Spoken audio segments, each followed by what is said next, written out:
I was trying to find a moment that would have been more amusing, but I think I chose the wrong one. Man. Hope I changed the notification right. Alrighty.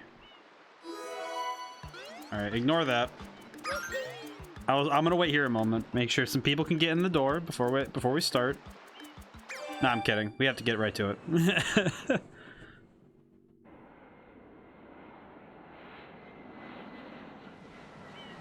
This game came out in 2002. I'm just... That information is not hitting me. Wow. 20 years ago, huh? What happened? Gotta turn my own volume down. What's this icky paint-like goop? It's moving! Now, boys, don't touch that stuff. That's his real concern. Just don't touch it.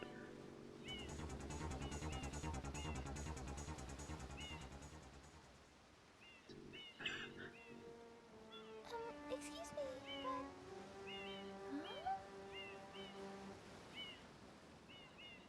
Was that guy in the background? I am most concerned with the well-being of the princess in this dreadful heat.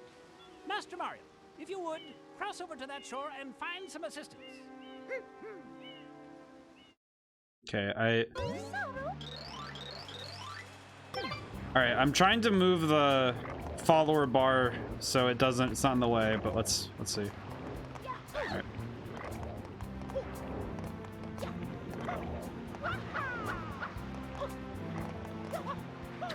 Oh. Device, save me. Power up complete. Thank you for purchasing this item from GAD Science Incorporated. Preparing to register customer information. Scanning and classifying subject data. Subject identified as Mario, resident of the Mushroom Kingdom. Data storage complete. I am Flood, a flash liquidizer ultra dowsing device. I hope to be of assistance. This used to be state-of-the-art graphics. Proceeding with user instructions. I'm just thinking about that. Use the button to shoot water from my tank. Yes, I am. So I am playing with the All-Stars mode. Press the button. You can stop. I do apologize. It's not as good. You can then use the stick to aim in any direction. Press the X button to switch to the hover nozzle. You can then press the button to hover in the air for a short time. If this tank is empty, no water can... I just realized how much force would it take to push him around. To refill tank, enter a body of water and press the button. The button. Instructions complete. Proceed. I don't think I can't skip these, so I'm no, I do not want to hear it again. Okay. Mario. Alright. I do want to, really quickly, before we start blitzing off, I want to talk about the graphics. Because they have simple water, which is this stuff, like this water here, where it's really easy and simple. And then they have the, like, really graphically intense water, which is over here. Because look at that. And I know that water might seem like something not to get excited about, but the number of calculations it takes to make water, it is insane. Because they're also doing the surface of the water along with, and doing, you know, like the effects and the sprite work and all that to make sure that it looks like, you know, for Mario.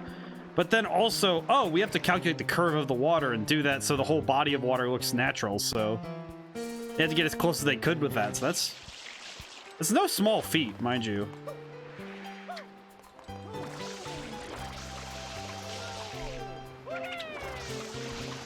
Alright. I'm starting to remember how to play. Oh, whoops. Wrong button. What button is it? There's the... I'm trying to remember how to aim, how to do the really close-up aim. I don't remember. I'll have to figure it out as I go. I'm pretty sure the game will tell me at some point anyway, so it's fine.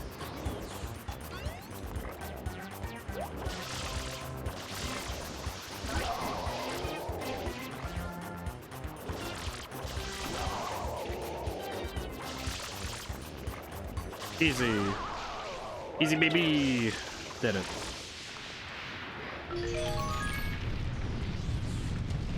I think I was talking about this in the last stream I played older games when I was playing Budokai. But look at how all the toads, it's the artifacting, like the fact that it's how the graphics are presented. You know, it wasn't as advanced yet because this was only the second generation of 3D graphics, I think. Quite an unusual device. Is it some sort of pump? I am glad to meet you. Hey, someone's coming.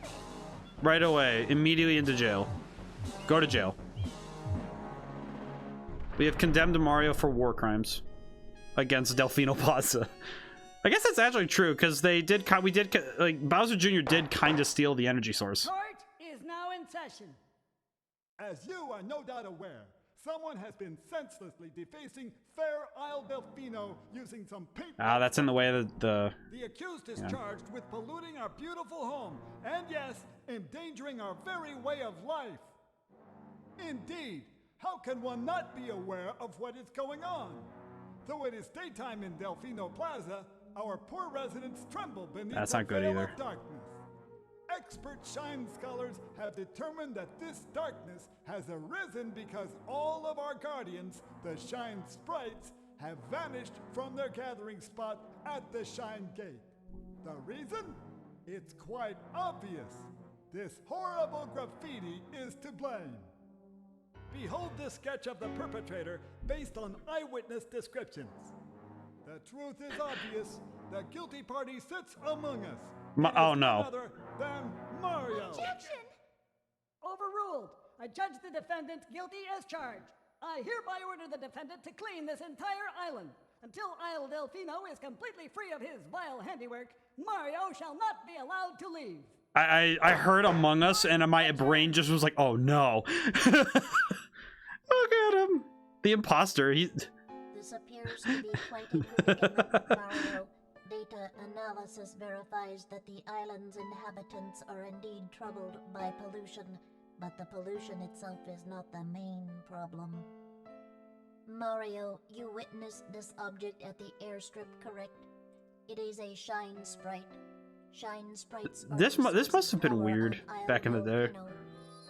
They used to gather in great numbers at the Shine Gate, but the graffiti incident has polluted the island and most of the Shine sprites have fled. There is no longer any power to support the peaceful lifestyle of the islanders. It is most pitiable. The only way to ensure the return of the Shine sprites is to keep the island from becoming I don't know what to add to dirtier. this. The perpetrator is likely at work even as we speak. And you, Mario, are being treated as a criminal. As an imposter, more like it. Tomorrow we must do our best to resolve this situation. I am curious why they put him in there. No, I do not want to hear the explanation. Go straight that way. You can't miss the mess now. Your first job's to get rid of all that ugliness. And remember, we'll be watching you, pal. We'll know if you start slacking off. Mario's just... I think this is a product of specifically how the games are being made in the early 2000s from Nintendo, I think, because... Well, specifically, mainline Nintendo, like, oh, sorry. Memories. Oh yeah, that's the good nostalgia.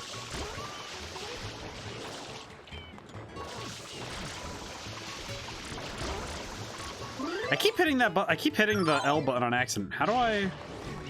Ah, that's how you do it. Okay, it's clicking the right stick. Okay. Wake up, sir. I need to hit you.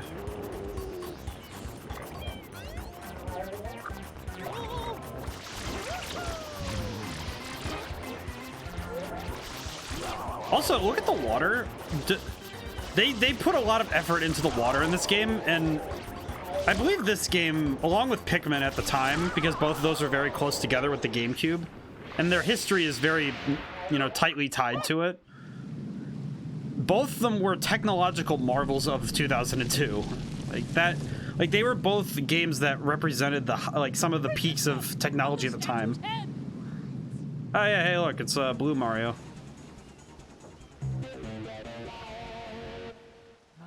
Oh, I'm right here. There he goes.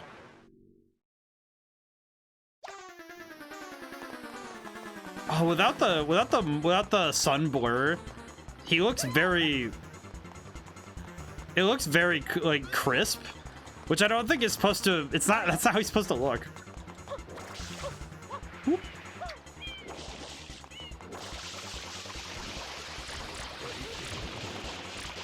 Get back here. Got him. Completely unfair. Really? Peach.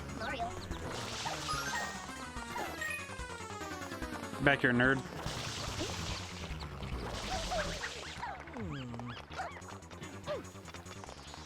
Should probably familiarize myself with the controls again so I remember. Ooh. Tough one for me is trying to make sure I don't accidentally press. Where did he go? Come back here. Come back here. Get him. You good? Oh, they reused that animation. Okay, yeah, that is right. Because that's the animation that Piantissimo does. Because that laughing animation is the same one that Piantissimo has. That's cool. Bianco Hills. Big windmill. Here we go. It's amazing that I think this is why I've said it time and time again that art style makes it so a game is harder to age. This game came out 20 years ago and I still think it looks really good. It's not perfect. I won't say it's perfect because no game is perfect, but because there are some things that aged a little bit, like that grass right there. Look how good this looks. Because they did a lot to make sure that they could shadow. All right, so actually, a good example is his shadow. His shadow is made up of composite shapes, rather than being like a an actual quote unquote shadow, where it would have the various, it would be like like just a projection. But to maintain the illusion, they used a different method, which is really cool. It's really telling of the creativity of the people back then. And I don't think that's gone at all from nowadays, from the modern climate for game design. Because there's just still a lot of really creative things that people are doing to solve novel problems.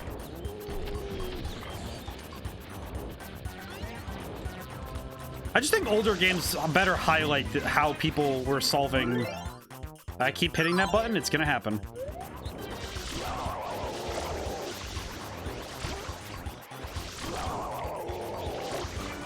Going dummy on the spinning though, so I do apologize for anybody who gets motion sick. I don't want to make anybody motion sick. I'm trying to go fast. I have to go fast.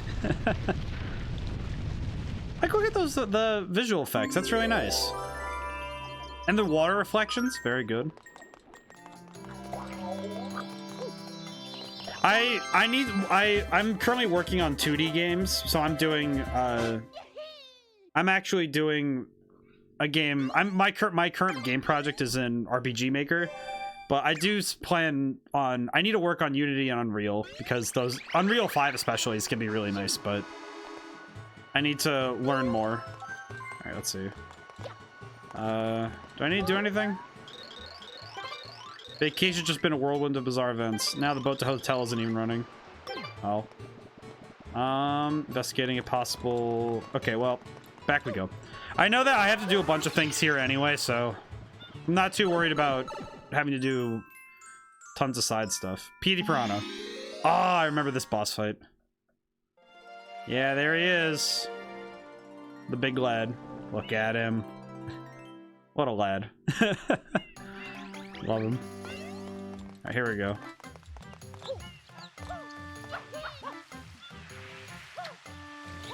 I don't think I know the optimal strategies. Wow,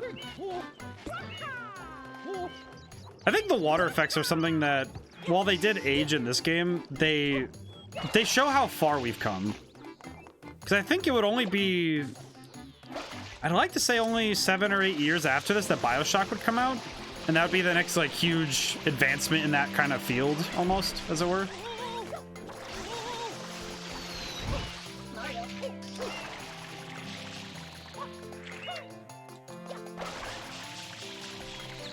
I don't want to use too much water because I don't want to use too much water because I do know I need to keep some for the end of this.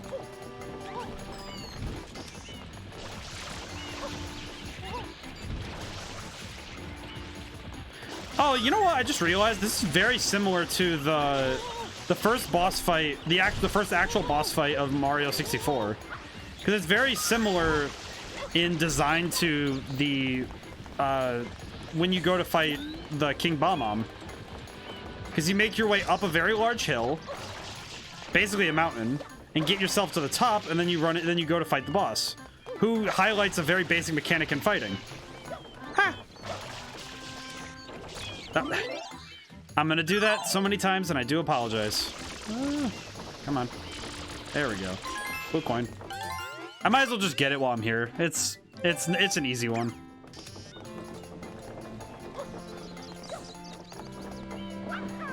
Oh my goodness. Come on. Oh. Have to remember how to do things. What? Wait, when did I fall off? What? I thought I was just... Oh man, I hope I don't have that going on, where it's the controller doing weird stuff. You know what I could just do? Just do this. Oh, that... I just realized how those pulse... Oh, that's weird. That's a weird motion. What is that? It also moves weird. Oh, that's strange. Alright. Go. There we go.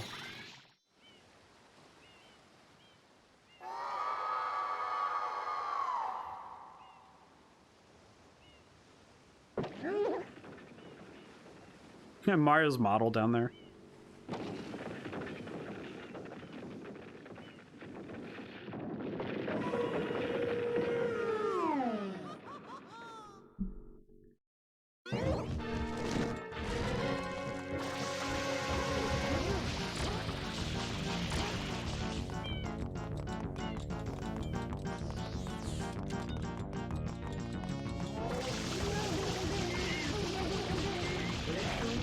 That noise.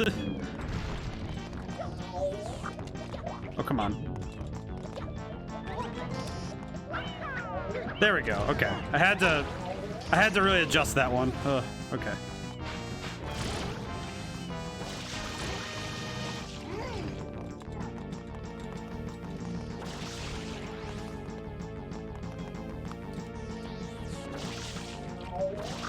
From the one little piece there, huh?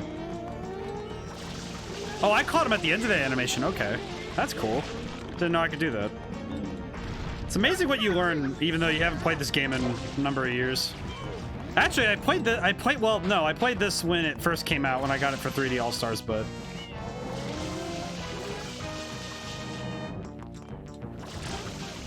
But it's been a while, so I don't remember everything.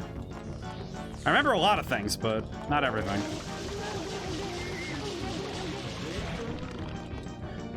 Also, this kind of animation where you're stretching a model. I just realized I saw the pop-in. That was a switch between two models so they could do the animations. That's cool. But this was all stuff that was, you know, relatively new.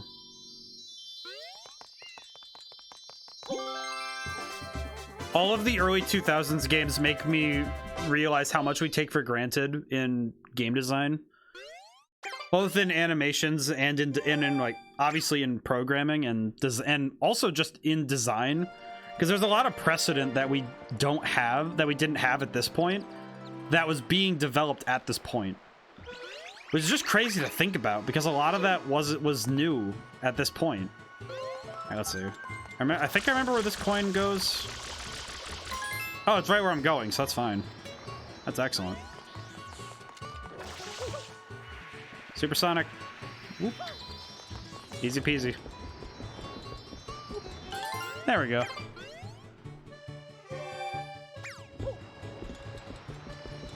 Also the chords. I think it's also the music, because this was also...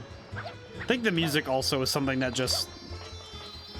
That's good feeling. That's a good feeling right there. Okay, it is left trigger. Okay, got it. I'm gonna need to remember that. Okay. I am going down here early because I want to make sure I remember things. At least some things. Because there are some things that are just easier to do now than later. It's just one of those things where there are just some things that are easier to do. I don't think to beat the game I need to get anything more than 7 per level, but I don't remember. It's been a while since I played the game, so I don't remember. I'd feel better if I had more, but we'll see.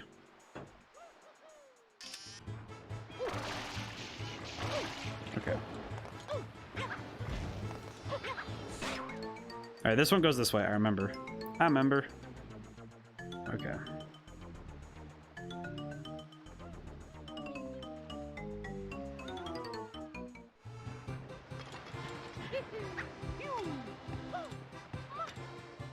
Oh, that one I can't even reach. Well, don't I feel like a fool? I think I have to clean the thing. Should make a lot of sense now that I think about it. Huh.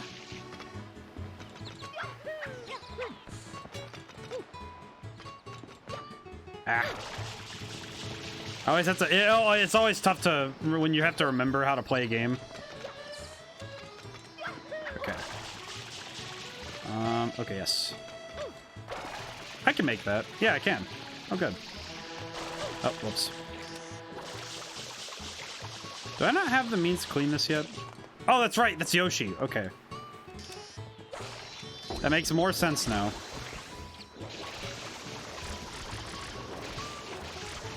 I believe that, yeah, I believe I do need Yoshi to do that stuff, so that's a little unfortunate. Try to stop these things from just hitting me. I didn't really think about it till just now, critically, but I don't think this game uses any, and it makes sense because it's not in the Mushroom Kingdom. Ooh, that's gonna happen way too often.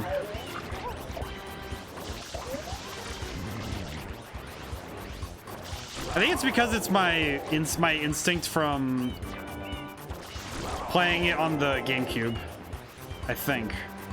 And I think I did the exact same mistake when I was playing it the first time on the Switch as well.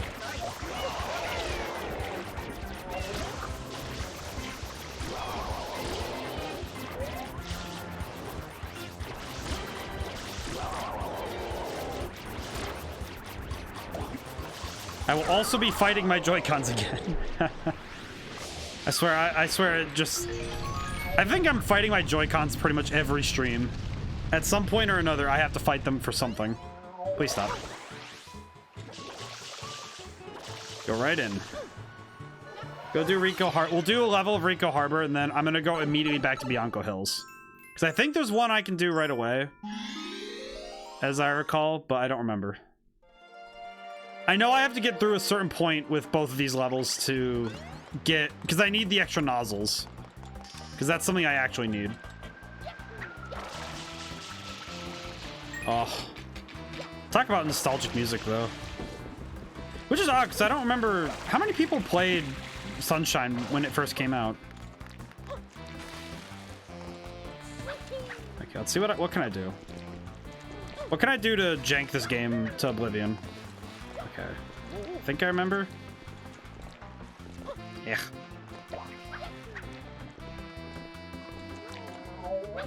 Okay, I might just need a... Alright, I'll just go do the thing. Let's see.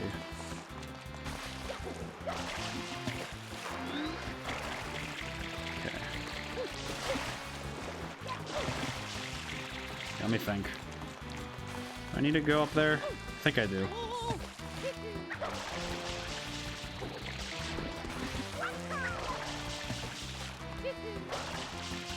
How do I get up there?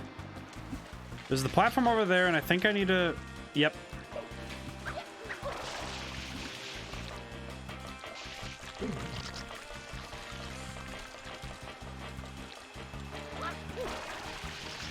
I definitely should have been paying attention to the preview for the level.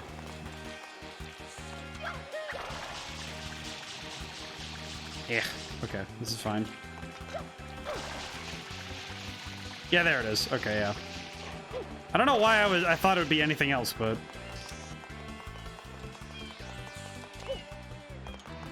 Alright, this is good. This is fine. I'll make it work.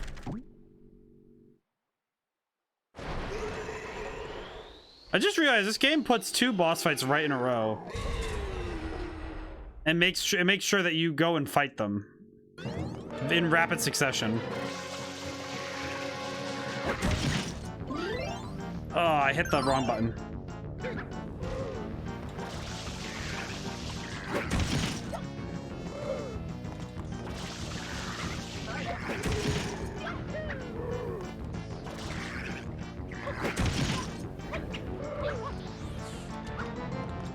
Give.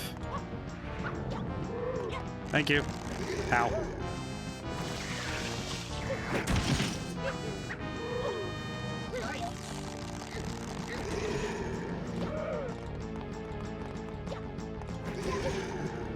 Trying to remember how to fight this thing.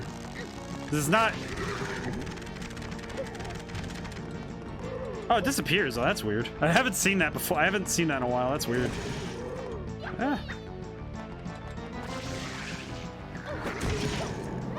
I hit the button too early. That's fine. Oh, come on.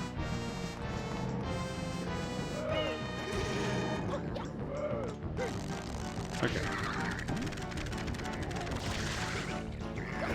That's right. This is a boss fight with a gimmick. I do like that they're not intrusive about telling you about anything, because it's always on the right side of the screen, so it never feels like it's particularly intrusive. Not like my follower bar, which needs to move again, because it's in a spot that's covering UI. I don't like that. Ah. Get that out of the way. Oh, lordy. I was moving something. Ah!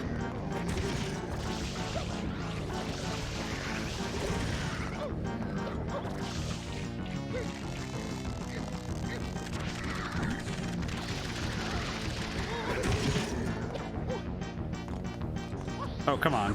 Please. Oh, and I slipped.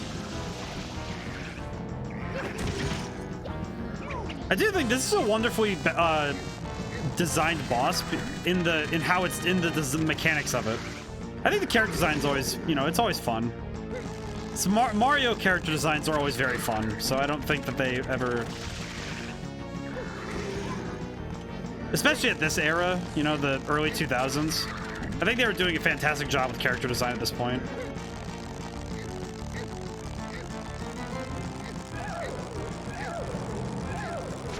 There we go. Alright, I think I'm just gonna keep this bar down here. Apologies for all the movement. Ah. Also, just the... It's fascinating how they do... I'm gonna zoom in on this. How they do the shine sprites. Because the texturing... Oh, jeez. Okay, there we go. Because look at the difference between how the shine sprites, you know, the reflections on it and the luminosity compared to the coins. It's very clearly a different type of shine, you know, for lack of a better term. And the way they handled texture in this game was very well done. Especially for, you know, early 2000s, where texture was, you know, before that we had games that were trying their best. Because a lot of people did really good work working with the technical limitations of their era. But this game was a big step forward for a lot of reasons. Because it was showing what what current hardware was capable of, which is very good. It also showed not just what current hardware could do, but what the future could hold. Because they were making games that would very much later impress on the future. Because think about how much games like this and Mario 64 Because this game really is, if you look at it, and based on the history, it is pretty true. They designed this game a lot like Mario 64. Which is, you know, it's supposed to be just like Mario 64. It just has the gimmick of FLUDD. Which I think FLUDD as a mechanic, that's why it's still represented in Smash Brothers, if I'm going to be honest. It's exactly because of the legacy of it. Because it represents the big jump to the what I would consider the modern Mario. Especially for 3D games. And that's the level of detail and the polish that would come with later games. Because I think every Mario game represented something big for the industry. And it was, I think anytime a mainline Mario game comes out, it represents where the industry's mind is at right now. Oh, jeez. Oh, years of childhood trauma coming right back to haunt me. Alright, let's hope I can do this right. Oh, jeez. Because I remember as a kid, I used to have such a hard time with these stages. And it does not help that I will be fighting my Joy-Cons, too. Ugh. Okay, this is fine. This is fine. I'm gonna be scared every time I do anything ever in these stages. Oh, don't get risky, Greg. What? Why? Ah! I just fell off too. I pressed A and then there was that split second where it just didn't go through and I'm like, oh, I know what I did. Okay, is there a fast way to do this? Speed. Oh my goodness, he's playing out of his mind. Oh. Oh. Oh. Oh. No, wait. Oh. Oh, it hurts. Oh, it hurts so bad because I did so good. Oh my goodness, why did I do that? I kept moving. Oh no. Okay, just do that again. Me. Why am I talking to myself like this? It's this self-talk, I think, is why I'm like... I had a bit of a moment today because I was, you know, I wasn't feeling great. Mentally. And I think it was just it's a moment of self-doubt, but oh, now it's really hitting like a truck. Because, you know, I was like, oh, can I really do this? You know, working for myself and stuff. You know, doing the self-employed thing. Because, you know, it's not easy. Oh my... Oh.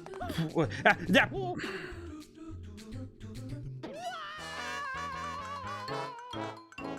How did I save it twice and then screw it up the third time? Okay, that's fine. Continue. It's fine. I'm okay. It's okay. You know what? I'll give myself a little bit of slack. I haven't played this game in a while, and this is me just going at it again. I don't know why I keep doing this to myself. We'll just try it again. I'm clearly... No. What just happened? Why did... I'm definitely gonna exit area. I'm definitely replacing these Joy-Cons in the near future. Like, very soon. Because these ones are the ones that... Man, that effect every time. Because it's always to the left. It's always to the left where it just starts listing if I'm not, you know, actively touching the control stick. I need to buy new controllers anyway. I need to buy a new controller anyway, but man. I feel like the most recent streams are the exact, you know, highlight of why I need to switch out my Joy-Cons. Because these things are just not doing it. Especially the yellow and green ones I have. Alright. Let's make up for this failure and just go for it. Okay. I do think I'm also not helping myself by... I keep switching between pressing B and Y.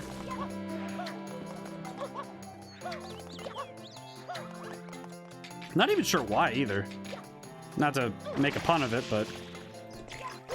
I'm not sure what my brain's doing to go, oh, jump, it's A. I think it's because my brain internalizes that A is jump, but the B button works, so I don't know what the deal is. Okay, let's try and do that one-shot time one more time. Okay. Okay, I'm good at video games. Come on. Woo. Okay.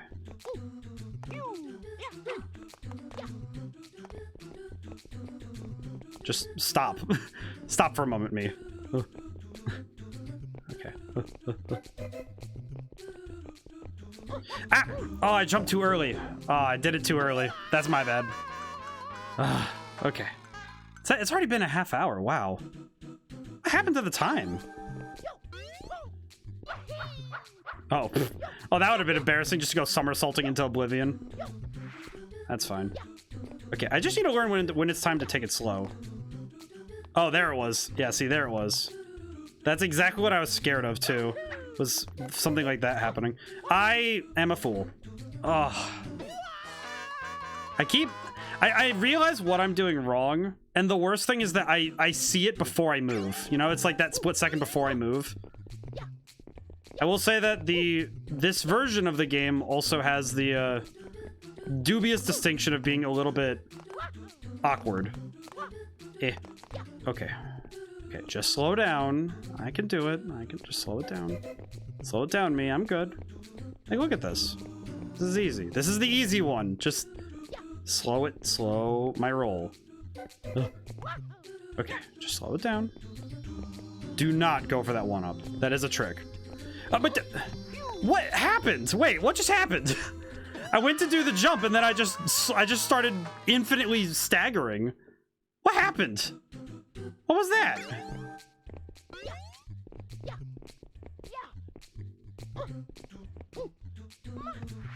Oh my goodness. I need to stop doing that. I need to stop being so overzealous. Controller... No, what just... Oh my goodness. Okay, I'm swapping these out right now. I'm getting tired of this. The listing is what's getting me, and it's making me mad. It's making me cringe. Okay, hang on. Nope. I'm swapping these out. Yep. Hang on. Swapping these out. Hang on. Okay.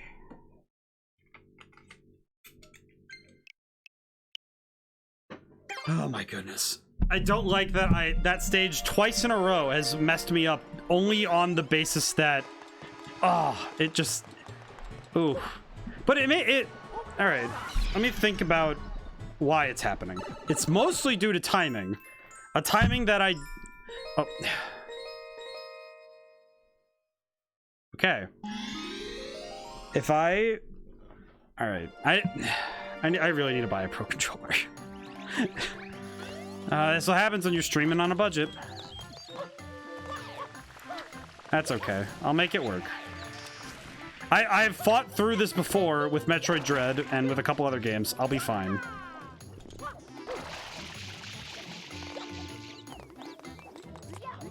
Ow.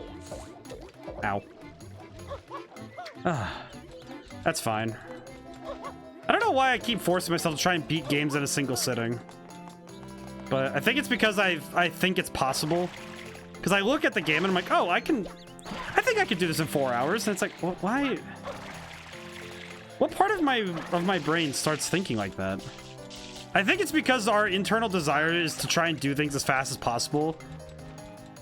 And it's in a lot of, it's also true for a lot of gamers, is that they vastly overestimate their ability over, you know, just the sheer, you know, power of, I'm gonna call it RNG, but the sheer power of the universe just being able to mess with a person, very different. Yeah. It's like, it's like clockwork. Okay. I need to slow down. I feel like the problem I have is that I'm trying to be fast because I keep thinking, oh, I don't want people to get bored, so I want to try and do this in a cool way. But I keep forgetting that it's a lot better if I beat the level than if I just keep failing constantly. So it's better for the stream if I just beat the level rather than just trying to constantly do it in a cool way. Okay. It's right there. Okay, good. Just touch it. Okay, good. Okay. Oh, that was too much. Too many. That is 2 tries too many for that level. Oh man, I am going to be in so much pain later. I'm just thinking now about the later ones. And if I had that much trouble on the first one, I'm in big trouble. Okay, I'm going to do... I think I could do Delfino Plaza one more time before I have to stop. Unless I'm mistaken. I forget. I actually honestly forget, but we'll see. What's the next one? Red coins. Oh, no, I can do this one. This one should be fine. Okay, red coins. Yeah, I can do this. This will be easy.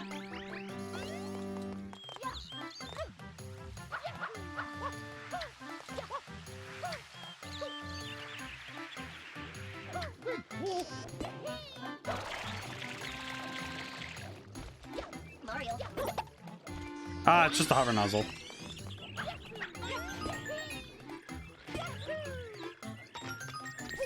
I wonder how much code they were able to reuse for this game. Because I imagine the design principles, there's a lot of them that were probably, you know, just ripped right out of 64. But I am curious how much actual code was either reusable or like they were able to repurpose it.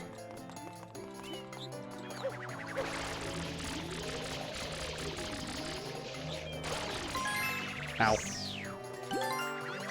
That's good. Alright, blue coin's good. Alright. Huh. I do like that they designed this town in such a way that the natural path to get all 8 coins is pretty easy to follow, right? And also it's natural because you're going through all 8 coins in a specific pattern. Oh, keep going. Keep spinning, please. Okay. Oh, good. Did it. Okay, and then... Oh, blue coin.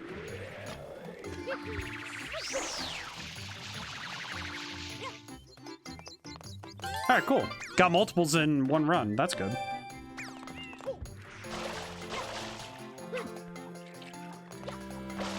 And the last one. There we go. Alright, I'm picking up steam again. But, I don't like talking about my personal life too much, but, I had a moment today, you know, just, I think it was just it was a culmination of a lot of self-doubts I've been having, but good to be able to self-reflect, especially as, you know, as a professional. It's like, well, I mean, still, even as a game designer and a streamer, musician, author, generally try to be a good person, man, dude.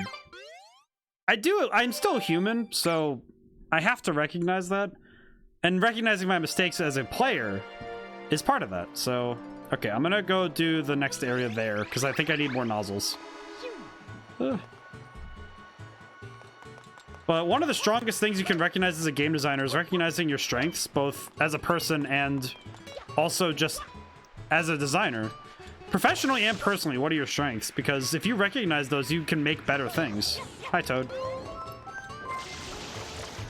Apologies, Toad. I will not be saving you today. I will be saving you as a byproduct of my actions, but that is it.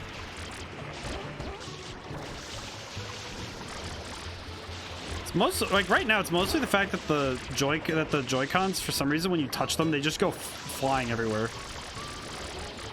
I don't really know what the deal is with that. I've never quite figured out why. That is something that, and I think the hardware of a game, of a system, is also important to recognize as a designer. And it's also why I think the ports, you know, the All-Stars ports, I do think that's why people compare them to other versions of the game and say that they aren't, you know, quite as strong.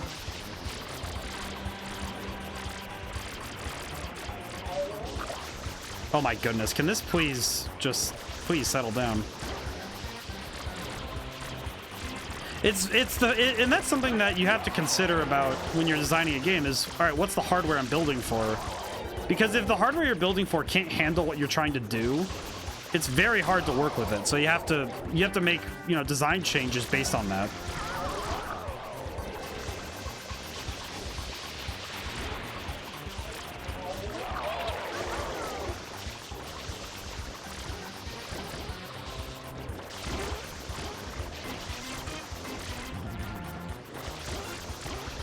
And I think the only problem with this game, like being moved to the Switch, is the fact that the Joy-Cons being less precise than the control sticks makes it so that the action of trying to do the water spraying is a little bit, it is a little jank, and I will admit that. But that's not something that's a problem of the game, it's a problem of the system. And by extension, the game that the system's on. Which is a very different issue than, oh, if the game was just unresponsive. No, it's quite literally the system is unresponsive. I also think, as I recall, I remember people complained about input lag in this game, which that might also be affecting me. I'm also streaming it, so that might be also hitting different. Okay, what was I doing? I just realized I forgot what I'm doing. It's not the disc things. It's... Wait, what level is this? Oh, right. All right, I remember. I remember really liking the design of these things in the,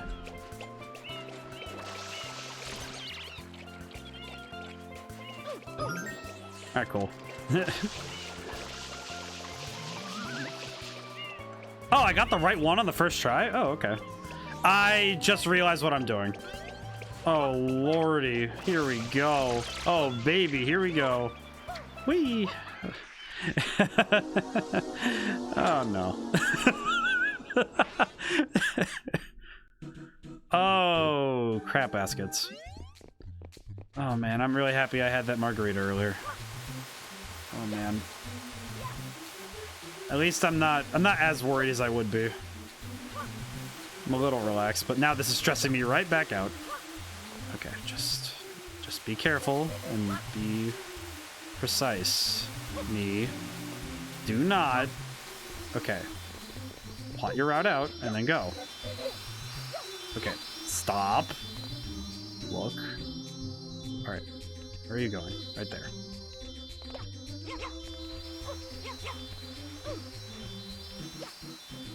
Oh my goodness, please. No. How did I mess this up? Ah! I'm good. I feel like I feel like strategy games are gonna be better for me because of the fact that I stress out a lot less when I'm playing strategy games. Oh jeez. Okay, good. This is fine. This is still manageable. This is still tenable. Oh, I did it. Oh, ho, ho, ho. Whew, okay, good. All right. I'm totally, that was all skill. Totally didn't panic, press buttons, and hope for the best. The truth as a designer, my hope is that, and it's not a realistic hope, I think, for all game designers, because I don't think, there are some game designers who aren't capable of playing certain games, which sounds weird, but it's true. There are just some game designers that just can't play certain games. And so for me to say, oh, I should be able to play all games, it's more of a personal principle. I don't think... Oh, hi. Look at the top of the tower. Yeah, it's that boy. He's up there. But it's not... I think it's true that people should play as many games as they can if they're going to be a great designer of anything. If you're going to be an author, you should be reading books. If you're going to be the legendary Sandbird egg. Oh yeah, oh yeah, Sandbird is gonna make me hurt, but that's fine. But when you're looking at, oh, what was that? When you're looking at, as a designer, what you're thinking, like as a game designer, you need to be taking in as much media as possible, right? You should be reading books, listening to music. You should be playing. Obviously, you should be playing games. But to me, I think that you should, especially playing games, but I think taking in as much as you can as a designer, it will be good for you later, right? Especially as a person, because it lets you expand your horizons.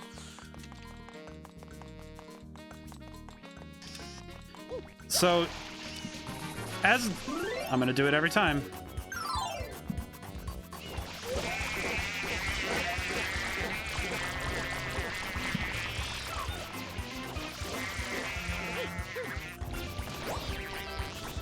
But when you're a designer, you need to be taking in as much as you can to make good games, because you want inspiration.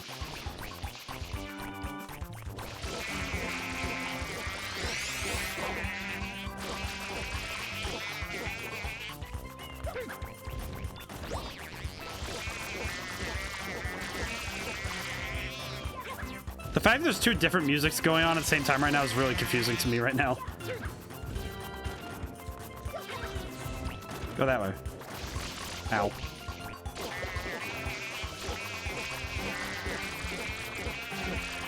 Okay, I need to go to the other side and flip him off that way.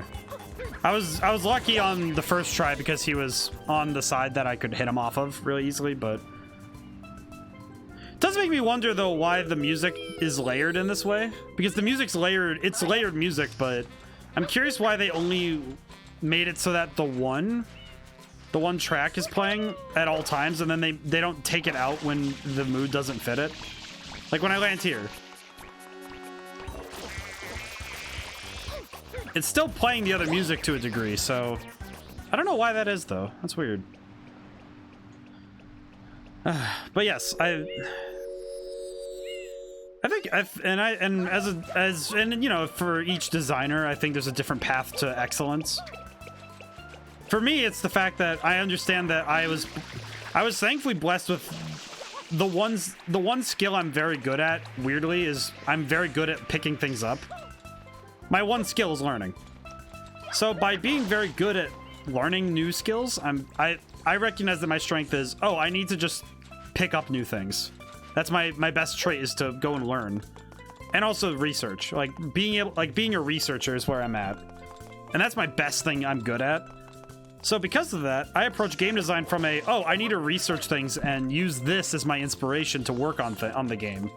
Rather than, the thing comes out of my head in this way. Because some people focus on game design from a very art-focused perspective. And they focus on it from a very different perspective than I do. And that's really cool.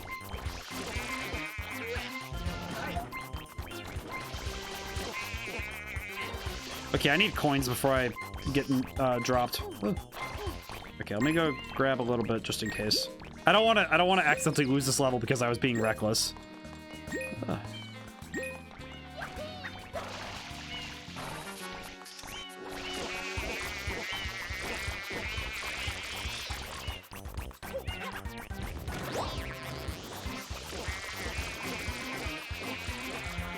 The noise they make is so annoying. But it does look exactly like the noise that it would make, you know? Like that is like, it's the look and the sound. Okay. Think I got it this time? No.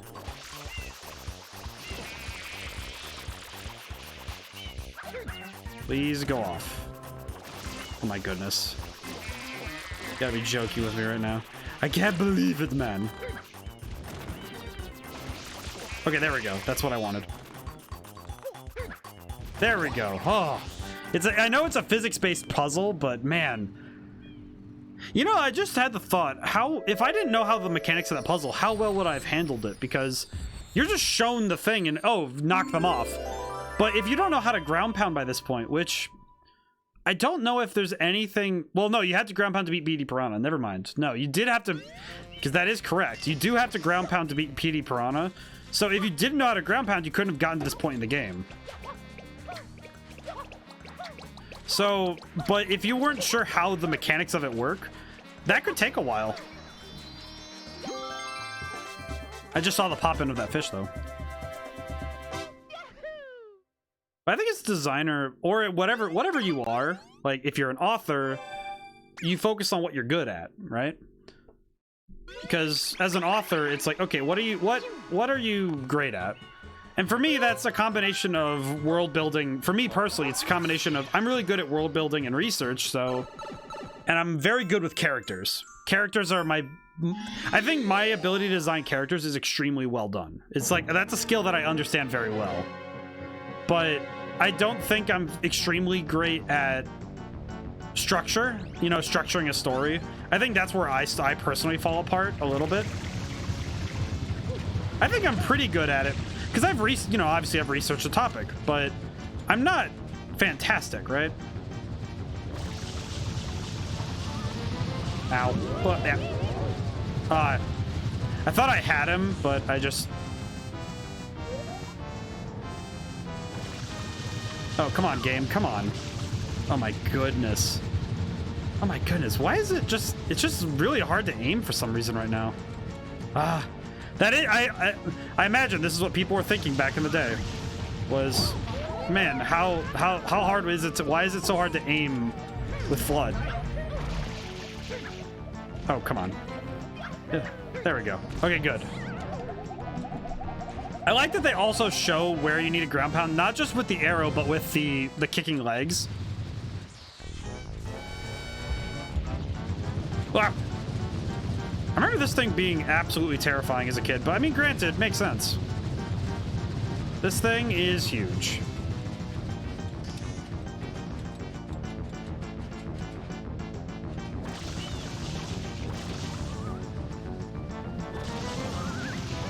Oh, come on, please. Please, please, please, go off. Why? Why wasn't it going off? Yeah, I could see where... It's like, even at this early in the game, I can see where the frustrations lie, but I also see where the game has its strengths. Namely in its platforming, because the platforming is still really good Mario, but I recognize where people find fault with the game. Which is good. I think that's great, because I still love this game. That still worked. I don't know how to feel about that. I think the true hallmark of a great game is when it creates disquiet in you. In that, I still love this game, but I find myself frustrated not because of the game, but because not obviously the game does bother me a little bit, but it's more of a product of my lack of the gap in knowledge. All right, where are you gonna go? You are going absolutely dummy on that hill. Hi. Oh. Okay, he's coming back this way next time, yeah?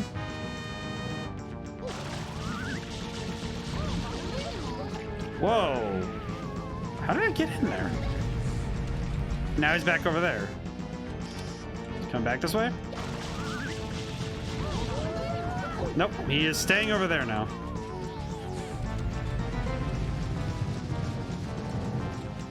This lad is going absolutely nuts. Oh. I forget if he changes area when you go to do something, but I don't remember.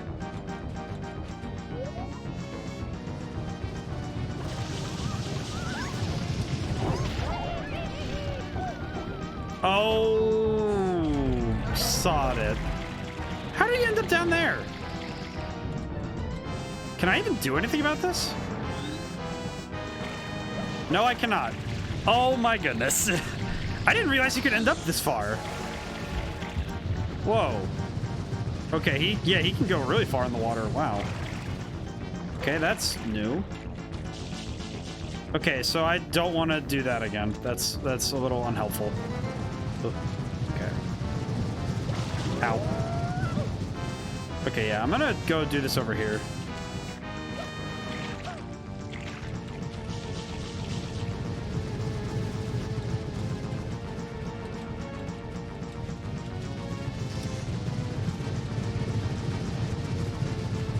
Okay, so he goes right over this one. Okay, got it.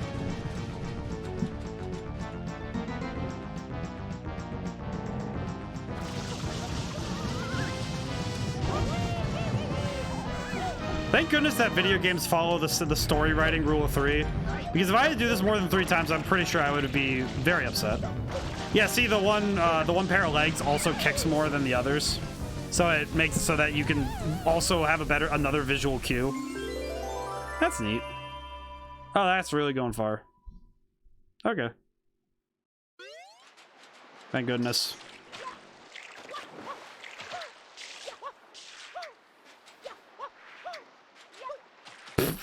Just lands right in the water, just hit it.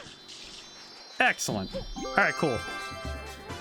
All right, now, should I just go and do Sandbird and I should just handle it, or should I hold off on that?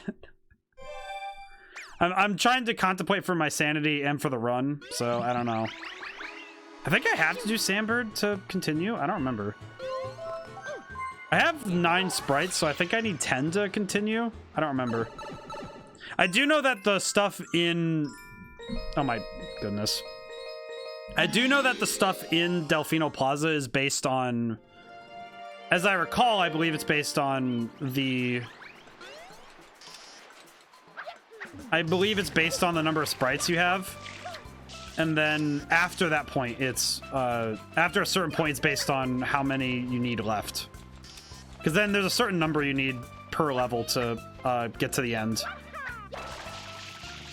And for that purpose, I will do this really quick.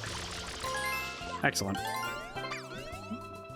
Because I might as well get the blue coins while I'm... Well, you know, when I see them. Also because they're easy to get, so why not? Ah!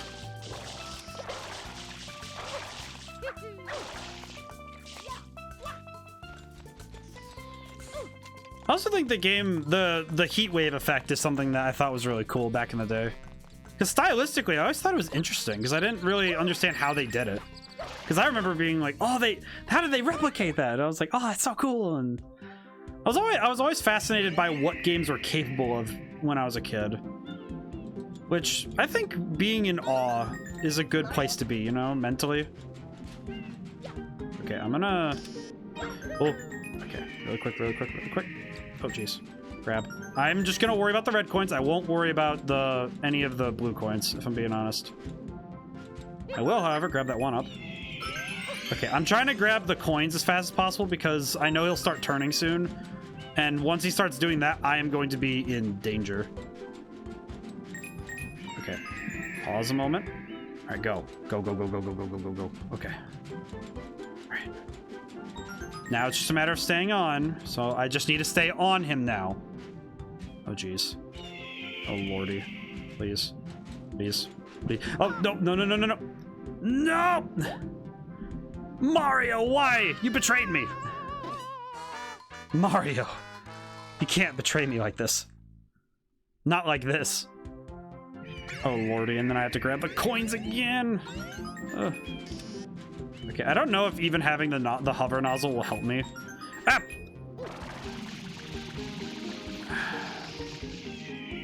I don't ask for much, God, but I don't want to have to relive what my childhood was. Because I remember this distinctly. I remember this being one of those levels that just hurt.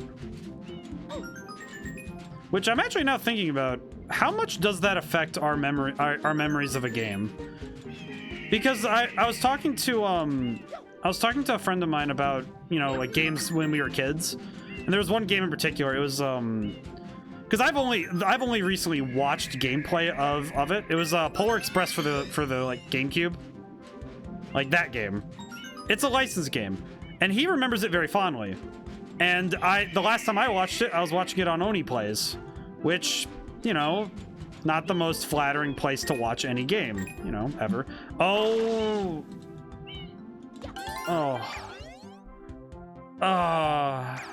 And I know it too. I have to jump because there's nothing else I can do.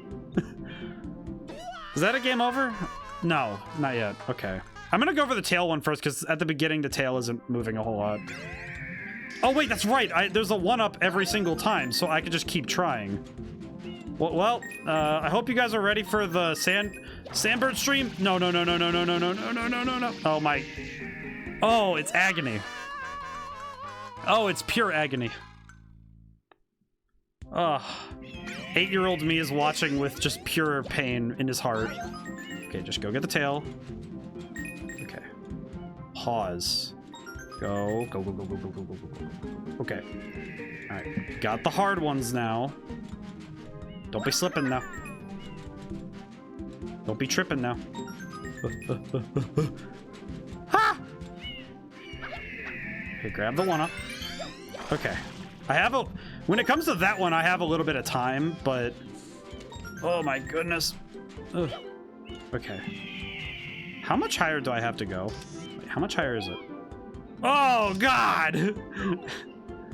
Okay. Alright, wait, I do have a strategy. Okay, I do have a strategy, sort of. When it comes to... Okay, can. No, no, no, no, no, no, no, no, no, no, no, no, no, no, no, no, no, no, please, God.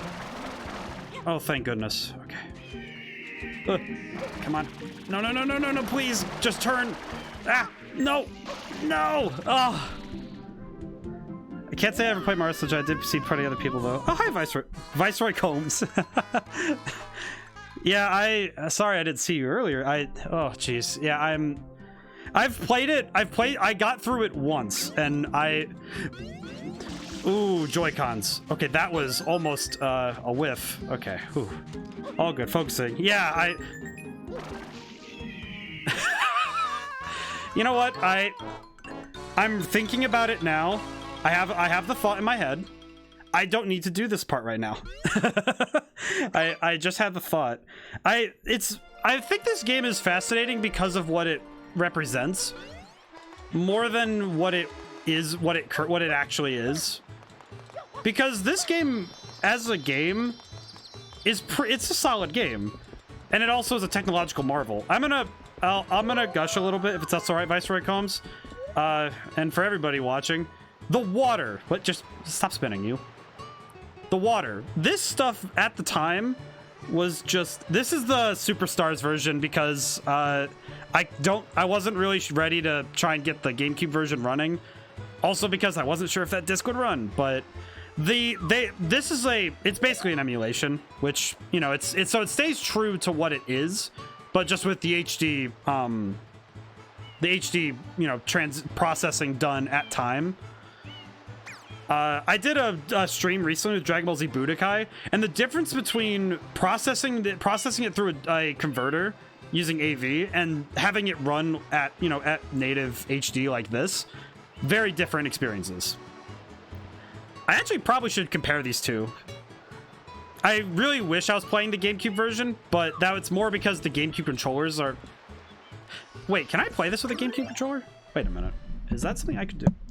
Hang on. Apologies for a quick pause, but I am going to check that really quick. Can I just play with the GameCube controller instead?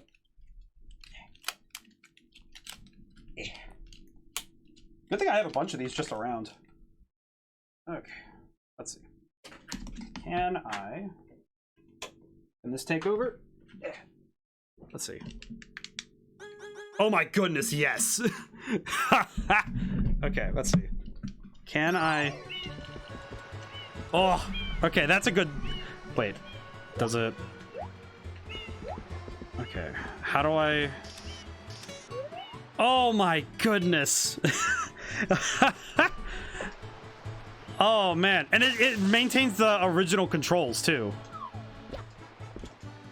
Yep, okay, yep, that is much easier. Oh my goodness. All right, Joy-Cons can sit this one out. My goodness. I'm like legitimately just so happy right now because this is so much cleaner.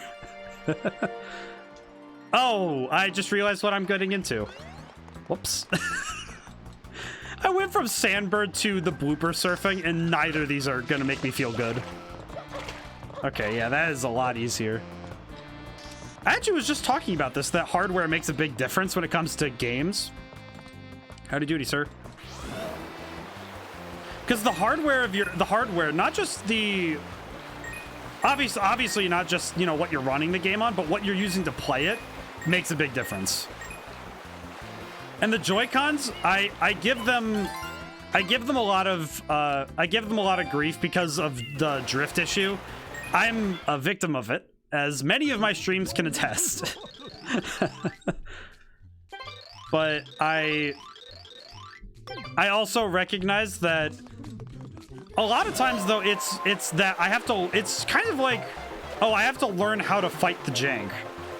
I find it, yeah, the Joy-Cons over the, yeah, because I don't own a Pro Controller, which I think is something I really should not have, not gotten before I started streaming. But I also think it's provided a unique challenge for me because because it lets me appraise the games as they're going to be, played most often. And sometimes that involves, I have to deal with the for lack of a better terms, the jank.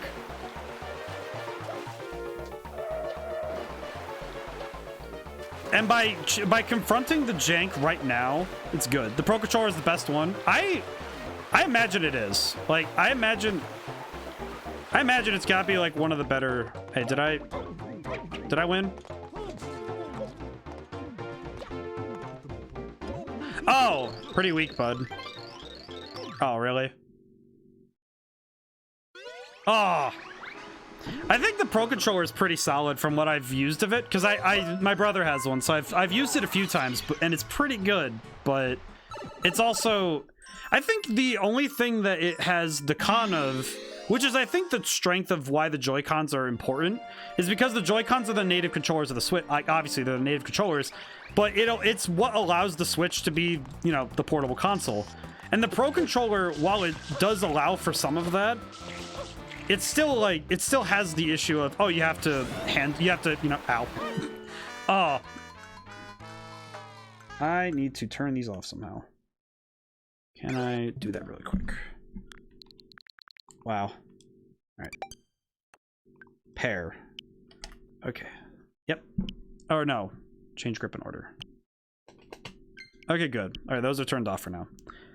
I can't. I don't have the option to use these for I don't have the option for these for doing it with triangle strategy, because I play that on Thursdays, and it's I have a lot of clips, I think, of me just going stop, of me just like saying stop at the game every time. I think I have a good number of clips of me being a little bit miffed with my Joy-Cons, but I think that it's one of those things where I think by appraising the system, I also recognize its strengths and weaknesses. I think the greatest strength of the Switch is the fact that it's getting a wide variety of games. Less than its, you know, its hardware isn't the highest in the market right now, but I think what it does have is it has the strength of variety and also IPs, because it has just, like today, the Indie World was out today. They did that, and when I was watching it, it's just the sheer variety of games that come out on the Switch. It's actually kind of crazy, you know, when you look at what's coming out and what's available for the Switch. It's very different, and it's a much higher variety. And I think that that's something that Nintendo leverages very well. Okay, I need to go much faster. Aha, I can jump over those. Okay, that's good.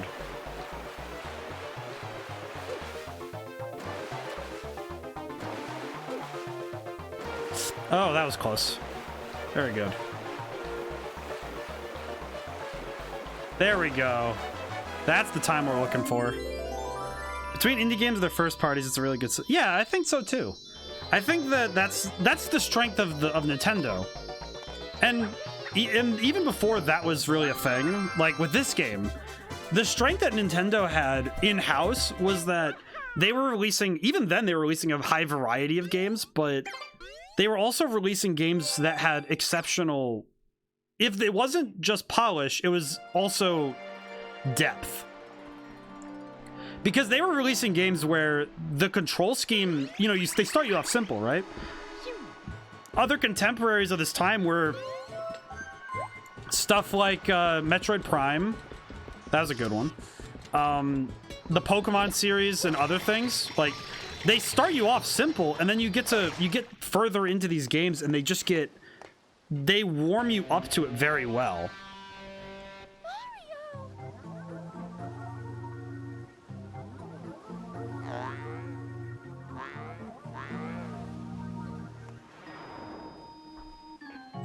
Submarine.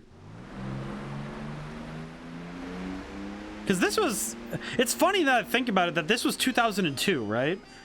So it is exactly 20 years from when this game was released. And think about how much gaming has progressed from this point. Because this is a good mark of what was going on in 2002, right? Because we have, you know, real-time sprite work, we have 3D models that are growing in fidelity. We have, I will always gush over this game for its water effects.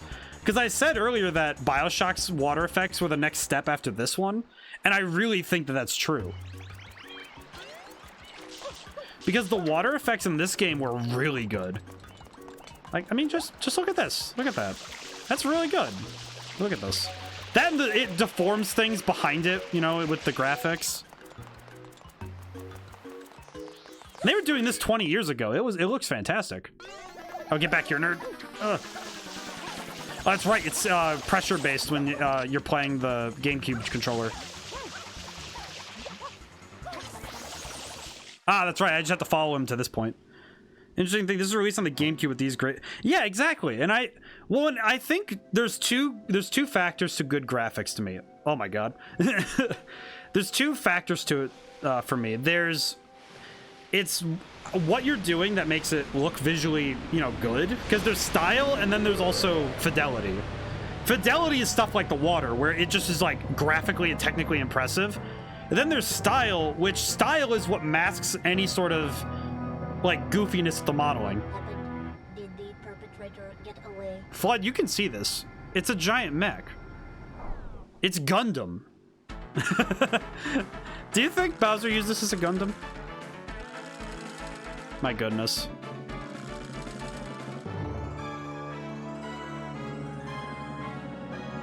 It's like Evangelion, get out. There's robots. But with style and fidelity. Oh, thank you. This is a new show of ours. You guys are great. Whoever I use, This is like Sonic Adventure 2, huh? Follow me. Oh yeah, I get to do this fun stuff again.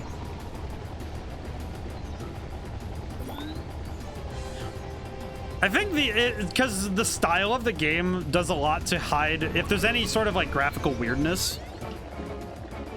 But uh-oh. Hi.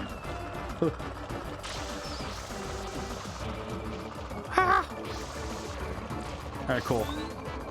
I need to remember how to do this part. Oh man, I hope no one's motion sick in the chat. Oh jeez. This is one of those parts I remember because I'm trying to think about when this game came out and where I was in a headspace. Okay, can I just shoot these? Ow.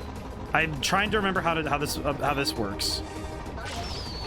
Oh, there we go. Okay, yeah, I hit him in the face. Excellent. Oh, how high, Mark?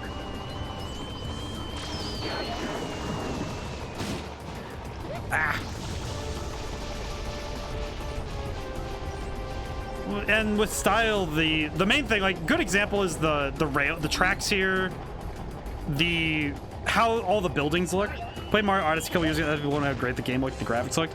Well, and like, think about how this game came out before it. Bullet Bill approach from behind. And what a lot of games are like, a lot of what Odyssey represents is how far we've come, right?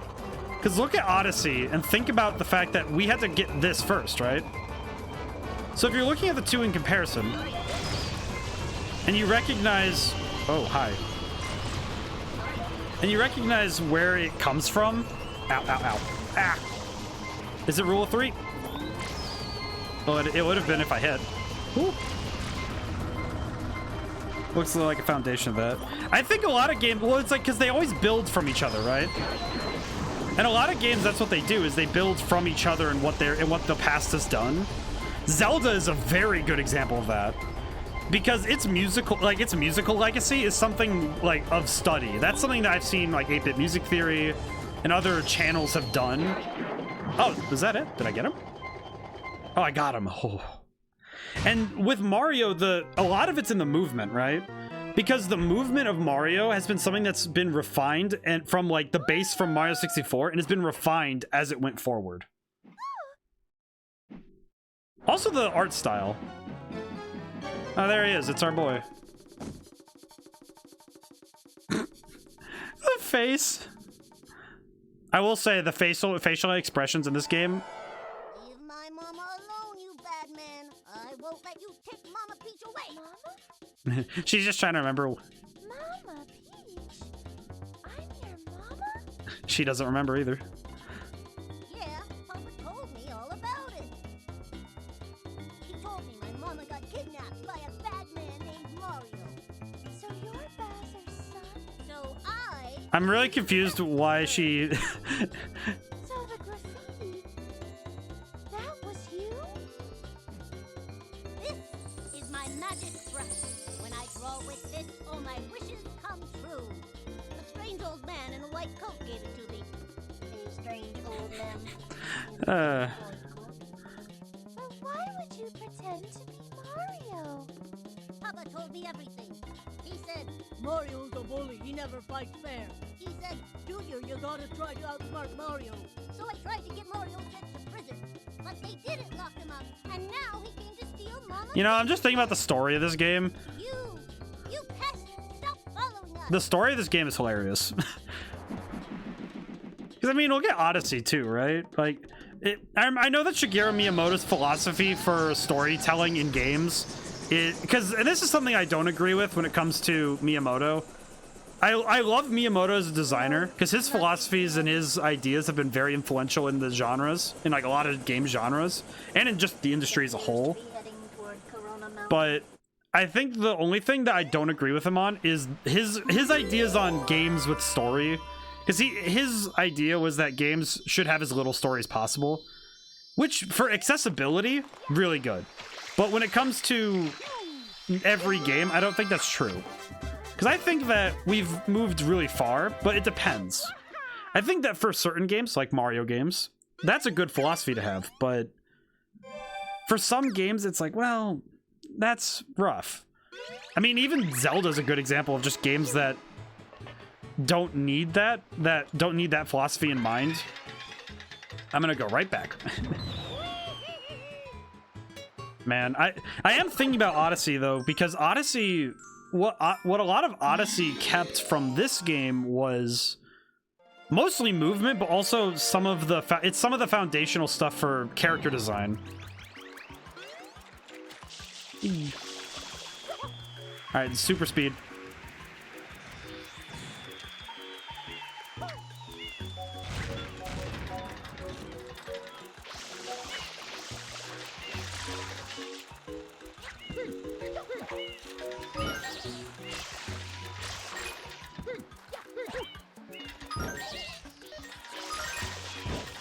I'm actually kind of surprised I did this fast. Oh, come here. Eat. I am thinking though, between a lot of the Nintendo's games are based on legacy rather than being I got blown up. Because they're based on legacy now, where they have a long-standing history to work from when it comes to how they design. And I wonder how much of a double-edged sword that is, because if you try to do anything that's outside of that, I do think that there's a certain amount of, you know, for lack of better terms, there's a lot of pressure to always stay true to form. I'm trying to remember which way to go. Okay, what's the pattern? That one, those ones. Okay, I'm good. I am very skilled at the video game. Okay.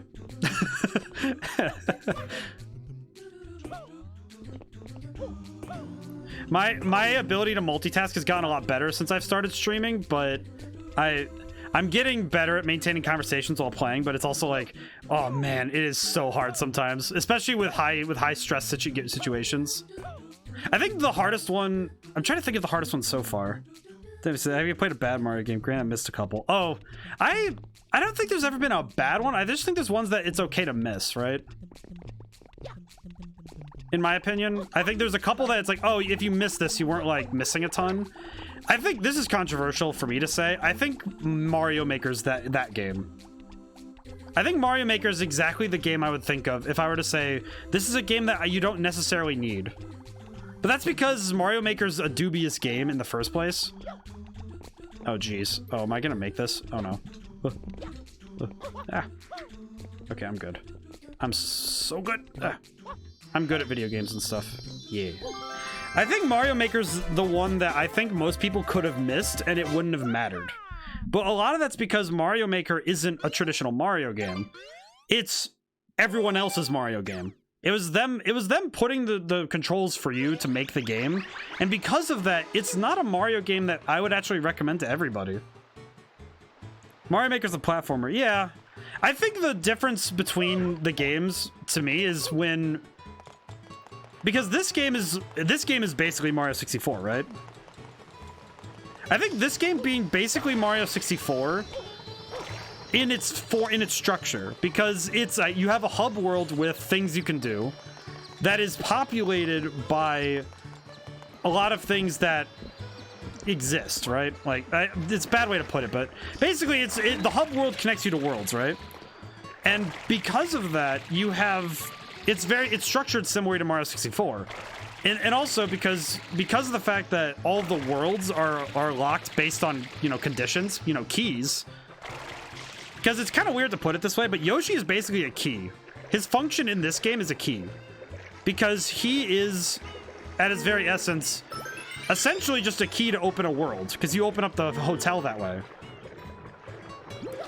And because of that, you end up with a bunch of keys that open up worlds. Just like how in Mario 64... you had a lot of different... you had literal keys to get you to different places. Why does this take me over here? What am I doing over here? I forget. I don't know if it's controversial to say that Mario Maker is unnecessary, but it's not like it's an unnecessary game, because no game is unnecessary. And like, it shouldn't have been made. But it's not something that if people were asking what games to start with, it wouldn't be my first pick to go to ever. Especially just because of its format. But... oh, this is the white lady who wants the fruit or whatever.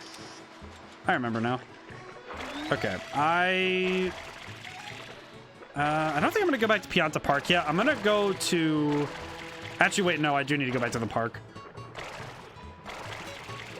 I also need to go back... I don't want to, but I need to go back and do Sandbird at some point. I don't want to, but I have to. I really don't want to go back to do Sandbird. Hopefully, if I get more comfortable with the game, I'll be a little bit better off, but we'll see. Replayability of Mario Maker.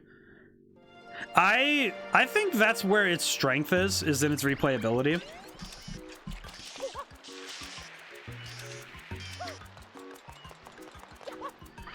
And I think the fact that Mario Maker basically has an infinite game, that's really cool. But it's also entirely based on what other people have made, which is still strong. But when you're looking at the games that Nintendo really made, because I think Mario Maker, it's kind of like Little Big Planet, right? Where they made some bare bone levels for you to play so that you can learn how the tools work. And because Little Big Planet really was a proof of concept, right? And with how that game worked, it was, oh, you have a set of tools, and each world basically was showing you the power of all these different tools in your world making. But none of them were really trying everything. I thought the story was very good in Maker 2, and I think it covered the weakness that Mario Maker 1 had, which was that there was outside of some like little things to do, you didn't really have a lot to do outside of just making levels, right? Ow. I'm gonna get zapped like crazy getting up here. Okay, where am I trying to go now? Let's see. There's one over there. One down there. I like these vantage points.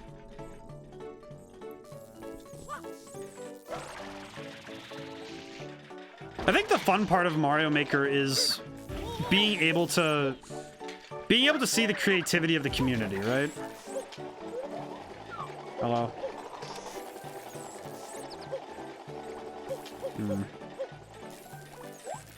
Ah! Don't know why I did that. I think the strength of games like Mario Sunshine and Odyssey. The strength of these is because the strengths of the 3D games are different than the 2D games, which is obvious. But oh, thank you for following, Viceroy Combs. I always have to. I'm always sincerely grateful whenever anybody follows, and especially when I get to have great conversation. You know, because that's what I really like is when I get to talk about all this. I'm very much a nerd when it comes to all this, so it really does feel great when I get to talk to everyone about this. I look forward to the day when this chat is just crazy, you know? Like, hopefully not unmanageable, but I look forward to the day when it's like we have like a big forum.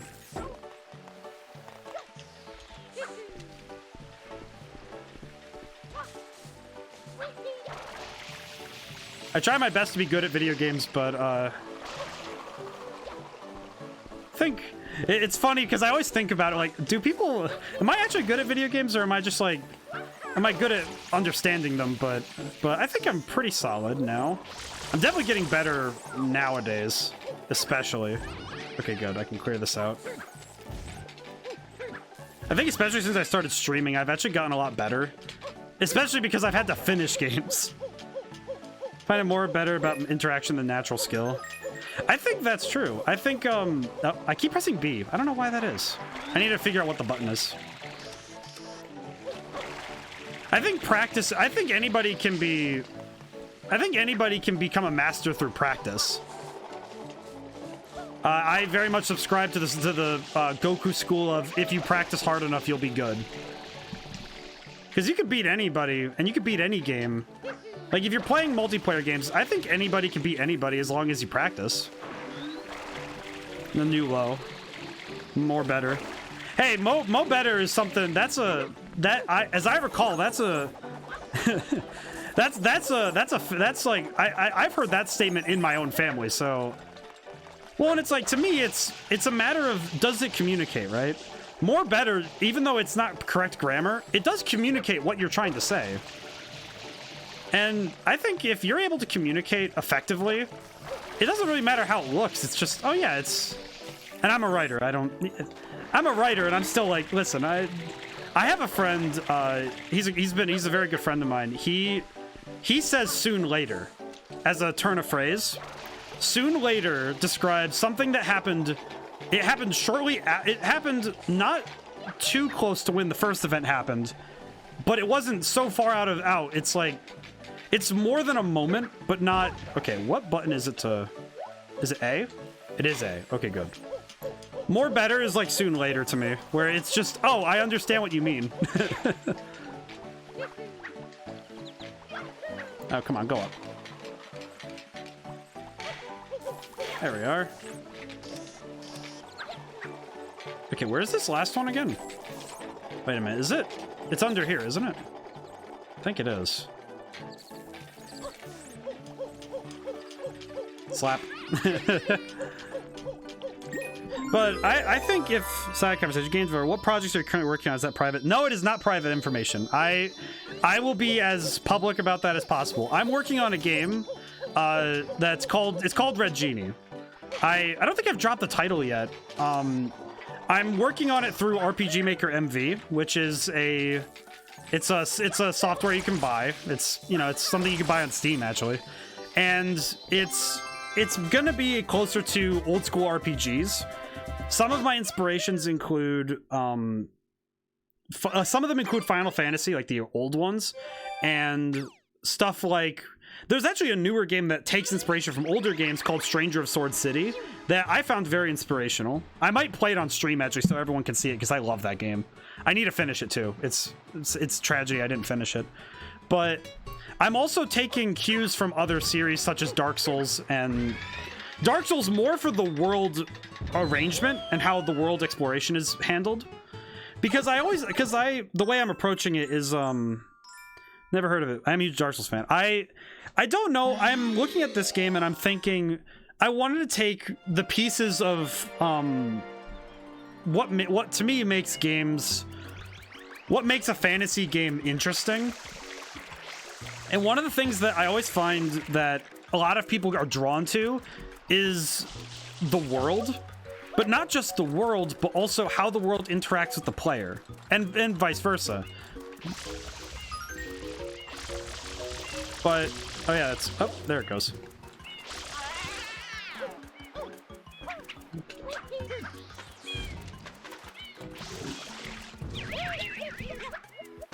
That was actually extremely good.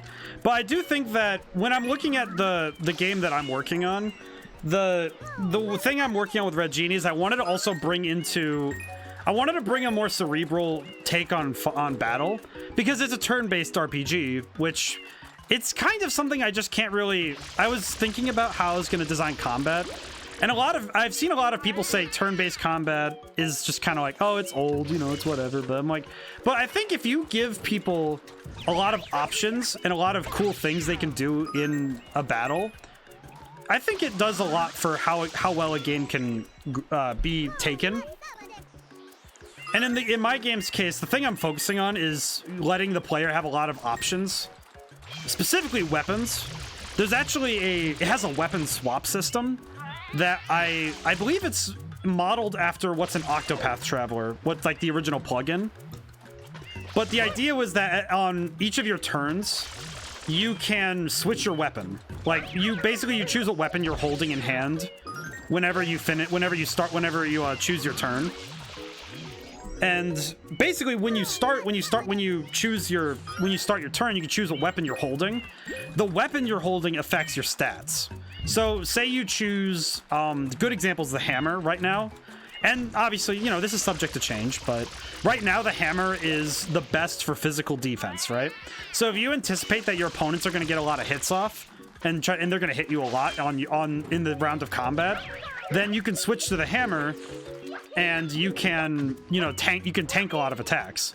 Similarly, if you're fighting a lot of magic users, you can switch to the mace. Because I built the mace to be sort of the parallel to to what the hammer is, but for magic. But that's kind of how I was designing the game. And a lot of how I approached the game was from a combination of world building and just like what do I like in games? And I happen to really like the number game, like finding, testing things out, experimenting in combat. I really like that stuff, so I was like, oh, I should bring that into this type of game. And that's kind of where the game's at right now. I'm currently trying to map out the world and populate the game. It's still a few, my hope right now is for September as a release date. It is 2D. It's sort of like the GBA games, like the GBA Pokemon, or I'm trying to think of other examples, like old school Final Fantasy. My best like presentation would be something like Pokemon Fire Red or Emerald, where you have how the world is organized is sort of like that. Comparable, yeah. It's pretty comparable, actually, and I'm trying to balance out how this is going to work.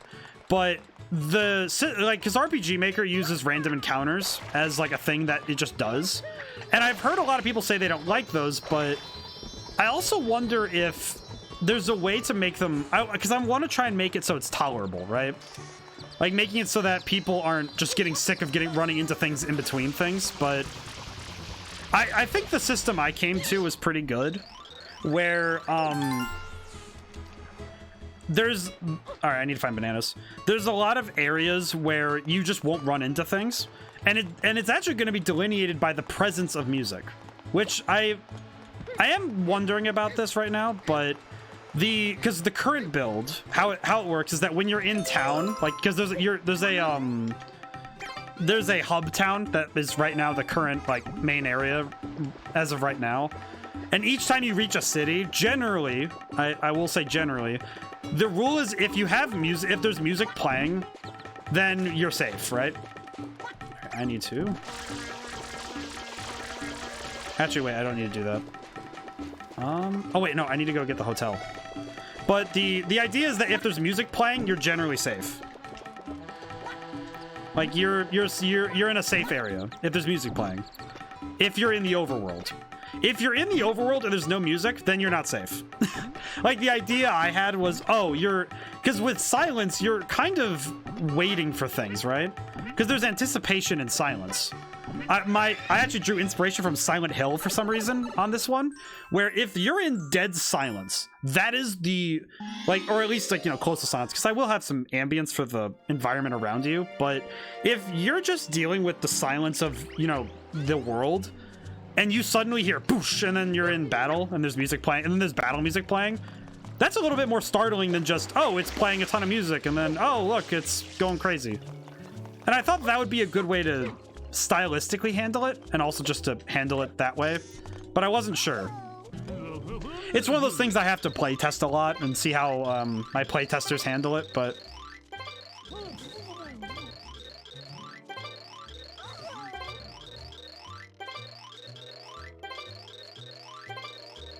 Oh, hey, there it is.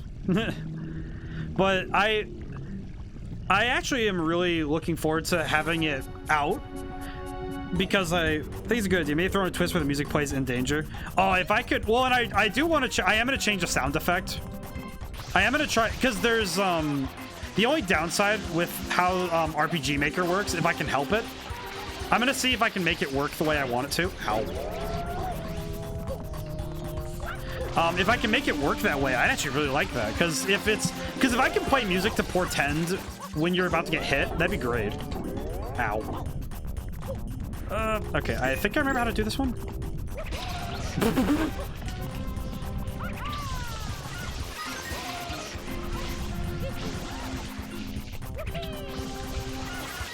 Ow. Let me out. I want into the out, please. Ah.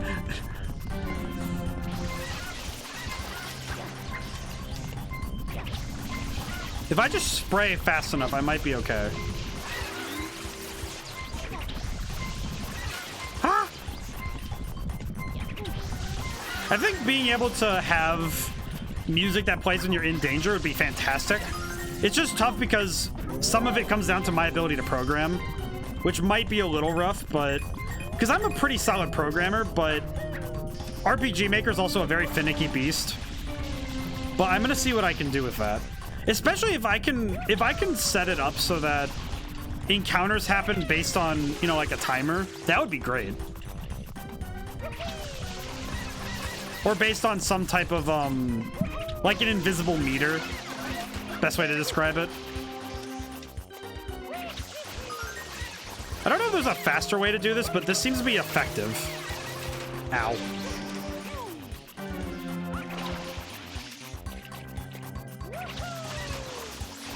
Ow. I'm getting tased by invisible manta rays. I don't know how to feel about this. But I still am a bit of a ways away from the game being out. But I really look forward to being able to show like actual stuff on here, like on stream.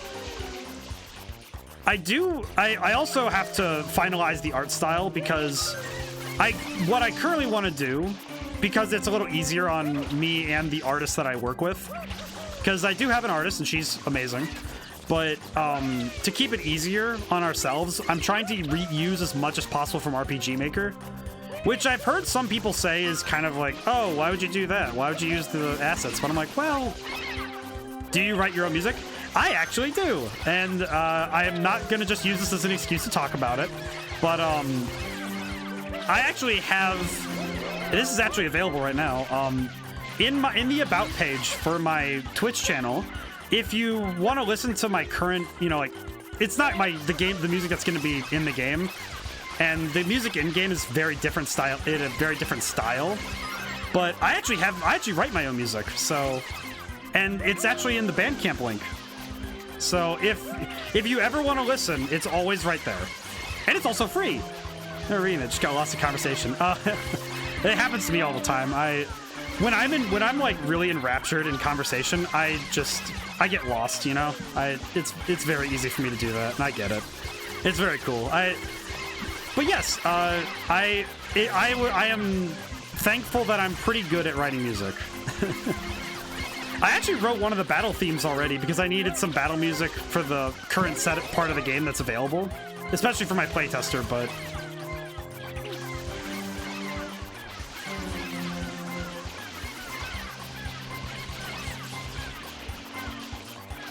Ow.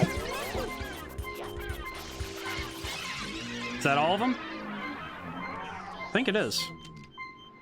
Oh, it is. Wow. But yes. So just to TLDR it, that music is on Bandcamp. It's also on Spotify, Apple Music, a couple other places. If you look up Officer Demicki, I'm everywhere. But the Bandcamp stuff, it's free to listen if you want to listen to it. And it is also available to buy, but I don't really want to shell that. The whole buying purchase option is more of a, oh, do you want to download it and put it on something? That's what it's really for.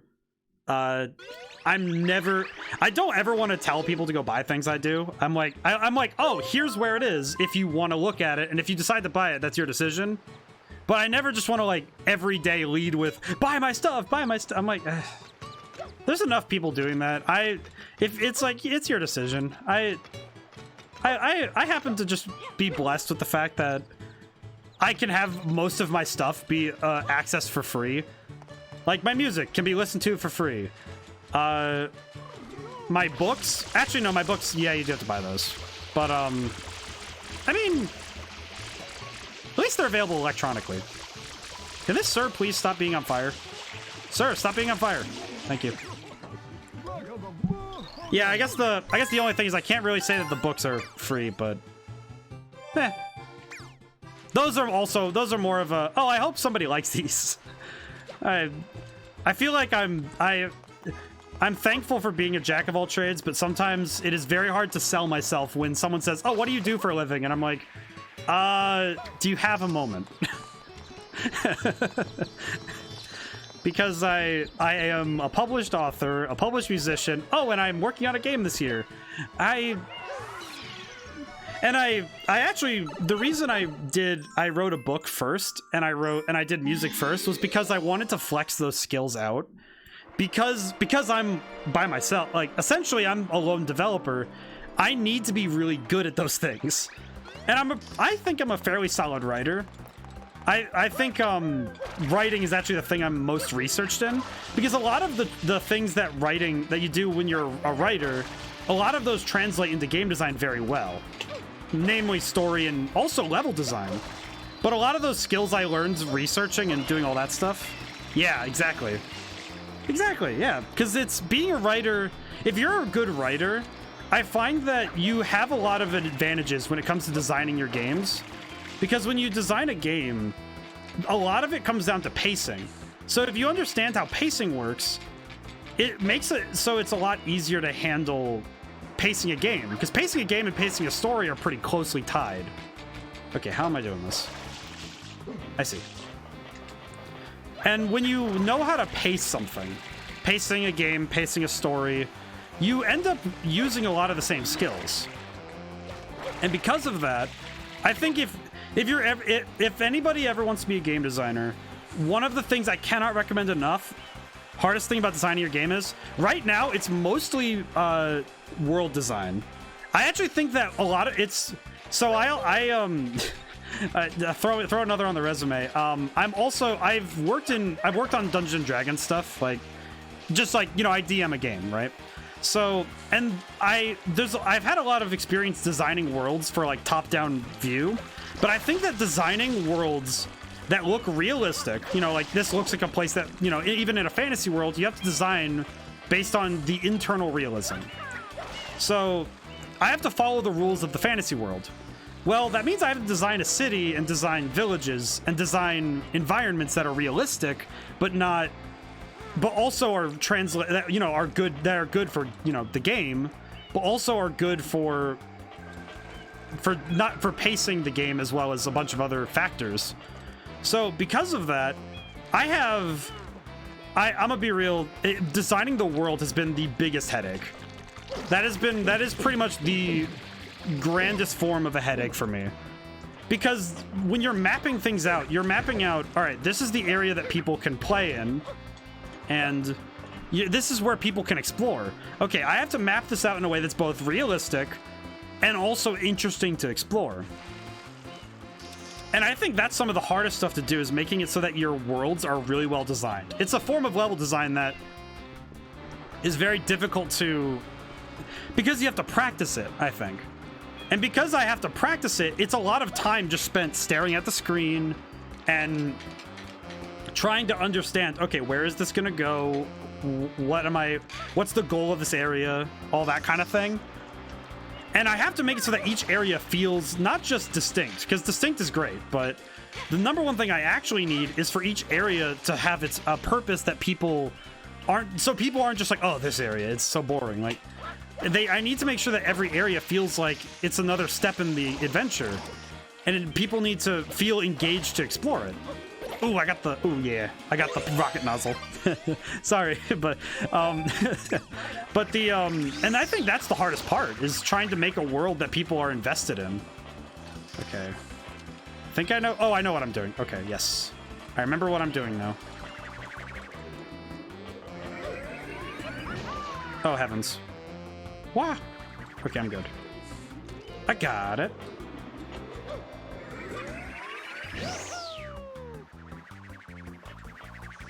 Thank goodness the Joy-Cons are messing with me.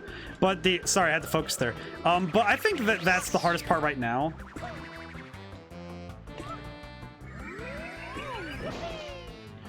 And I think the easiest part for me has been the writing. Like, for specifically writing characters. I'm very much in love with the main characters right now, like, in terms of their personality. So, the main character is... they have a different name based on the gender. You actually get to choose the gender of the character at the beginning of the game. It's kind of odd right now. It's a bit of a weird thing for me because I look at it and it's like, why did I do this? But I actually think it's really cool. Is when you start the game up, when you hit new game, you get to choose the character's gender and you get to look at their character design, really. And then from there it asks you if you've played the game before, which I think this part of the game is going to stay mostly the same, unless I have like someone playtest it and they say, oh, this is horrible. But when you start it up, it asks you those questions, and if you say you've played the game before, then it actually cuts out a bunch of tutorial stuff right at the beginning, which the tutorial stuff isn't right away, mind you. It's when you get to the first area of the world of the game, you actually you basically are looking, you know, the main character's looking for a cave. And I have it set up so there's a bunch of tutorial fight. There's a tutorial fight. There's some like messages and various things that are interspersed in that first area to let you, you know, learn the mechanics of the game so you can understand it, but it allows you to learn it at your own choice. But I was thinking, okay, if you're playing this game, God forbid I get speedrunners, right? Or anybody who wants to play the game and just, they know the game, they want to replay it. If they know what they're doing, I'm not going to bore them by forcing them to do the tutorial every time. And I'm certainly not going to make it so that it's, you know, you just have to suffer through it, right? And it's not even, I tried to make the tutorial as painless as possible because I know that tutorials can really make or break a game. And the main thing, the only real information I absolutely need the player to understand with that particular, you know, piece of tutorial is the damage type system, which is really just a fancy way of saying that every weapon and magic does different damage types. So it's kind of like Dungeons and Dragons, where it's, you know, like fire damage is fire damage. It's not like just magic. It's not flat magic. So all of the elements have their own damage type, right? So with that in mind, say you, I'm trying to think of a great example. Let's say you're fighting an enemy that's made of ice. If you hit them with ice magic, it won't do anything at all. Like, it does nothing. But if you hit them with fire magic, it usually, you know, does like tons of damage, you know, big damage. That's a nice whiff. Ah!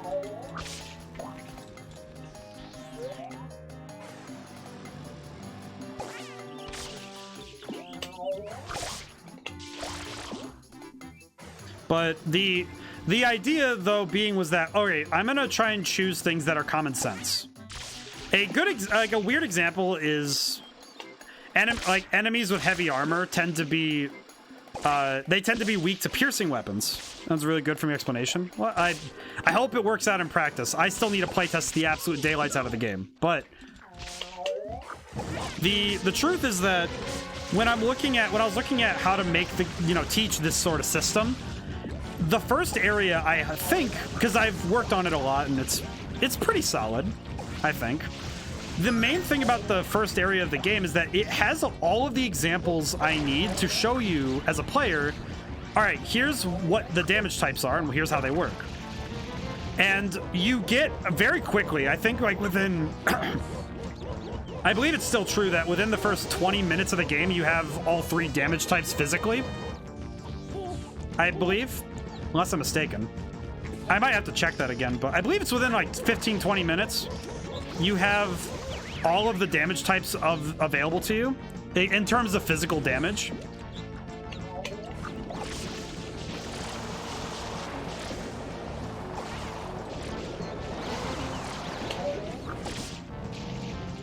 I don't like these things that keep landing in my my thing.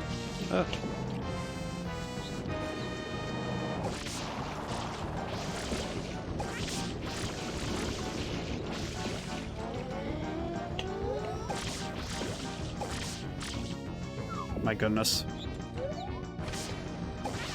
Okay, there we go. But I think the thing about the damage system is I have to teach that it's about common sense, at least to a point, because some enemies, you know, you have to experiment a little, especially ones that are obtuse in that way, right? Like giant plant monster. All right, what are you weak to? You know, you have to really think, or at the very least test it. But a lot of times though, it's common sense. Like, oh, there's a creature with a really hard shell. You're not going to use a sword to break through it. You're going to use something like a dagger or something that pierces the armor. Because that's the rule of the game, is generally things with heavy armor, you use piercing weapons. And this is actually the best example. Skeletons. Skeletons are my best example, because you can absolutely crush a skeleton in a fight with a hammer, which, you know, makes sense, right? But if you try to use a sword on a skeleton or a dagger, you know, that's not going to do much at all. Where is that flying fool? Get back here, you fool. But I think that was a system I was really proud of. But I think that it's one of those things where, oh, I have to teach this. So making a good tutorial was paramount to making sure that it works. I'm just amazed that this thing is like a bee. It is capable of flight, even though it should not be capable. Stop that. My goodness. Ooh.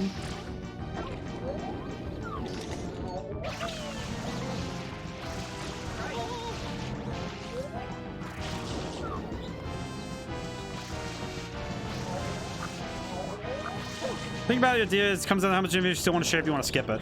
I do think that one of the things that I think I've kept, even if you haven't done the tutorial, is that it does remind you that you can switch weapons during battle.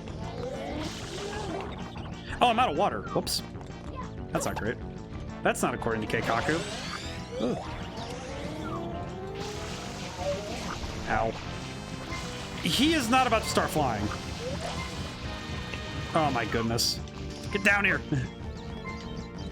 But I think that it like having the reminder that, oh yeah, remember you can switch weapons during battle, is something that would be important for me to remind the player of, but I don't know if it'd be something I'd have to, like, you know, go into detail about if you skip the tutorial. I'm still hashing it out anyway, so thankfully I have time to fix it if something isn't working right. Get down here. Okay, I need coins. Is there any coins nearby? Oh, there's this one. Oh, that works.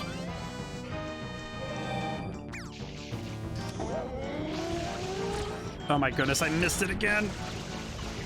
Oh my goodness. Gonna follow this fool. And I think that if I really make the beginning extremely good, and I make it so that both the characters, if I make it so that both the main character's story, I missed him. I'm really messing with this fight. I'm really not doing well with this fight because I think it's because I'm just like not. I keep forgetting to do certain things. It's just not helping me right now. Ah.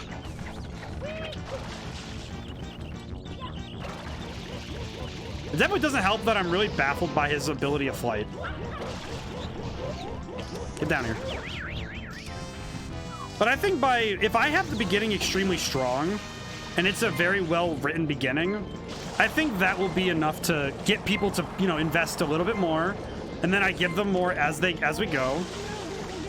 Oh, good lord, please. Please just do it again. Not that. But by making it so that but I personally am of the mind that a strong beginning can really make a game, even if a game is, you know, like the middle is really hard to, you know, pull yourself. You know, there's parts that pull yourself that are hard to get through. I do find that having a strong beginning allows you to buffer that a little bit, because you've created an investment that will be paid off. And by extension, you've created a game that will keep people in seats. I actually think that a great example of this right now is my playthrough of Triangle Strategy. I despise Booker. There's a character named Booker that I had to fight recently. And my goodness. Okay, I need coins. There are no coins here. Good heavens, why not? Why are there no coins?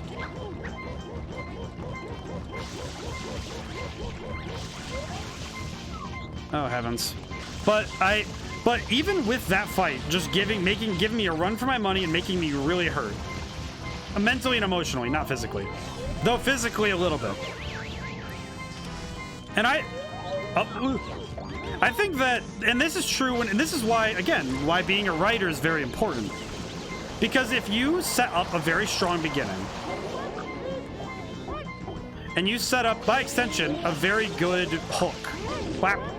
If you have a very good hook, that can carry you through a good chunk of the story. I would like to think that the opening sentence is something that I'm very good at. Oh, gee, no. Oh, that was almost the worst L I've ever taken. Oh, thank goodness. Spray, spray, spray, spray, spray, spray. Oh, run away. I don't want to get hit right now.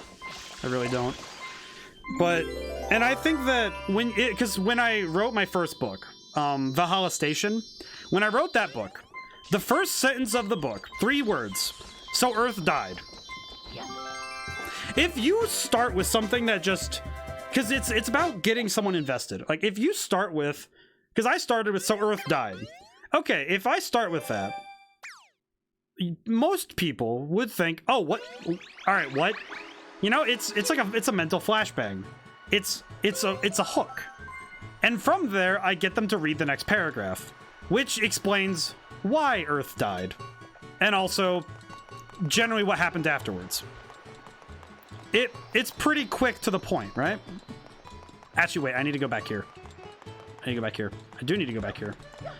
But by hooking the player right away, and the reader, or even in music, this is even true for music, right? Is that if you have a convincing hook that gets people invested, you immediately have the rapt attention of the people you want. And that's really important. So by having a very strong beginning, like the middle, you still want to have you still want to make a fantastic game. But if you have to say, okay, yeah, the middle is a little bit rough, and if it's rough around the edges a little bit, that's okay, because the beginning sets up that initial investment does so much more for the middle of the game, so that even if you took the middle aside, isolated it as a piece, it's not great. But if you look at it from the perspective of beginning, middle, and end, it's a great story, because the beginning is very good, the middle is just good, and then the ending is great. You end up with a good game. I think a good example is this game. Like, the middle is, like, I'm looking at you, Sambird, but the fact that you can have the game be extremely good at the beginning, because the onset of this game, the mechanics, like the introduction of Flood, right? The introduction of Flood is super important to how the game progresses.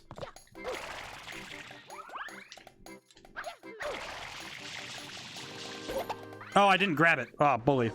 Have you played Elden Ring? I was gonna tie into that, if so. Yes, and I've beaten it. And I actually have a weird grievance with it, which is something I don't think many people share with. I don't know if people share this opinion with me. I wasn't really sure about the whole. It's mostly me with specifically the side quests, if I'm being honest. It's more of a thing with me and the side quests, but how the game progresses is very different to me than a lot of the other games, like the other Soulsborns, But Elden Ring has the interesting piece where it has, because a lot of the story, by you know, proxy of being, quite frankly, you know, a Souls-like, by that proxy, it has this weird, like, oh, it doesn't need to have like a strong story, but the world building is, oh, that jump is horrible.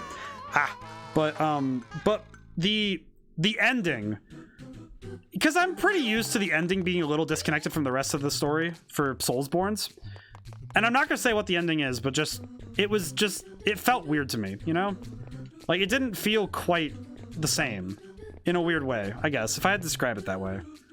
But I think that the way that Elden Ring maintains its investment, and like a lot of other Soulsborne games, is by proxy of its difficulty. Because the investment is time in both learning and in... Okay, how do I do this? Ah, I see. I did it. Ooh. Wah! Fear. Panic. Worry. Doubt. Felt the boss before the final boss should have been... Yeah, I actually agree with that. Because the, I won't say what it is, but yeah, the final boss... I don't get it. I also don't like it. I am also of the mind that it is not a very fun boss. But some of that's because of it's the area it's in more than anything. Because the area it's in is just way too big, right? And I think if you design a boss arena, because if you're designing a boss, you have to design the arena, like, because if you design a boss, one of the things that's the hardest thing is how you fight the boss, and also what mechanics do you have to fight it, and that very much changes the climate of the fight in that way, because the fight is radically different based on where you're fighting them and what you're fighting them with.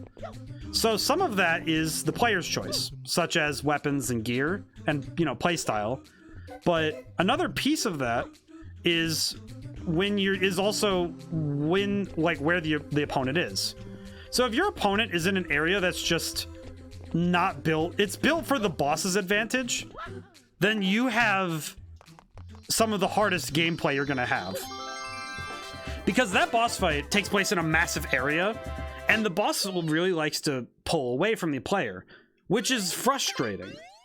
I think a good example of how that did work in a previous game that same idea worked better, weirdly enough, is there's two actually.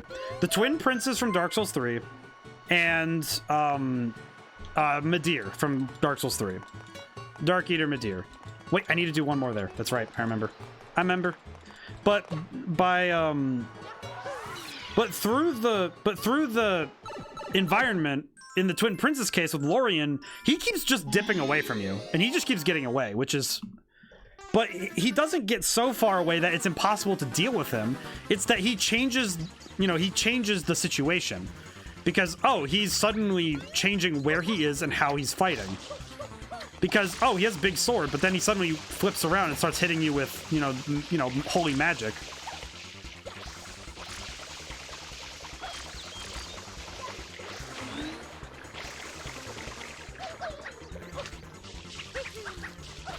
Ow.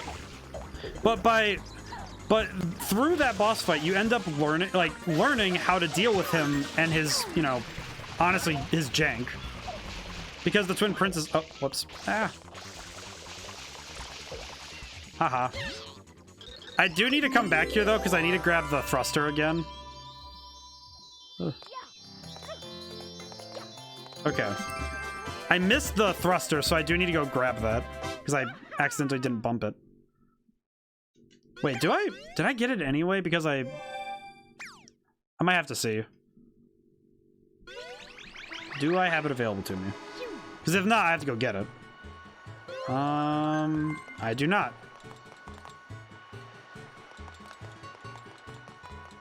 Thought I got the rocket nozzle. That's weird.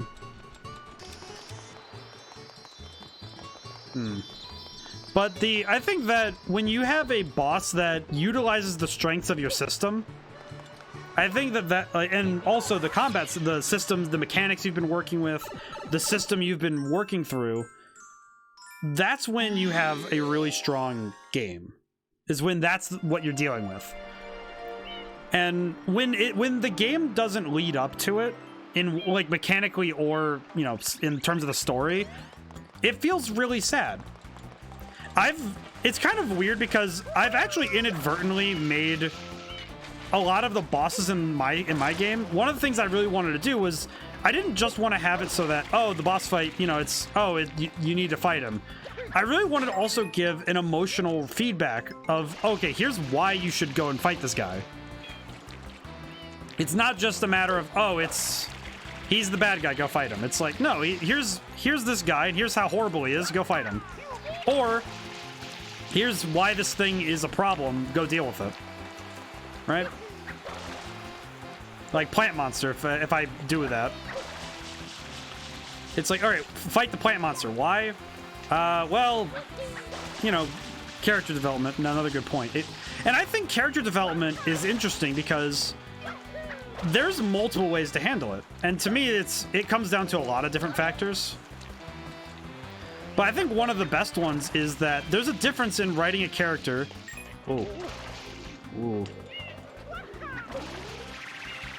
There's a difference between when character development is on the player's hands versus when it's in the hands of, you know, the developer. I think a great example of this is actually this game. The character development of this game is not so much Mario's changing as a person. That's not the story. The story of this game is, are you, as Mario, able to beat the game? Are you able to handle the challenges? And by being able to handle it, you've developed as a player and gotten so much better. And you see that through the, you know, the differences in skill between the beginning and the end. And by seeing your development, that's, you know, player development, right? And then, you know, to contrast that, the development of a character you're playing as is, you know, based on story. A good example of this would be if you're if you're playing The Last of Us. Like, if you're playing The Last of Us and characters change, people change. That is story-driven character development, yeah? And by putting the difference between those two, you also can focus on, all right, well, as a player, you are growing at the same, if you are growing at the same rate as the characters are, like in terms of ability and skill, that's the best curve. Because then as the character is growing in a way and becoming stronger or being, you know, getting cooler, or, you know, and the story's, you know, thickening, and the plot's getting cool and it's exciting, by mixing those two together and also bringing it together with game design, like with play, you end up with an exemplary, like, game, right? At least that's my opinion. I hop on my soapbox a lot, but I do think that it's something that I actually really pride myself on, is I want games to be good. I want to make my games good, so I think about these things a lot, and I get very talky. I've actually wondered if my conversations, if I should ever write them down, like, you know, take my my excerpts and write them down someday, because I feel like that it'd make very good reading rather than, and also I should just turn. I've heard that my voice is great to listen to, like just in the background, which I think is great. I think it's because I have a higher timbre, so it's easier to hear me, and I try to speak with enunciation, but anyway, but the point is, though, is that if you make a game, the number one thing is that development, and by extension, where the game is going, should always be forward. The only time it should be backward, make memorable, meaningful characters, a very impactful aspect of writing. I think that's true, Viceroy Combs. I think that if you make characters memorable, because I'm thinking a great example of this, which is really bizarre to me, is like characters in Kingdom Hearts, right? We've heard much about you, yes, and all of it good. As for me, I'm just an old man, wasn't deficient. Ah, yes, that guy. Okay, I'll deal with that. But if you write good characters, like Kingdom Hearts, I think some people say that Captain Hook is the best example of a boss fight in the first game that's like just good for no reason, and he's memorable. But if you write very good, really good, I was about to say corks. If you write very good characters, I think people can end up connecting to them in a way that's very fascinating. I'm hoping that my main characters, it's actually interesting because I've written two different characters now with the name of because the main character, I'm saying they as in because you can be either a male or a female. They because of their person. I hope that they aren't, because my number one fear is that I write a character who's just like, oh, you're stuck with this, you have this main character, and I thought that the writing was really good, and then a bunch of people just don't like them. So I'm like, okay, I want to make this character memorable, but not in a bad way. I really want this character to be really good. So, all right, how am I going to do that, right? And a lot of my solution to that problem is this character should be relatable in a way that's not just like, oh, they're just like me. It's like, no, you understand them. And by understanding them, you understand more of why they're doing the things they're doing. And by extension, what you're helping them do, really, but by doing so, I was thinking, okay, how am I going to do that realistically, right? How do you make a character memorable? And I think part of it's making them realistic in the way that they have those little moments. It's always those little moments to me, because the little moments when a character shows who they are, and it's the little things. Like, this is a weird one, and it's something I want to make sure people know about because it's very funny to me. Is there's a lot of doors in the game that are locked because you can't just go running into every house that's, you know, just there, right? But you can interact with every single door in the game, right? And over time, because you can hear the main character's thoughts, they start commenting on the doors because they've stared at a lot of doors. It's like, why do I keep staring at these doors, right? And they have that thought of like, why am I staring at doors? But then they start realizing they notice things about doors, like, oh, I figured out that this construction is, you know, shaky, or oh, this door isn't really built up to code or whatever, like weird stuff like that. But it makes them a person because their personality starts to shine through, that they are a bit of a weirdo. Like they're a strange person, really. What is this? Can I pick this up? I can. Very helpful.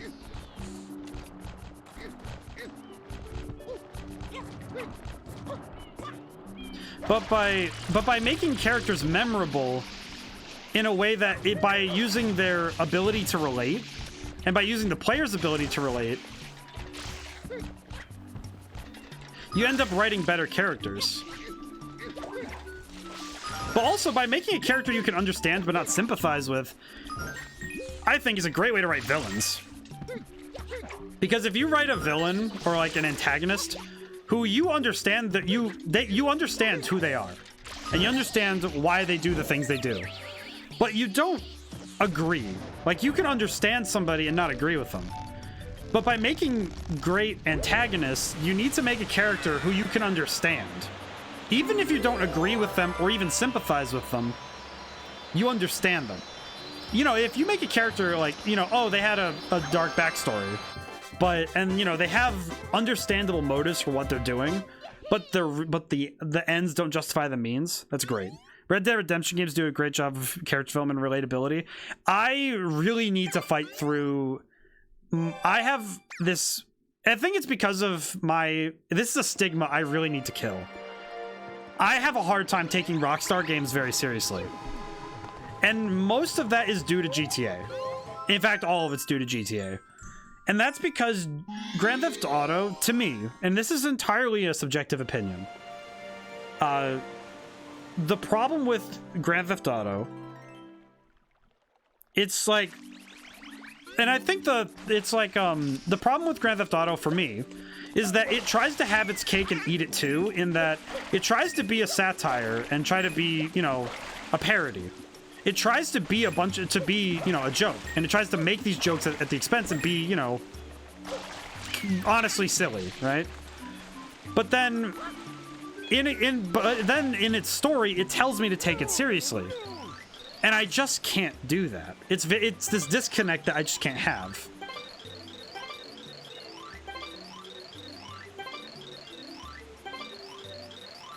But with Red Dead, I know that that's not the case. And I know that, and that's why I'm really like annoyed with myself that Red Dead, I haven't been able to get through its story because of that stigma. And I don't like that about how I've approached that game, because I feel like it deserves a real chance, right?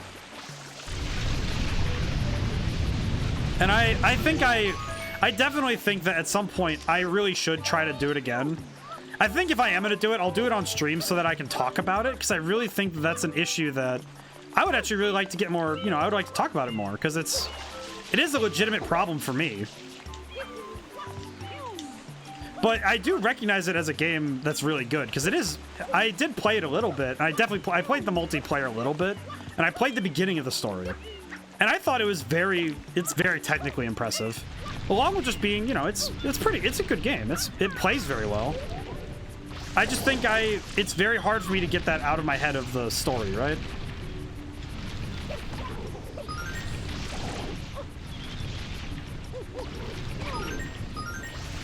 Grab this while I'm here. But I do think that opinion is kind of like, it's not great. And I think that I could very easily be wrong. And I think that's great. Like, to be able to be disproven that's scientific. That's scientific as heck.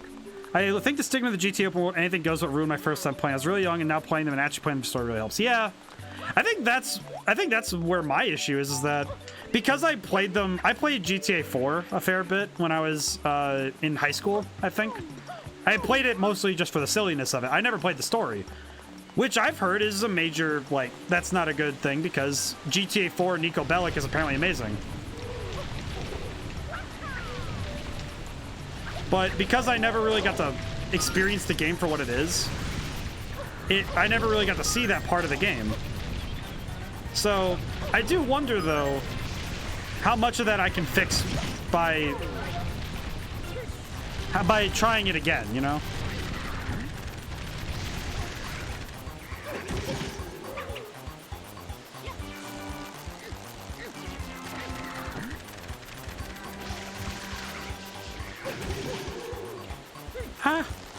But I think similarly, I imagine some people also have that same feeling about games like this, about like early 2000s games, because of the fact that a lot of them didn't give you direction in the same way, right?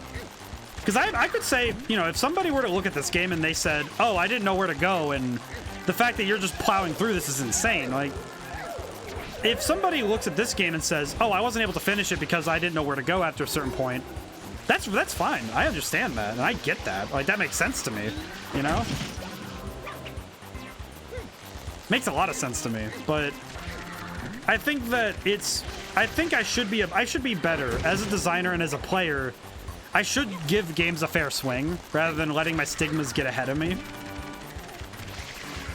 But I also do think that, you know, if as a player, if I'm like, oh, maybe I don't want to invest in this, it's like, well, at least I have the maturity to just, you know, put it down, right? Like, just, oh, I don't think I'm gonna have fun with this, so I should just stop before I really just, you know, beat my head on something. I had to do that earlier today, actually. I was playing, I play a fair bit of Yu-Gi-Oh! Master Duel, and I was not in a good spot mentally for that. And some of that was also from my headspace today. Or review bomb because you don't like it. Yeah, I don't get review bombing, because it's like, well, what benefit do you have in saying, oh, this game is trash because I don't like it? Like, well, you can review it honestly, but just, you should state your grievances with the game, not just, oh, it's bad. Like, well, why? If you can approach the game and say why, then you're gonna find that your experience is richer for it, because you're able to say, oh, this is why I don't like it. Okay, I'm gonna go finish Delfino Plaza, I think. Or no, not Delfino Plaza. Actually, wait, I know what I can do. Whee! You get more credibility with that as well. Because I think that if you can construct an argument and, you know, make a good case for why something is or is not, that's a lot stronger than just saying game bad. And that's what I try to do with my streaming, is I try to say, okay, here's what the game is doing well. Because the first thing I want to say is, what is it doing well?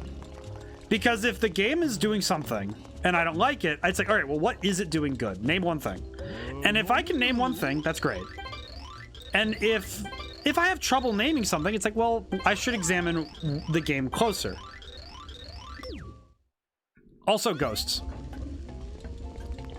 But when you're looking at, you know, how games are, it's like if you look at what's being done well, and then you say, all right, this is what's being done well, and here's what's not doing so well. By answering all of those, you make it so that you can better critique the game. And it's not like, oh, you need to do this to please other people. It's like, no, it's better for you to think about these things critically. Because critical thinking is a very helpful skill, because then you can say, oh, why don't I like this? And by being able to say why you don't like something, you're able to better understand yourself as a person. And then you can make better decisions about what games you play in the future. Also, I don't know why I'm going through these levels first. I feel like it's just, oh, get these over with. Oh, no more sand. Sand! Wee. Oh, no, I just had flashbacks. Why did I just got, like, horrible flashbacks for some reason. What just happened? Oh. I just had, like, a weird flashback for some reason. I think I'm gonna get cooked. Oh. Oh. Okay.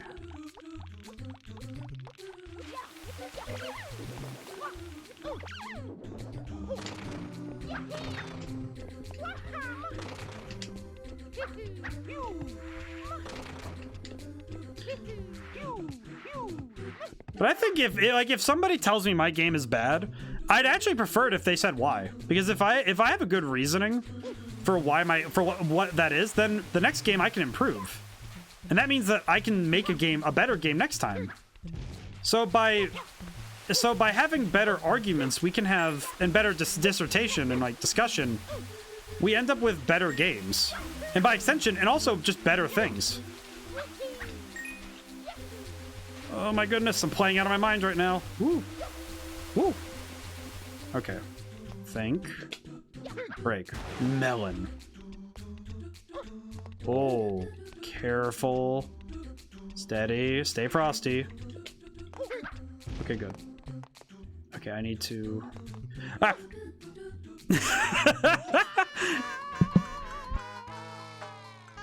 Okay, well that was silly. And I think it's also, you can have a very great game, and I've seen great games get absolutely, ripped apart by critics, not because of even the game's fault, or at least, the game.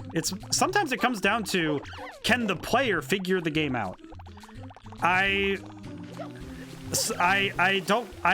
hold the whole thing with gaming journalists.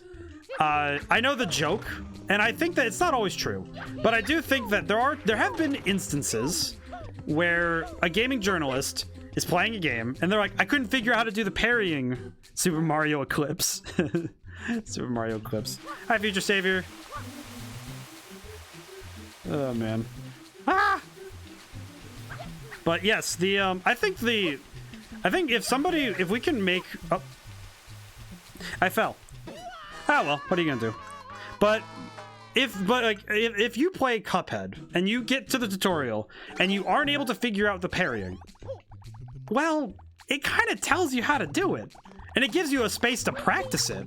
So it's kind of worrying if you can't figure that out, Like, that's kind of like, well, that's not even the game's fault. Like, that's a major issue for the player more than the game, because wow, why is it that you can't figure out to just press A?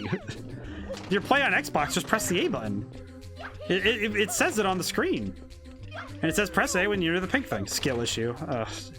Thank you for the meme and but yeah, it's like, all right, well, what can we do to even fix that, right? Like, what can be done to fix something like that? Oh jeez. Oh please no, not again. Nope, not again. Ah. It's really sad because I was likely halfway through Cup before I realized I could parry. Oh no! Wait, really? How'd you do that? How did you get through half the game without parrying? I thought wasn't the tutorial you had to parry to get the thing? To get through it? You had to do the jumping thing. Oh, I just realized what it is. Oh, okay, no, I got it. It's because, this is actually, okay, no, that's actually a fair point, though. Because if you don't realize that all pink things are parryable, that actually is something that I actually... No, you know what? Now I'm thinking about it. First playthrough, what did I do? When I was trying to figure out the S... Because I was doing the S rank stuff for hard mode, because I'm a masochist, and I love that.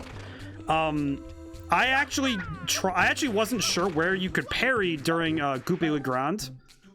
And I only found out later, oh, the question marks above his head can be parried. And I didn't realize that. And it was just like, what? It was this revelation in my head of just, oh, that makes sense. But also, what? Ah! But when you look at how a game is that way, if the G was able to counter... Definitely didn't forget to do it while fighting the bosses. For the meme, for future savior's sake, yes, that is why. But also, I do wonder though, that's actually true though, because now that I'm thinking about it, like in that respect, okay, if you have, can I break all these? Oh, for my efforts. But you know, for the sake of the meme though, yes, it is actually true though that if it's not communicated well. It's like, well, it's not that it wasn't communicated. It's just that, oh, this skill doesn't just translate just to the environment. It's also to bosses. And if you're able to, if you don't piece that together, then yeah, that is something that is important though. Cause all right, well, I hope that the designers were like, I hope they like for future releases were like, oh, what can we do to, make it more obvious? Cause I think, the first boss, the root pack, I think they're the unofficial first boss. The root pack is really pretty, like, it's hard to see the parrying things, right? If you like the potato's the only one that really is like, you could see the worm, but even then it's like, yeah. But I think just like you, Viceroy, I don't fault the game if it's something that's just an oversight for me. I think a good example of this is in Triangle Strategy. I kind of had this moment of, oh, every time I turn my back to archers, they can just pop me in the back. Well, duh, because archers don't need to be right there to hit you. Even if you're up against a wall, they can shoot down and hit you. So it's like, well, yeah, they can kind of just keep doing that, huh? But I think that sometimes it's that's the experience between the player and the game. And sometimes the experience is something doesn't get communicated and it's not exactly the game's fault.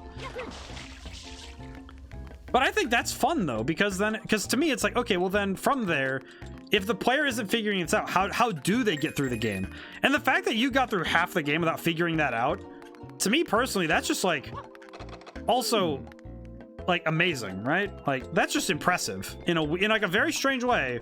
It's actually impressive because that means that you beat the game without a core mechanic working for you. Because then that tells you, all right, how did you even do that, right? I need a pineapple. How do I acquire pineapple? Hey, do you have? Oh wait, no, I remember where the pineapple is. It's up top. I remember now. I remember this, and I remember this level stumping me as a kid. There's a secret. I had to find it. Where's the pineapple? I do apologize if this music drives anybody nuts, because this music will drive me nuts. Can't open that. It's like beating Dark Souls with a +1 broken straight. If you beat a game with a broken straight sword, you deserve a Medal of Honor, like like a Purple Heart, because you're wounded. But like if you're looking at how, oh, I can go up here. That's right. Whee. Hello, sir. I need a pineapple. Have you seen one? But if you're able to beat the game in a very bizarre way, it's like, well, it's not that you're wrong. It's just, my God, I don't know how anyone would want to do that. I don't think anybody would want to. It's just, man, I don't know how you'd get miscommunicated to do that, but, ooh, pure pain. I do like the ghosts in this area because they're very silly.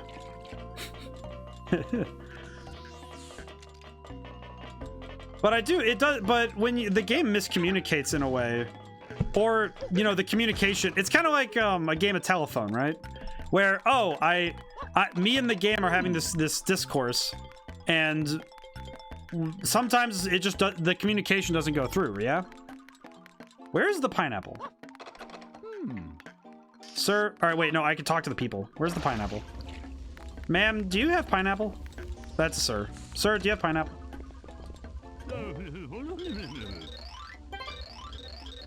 You had some this morning. Uh-huh. But where is it? This is actually one of those areas that I remember just being very stumped by. Primarily due to the fact that... Okay, wait, I remember now. There's a mirror in the women's room that I need to go to. Oh. Hello. Out of that. I think it's in here.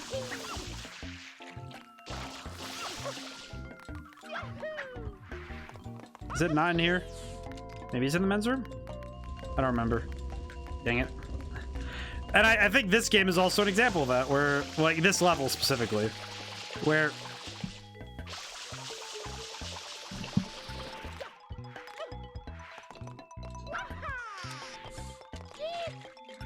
I forgot about that.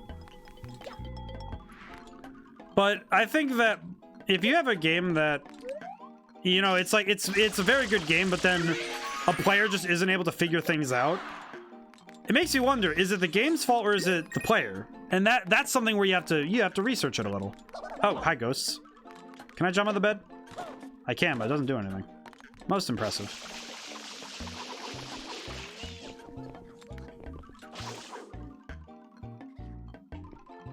Sir, can you don't?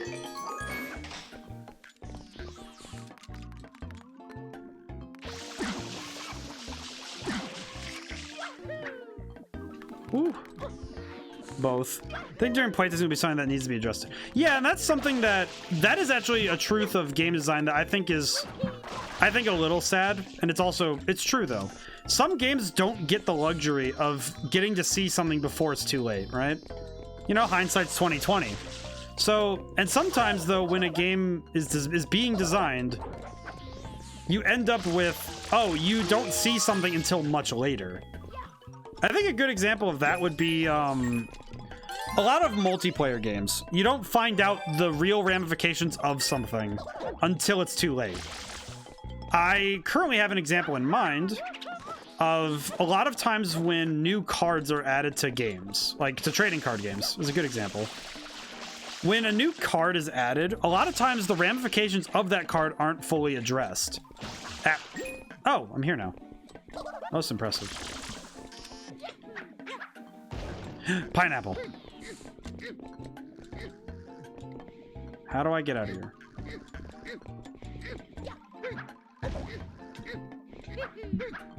Pineapple. How do I get out of here?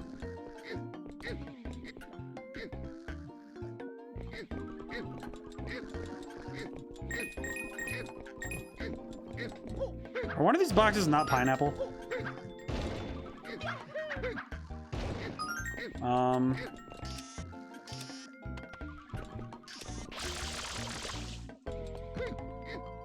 Yeet. A test group of 100 people significantly different than a group of 1,000. And that's true, right? Like, because of the fact that you can't really like test for everything, because that's something I'm pretty sure I'll see in my game very quickly. It's like, oh, this weapon's overpowered. Oh, this weapon's underpowered. This whole playstyle is broken. And it's like, oh, well, I didn't know that. And I wouldn't have been able to catch it because of my resources. So that's why I have to do a lot of things to make sure it's airtight. And also make it so that if I need to, it's easier for me to handle, right? Okay, on a side note, I do want to talk about the music in this game. The fact that every single song has an addition to it that allows it to have bongos makes me very happy. Every single one when you're riding Yoshi, it switches between having bongos and not having them.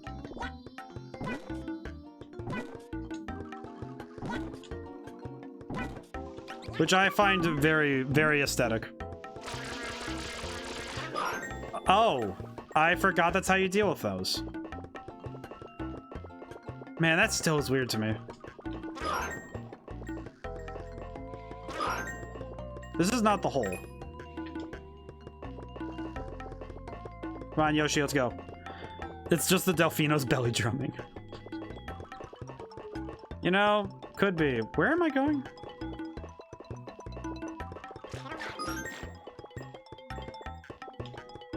Is this the hole I need to enter? It is not.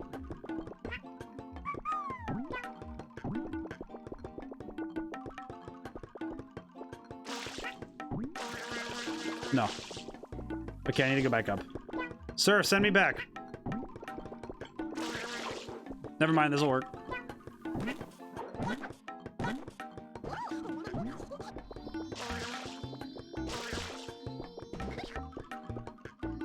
How do I get back up?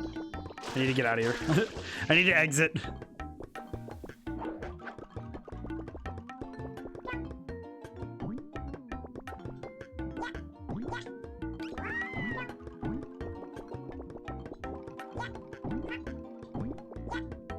How do I get out of here? I need to go back up there.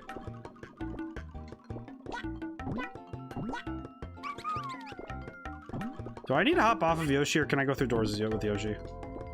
I cannot go through doors with Yoshi. Oh, please, no.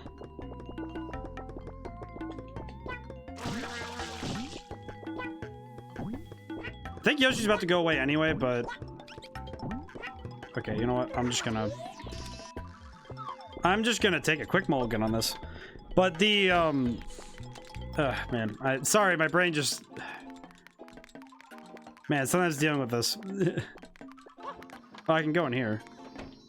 Anything in here? No. Wait a minute, what? Really? There's a shine sprite right there? You let me have it? Alright, fine. You know, you have to try it at least once. But, and you remember which room it is? This one? No. Always forget. But I think, going back to playtesting really, but I'm gonna go back to playtesting really quick in my head. Okay, a good example of this, and I think it's just because it's a new card that it got added, in Master Duel. There is a new card that is making the rounds in Making Me Hurt. It's, I don't remember its exact name, but it's some crazy long thing it's a boss monster, really. But the thing about it that I'm finding is the true, like, honest test of it being really just mind-breakingly hard to deal with is the fact that I don't think that they really understood the ramifications of it being capable of what it can do, right? For lack of better terms. Like, because when a card, when any component of a game is capable of disrupting the entirety of the current game, you have something that's a little too strong. I need to remember where I get the pineapples, because I need to get another Yoshi. Yep, I need another Yoshi. Ah! The problem is that I went down the wrong path with Yoshi, so I ended up wasting time. I do apologize. Ugh. Excuse me, ma'am. Thank you. Excuse me, sirs. And ma'am. Dang it. This is just a waste of time. Ugh.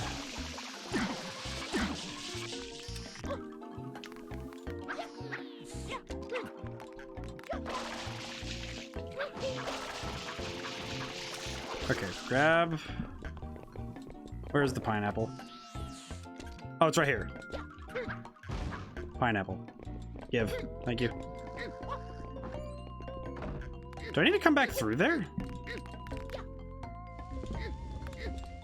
I'm trying to remember exactly how this level's laid out.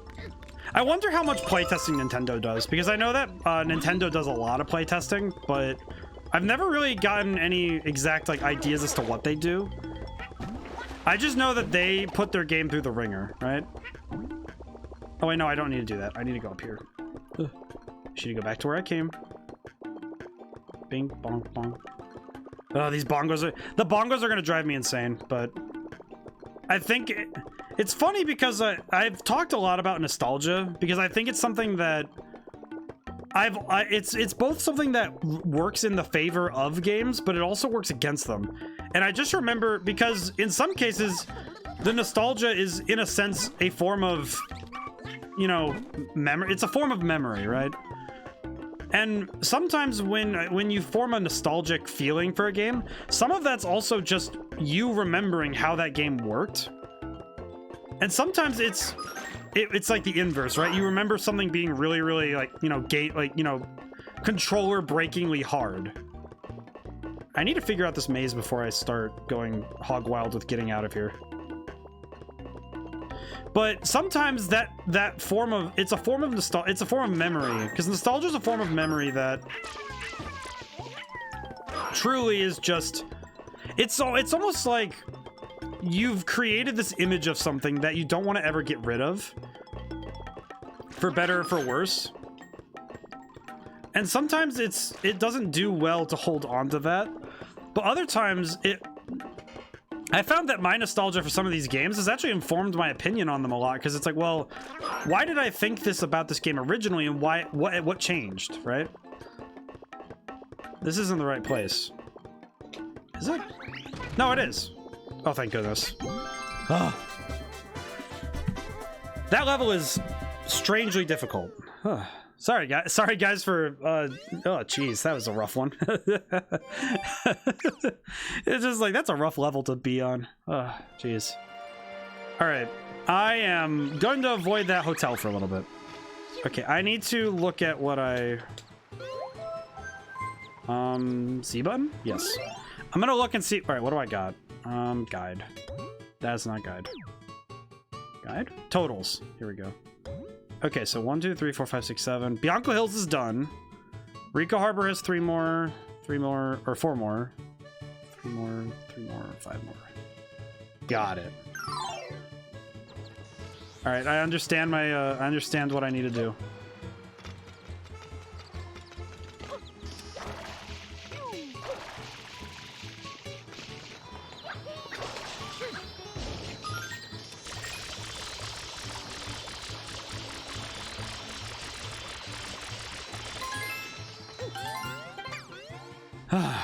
And I'm looking at this game. This is a great example of my nostalgia sometimes works against me. Especially when it comes to, all right, this game, how does this game feel? And man, sometimes I feel it like, oh, I remember where things are and what to do. But, and that's a good form of, that's like a, you know, that's a memory. But sometimes when I come back to it, it's like, oh, wasn't this easier? Or wasn't this harder? And, you know, it goes back and forth. I do think that this game's music has definitely not aged at all. Because I think the music is one of those things that definitely has stuck with me. Because the music is great. I think that's also true for Odyssey and Galaxy, is that a lot of people really find that the music is extremely good.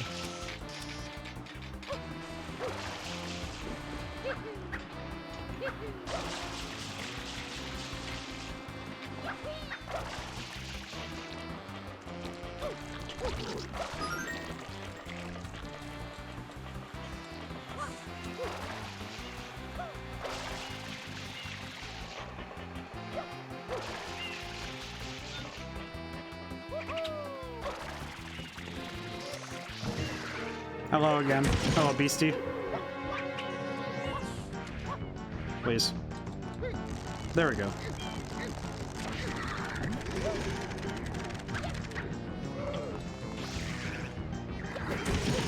It's interesting that they reuse this boss fight a lot more than they do PD Piranha, because even PD Piranha has, like, he has the changes in the boss and how the boss is designed.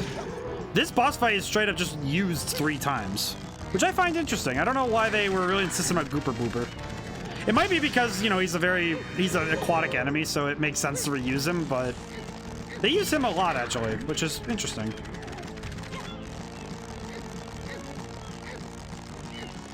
It is also, it's efficient to not, you know, have, like, every boss doesn't need to have a new model, but...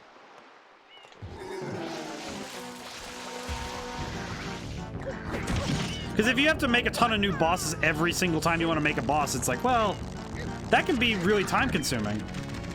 Especially for a 3D game.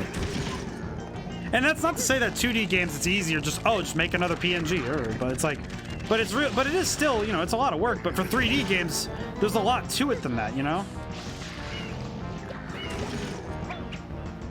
Because it's not just, we have the character and this. We have, this is a character and their art and their animations. And that's true for a lot of 2D games nowadays, but it's not always true. It's also because I'm of the mind that between 2D and 3D modeling, I think that 2D modeling is hard to make a great art style, but 3D modeling, it's a lot easier for it to go wrong. Because I think an art style can be justified, you know? Like, I think a lot of, Crooked Man. It was an RPG Maker game. It's a horror game. Even if the art style, some people could say is like, it's hit or miss. But it still has the fallback of, it's an art style, and it works for the aesthetic it's trying to make. But you can't really use that same idea and that same argument for a 3D model, because a 3D model, even if you're trying to style it, you still have to make the 3D model. Yeah, it can't have any, you know, tears. It can't have any major issues in terms of how it works and how it runs. Oh, hi.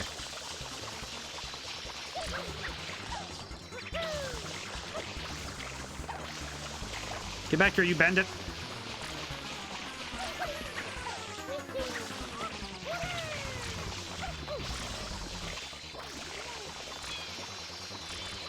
Come back here, you. Wah!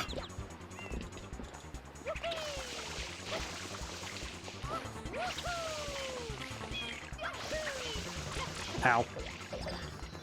But I think that when a 3D model is wrong, no matter if it's, you know, like the art style's decent or like anything, if a 3D model has major issues and it doesn't fit right at all, and the animations are wrong, it hits a lot faster.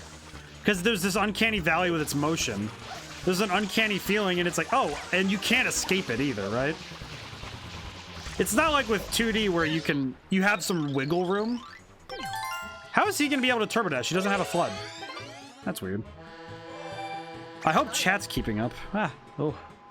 Every time I'm streaming, I always worry that chat's like gonna do something weird on me, you know, because I look at the chat through my phone, so it updates a little differently, and I'm always worried that it's doing something that's gonna do something like that. Let's go grab this really quick. Boom! I did it. All right, excellent. Hi, Demon Dummy Link. That. Intriguing. I had to read that name again. I'm like, what? I looked down, just like, huh? That's a fun name. I have to. It's like Dima Dummy. Dima Dummy. Yeah. The tea is warm today. I need to drink more tea. I have tea in the house. I just never. I don't know why I don't think to drink it. I'm always like coffee, and it's like, I think it's because I'm always drinking coffee in the morning, and I don't think to make drinks in the afternoon. But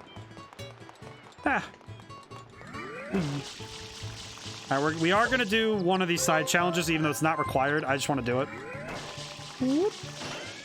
Into the police station we go. Oh man, I forgot how scary these are.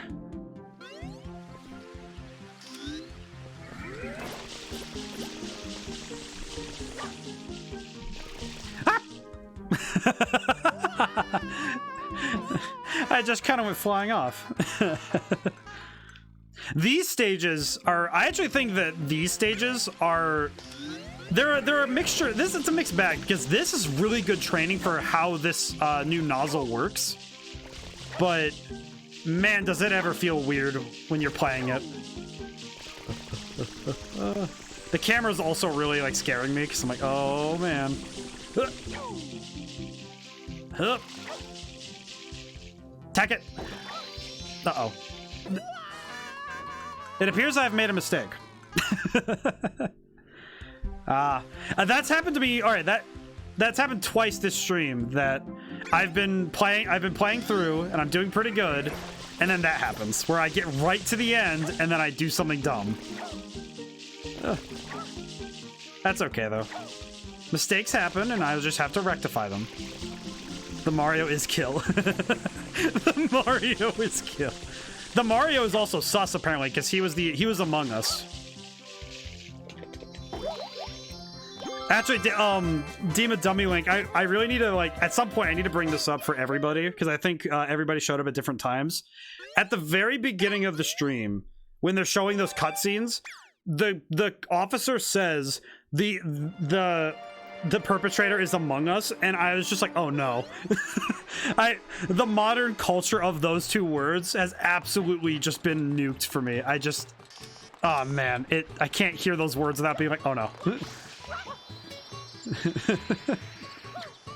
I find it very funny.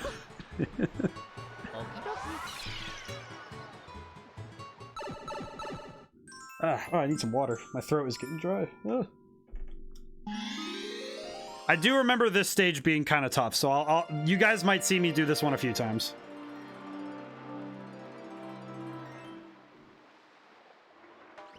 Yeah.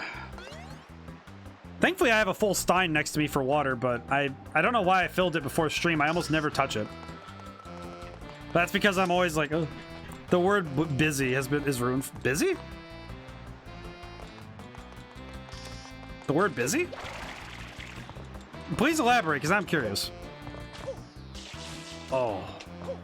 Button? Uh-oh. Oh, lordy, I'm also on a timer? Oh, heavens. Oh, heavens. Alright, don't panic me. I already panicked. Whoops. Whoops. What? Oh.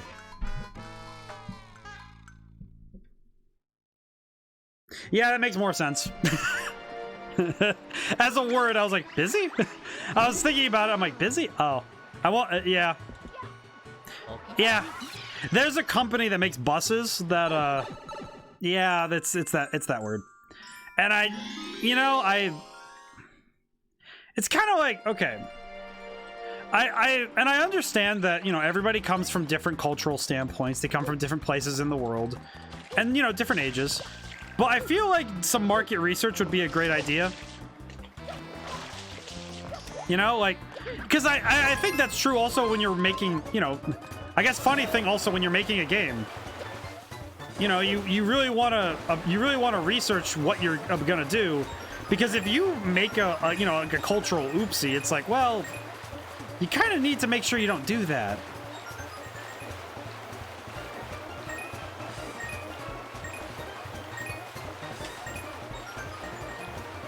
Oh, jeez. But that's kind of... Ah, I missed one. Ooh, I'll have to go back for it. Where are the others? Where are the other ones? Back! Oh. I'm sorry I barked like a dog there. What was that? That's when I'm like looking at people who write and people who, write music, they write anything.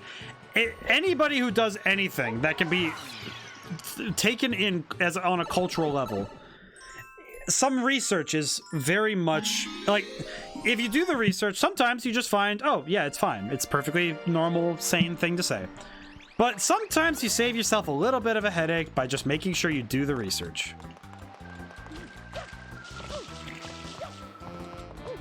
I actually did some research myself because I'm trying to write music right now. The bike company, they use a sussy. I am remembering that now, and I remember that bike. I remember that bike company. And it happens in games all the time too, and it happens in books. I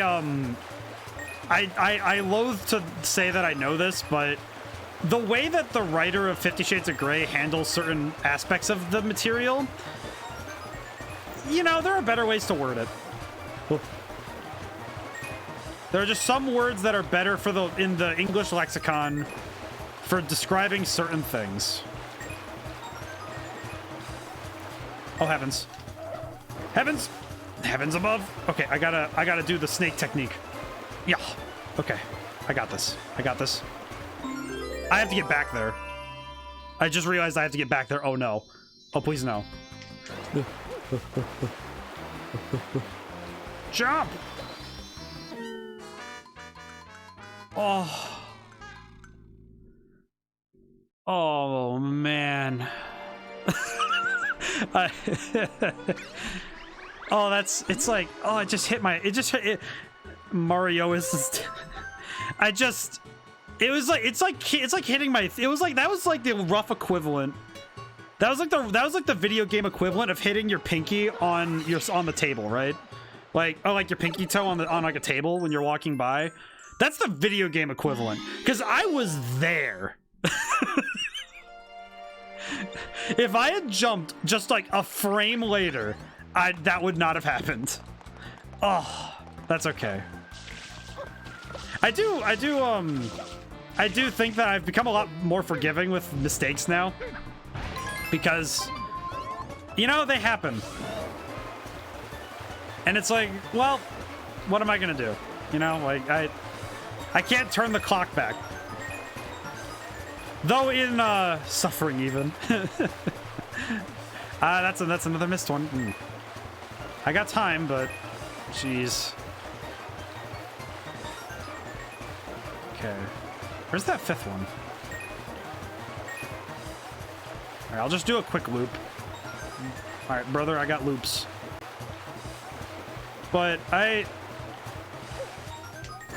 think through this whole endeavor of streaming, I've somehow become more forgiving about my mistakes whenever I'm playing games. Alright, I have to mash the A button when I get out of this because I'm gonna crash if I don't. Ah! Oh. It's like a jump scare. Okay. Don't. Yes. Okay, good. Whew. I just realized I'm not even... Okay. I just had the thought. Unless I'm mistaken, so I don't know if I'll be able to do this in a single sitting. I might just extend the timer. So because I'm horrible. Not really. I just have like a means. Sometimes I'll extend streams because I'm like, oh, I'm right there. So I'll see where I am at the like in a half hour from now. If I've beaten the Sandbird and I've beaten at least a good chunk of Noki Bay, I'll finish the game. I'll just sit through the rest of it, no matter how long it takes. Because at that point, it's like, I'm right there, right? Like, why would I stop? So, we'll see where we're at, but... You know what's actually something I've been trying to learn a little bit more about is, is this a sort of speedrun? Sort of. So I have a weird habit where if I think a game can be done in a single sitting, I'll try. I actually did this with Dragon Ball Z Budokai. Weird one to do this with, but... I actually did this sort of with Budokai because you might actually be able to still see the stream. I actually beat the entire story of the game and everything except for the hardest tournament in a single sitting. And I'm not entirely sure why. I just did. Ah! It's at the very least, I want to see if I can condense, because my goal with some of these older games is to see if it's possible to condense it into, you know, a shorter time. And some of that is more out of pride than any sort of common sense, really. I actually tried to do it the first time with Metroid Dread on hard mode, which, if you haven't seen Metroid Dread on hard mode, yeah, that's a dumb idea. Especially without practice. I probably could have done it maybe with, on regular.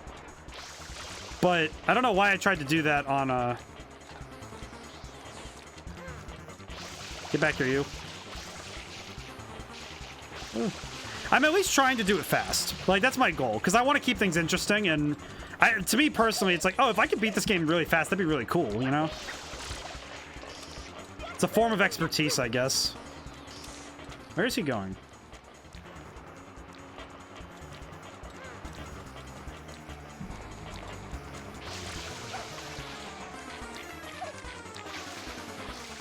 Oh, I got him. Very good. It's like, I basically, when it comes to some of these games where it's like the older ones, like older titles, I try to speedrun them. If it's a game that's reasonable, right? There's a couple games I have in my lineup right now that I think are good for one stream. And then if my audience really wants me to do it again, I'll do it again. This game might be a great example because if somebody wants to see me try it again but faster, I'd be more than happy to try and get the in my overlay, I'll try to set up a speedrun timer and try to see if I can do it. I'm not really a speedrunner per se. It's, you know, I'm mostly obviously I'm a game designer, something of a game designer myself, but I'm fairly good at games, but I'm not like I'm no master. But all right, let's get spread. Whee.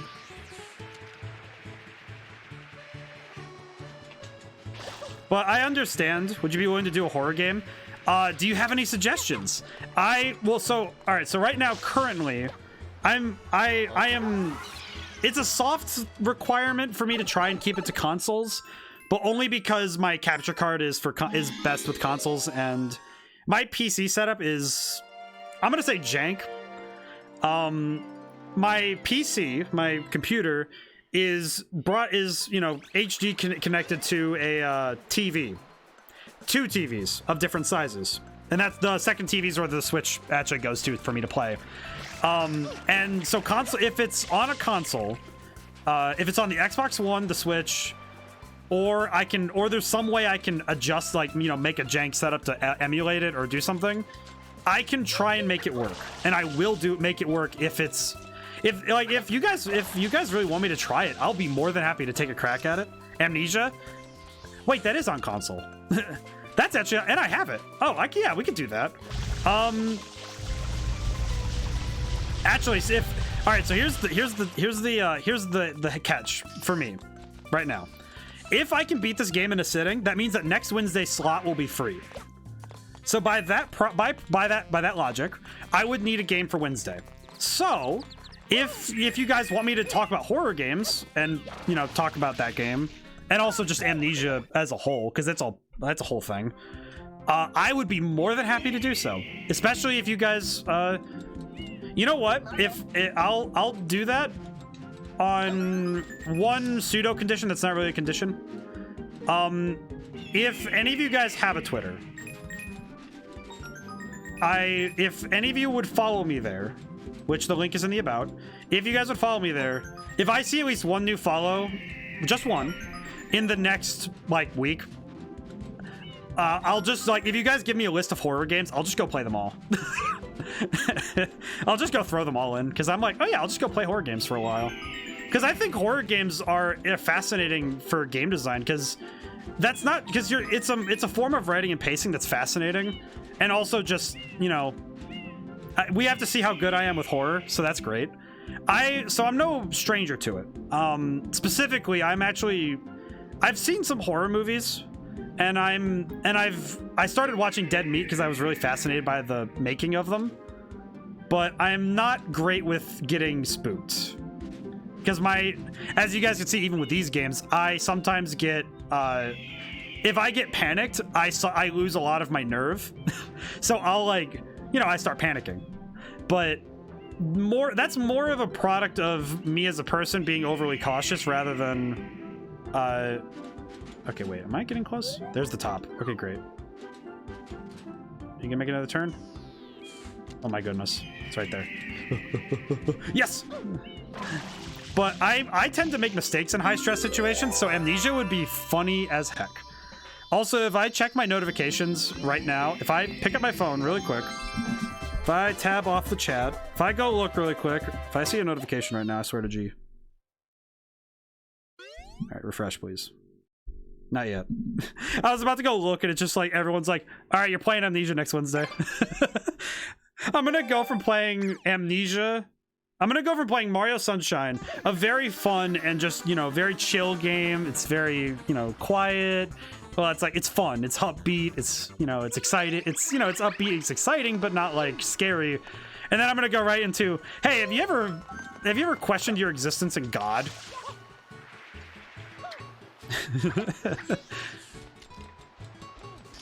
I'm reminded of that one. There's this one quote from Ben Schwartz when he was on Game Grumps, when he was like, "Do you think God listens when you scream?" And I was just like, you know, that's kind of where I'm at right now. That's where I'm going to be if I play Amnesia. Hello, sir. Sir, can I please have that rocket boost? Owie. Thank you. But yes, Dima Dummy Link, I will play Amnesia. Actually, are you followed, Dima Dummy? Because I don't want you to miss that stream if I do play it. I don't want you to miss that one. That one will be very funny. Because so here's the thing. With horror, I will do it even if I am a total pansy when it comes to certain things. What the? Did he just juke me? He just, whoa. Yes. You are followed? Very good. I apologize if I don't remember. Very good. We will play Amnesia. Then we will play the Amnesia. It will happen. It will happen. We will be playing Amnesia next Wednesday if this game is finished. I might just need to start this game up though. Whee. Howdy doody, Shadow Mario. Sir, can you please don't? Very good. Alright, cool. So we have the rocket jump and... Excellent. So we will definitely be playing Amnesia. Actually, that'll be a fun time to talk about world design. I was talking about it with this game with the hub world design. But this game is also... That game would also be a great example of it. Because the... as I'll explain my ninja ways mayhaps later. Oh. Very exceptional. Oh, are you followed on Twitch too? Because the only reason I asked because I was looking at the... I have a... I have the thing on the overlay. It's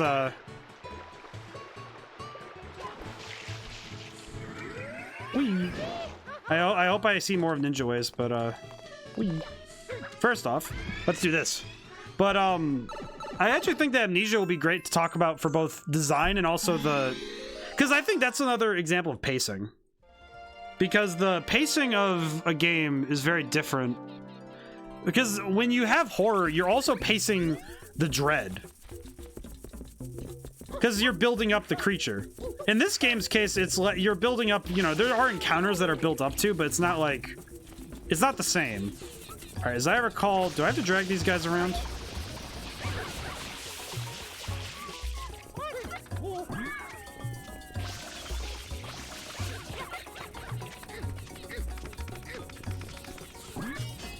Okay, as I recall, I think I have to get them somewhere, but I don't remember where.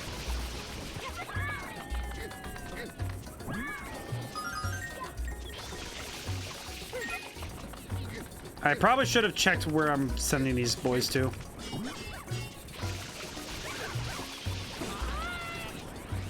Oh, lordy.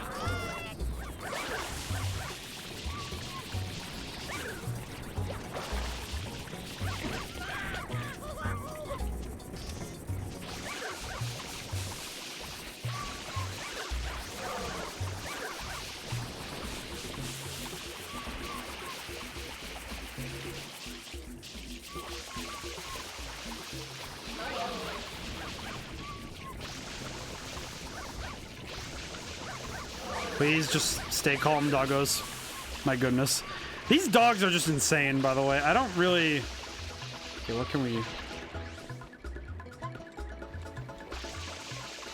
Trying to remember what to do with these lads.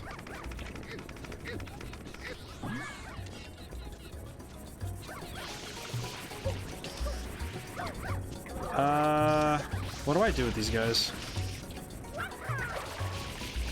I'm trying to remember exactly what to do for this level, because I probably should have, I think I remember how to do this. Maybe. This is a big hole. Okay, I need to look around. I need to appraise my surroundings. What am I looking at? Okay.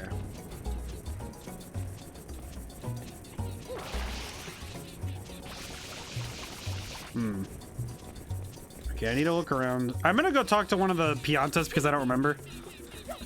This is bad of me. I should have talked to him anyway, but do you tell me what to do with these dogs? Think he spares a hand here? These dear ladies' pets and guys are going on the rampage, not the bees. Question. Nasty fears drive them. Nora grab the tails, spike them into the ground, but they're too much to touch now. Spike them into the ground?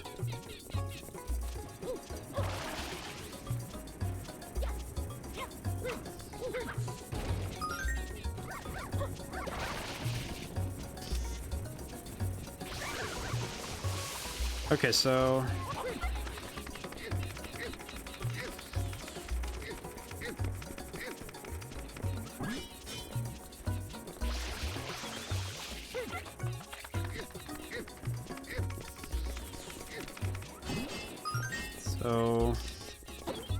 How? I do not remember how to do this one. I think this is one of those levels that is just really hard to do. I just remember this one being weird because it's like, oh yeah, you have to hit them or whatever, but...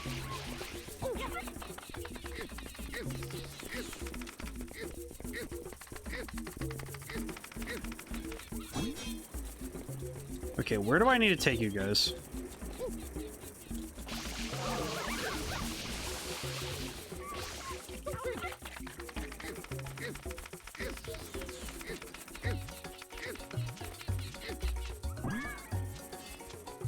I am not 100% sure what I'm doing here. I might need to look this one up because this is another one of those ones that just, I'm like, okay, what am I doing? Ma'am, do you have any insight? Wait, what? How hot is it? Hot enough? Okay, what can I do to the dogs? I'm also almost out of water, so that's not great.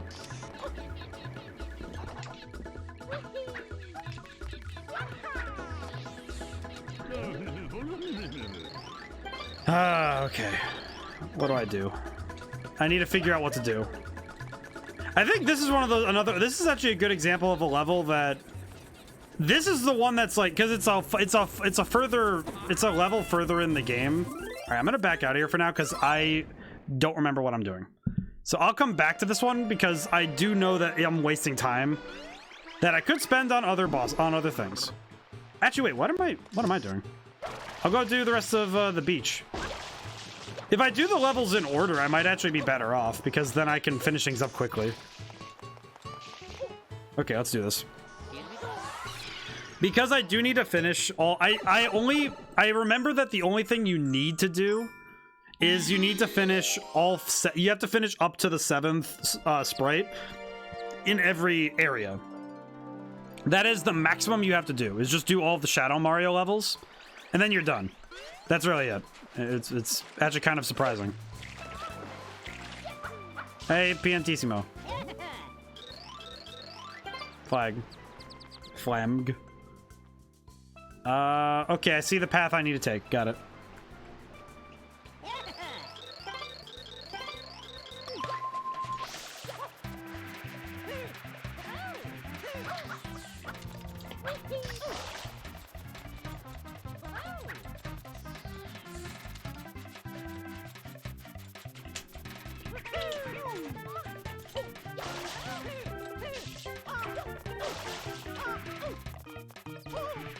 Oh no, please. Did I just whiff super hard? Hope not.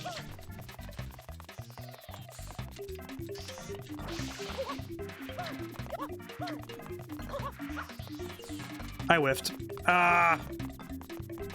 Piantissimo, can we try again?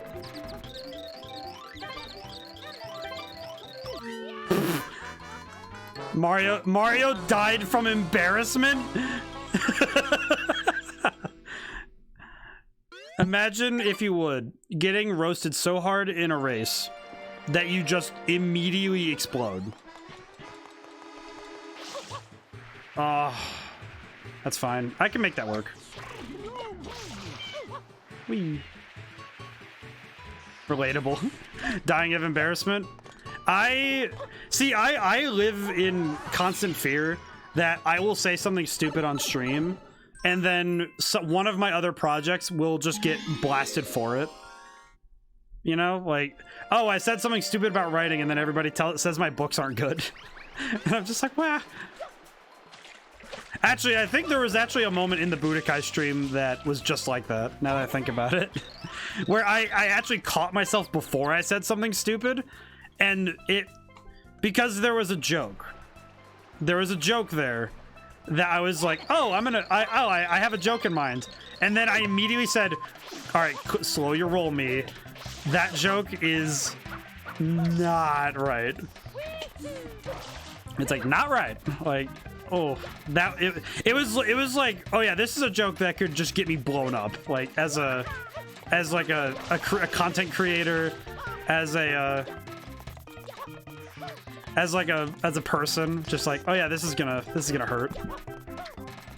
Oh my god, the child stopped me! Oh my goodness, no! The child! Oh my goodness. That child just stopped me mid-jump? Did he just say the horror? Oh man. Oh my goodness. Now I'm like in more pain now, because it's like, oh, I lost and I got a game over from that. That's one thing. But to lose because I hit child?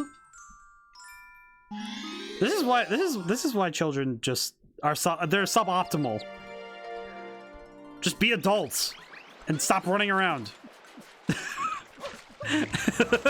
That's really dumb. Children are suboptimal to the speedrun. Please stop.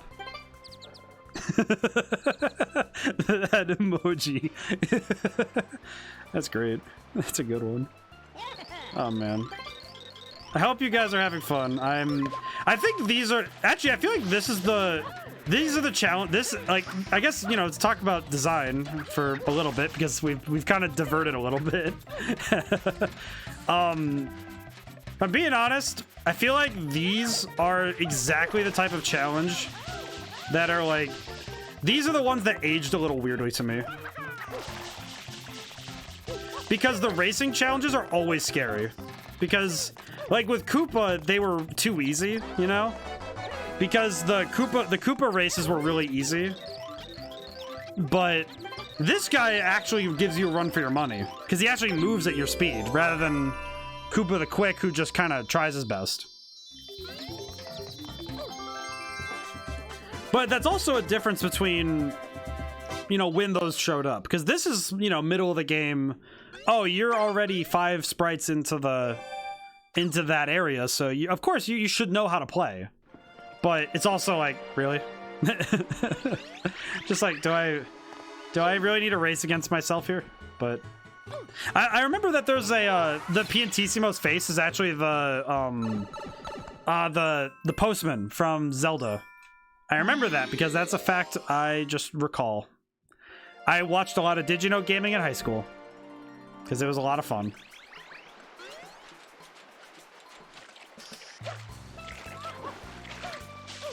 I feel like any music with marimbas in it is weirdly nostalgic for me because I listened to a lot of Jimmy Buffett when I was growing up. You just hear marimbas and all of a sudden your brain goes, Margaritaville!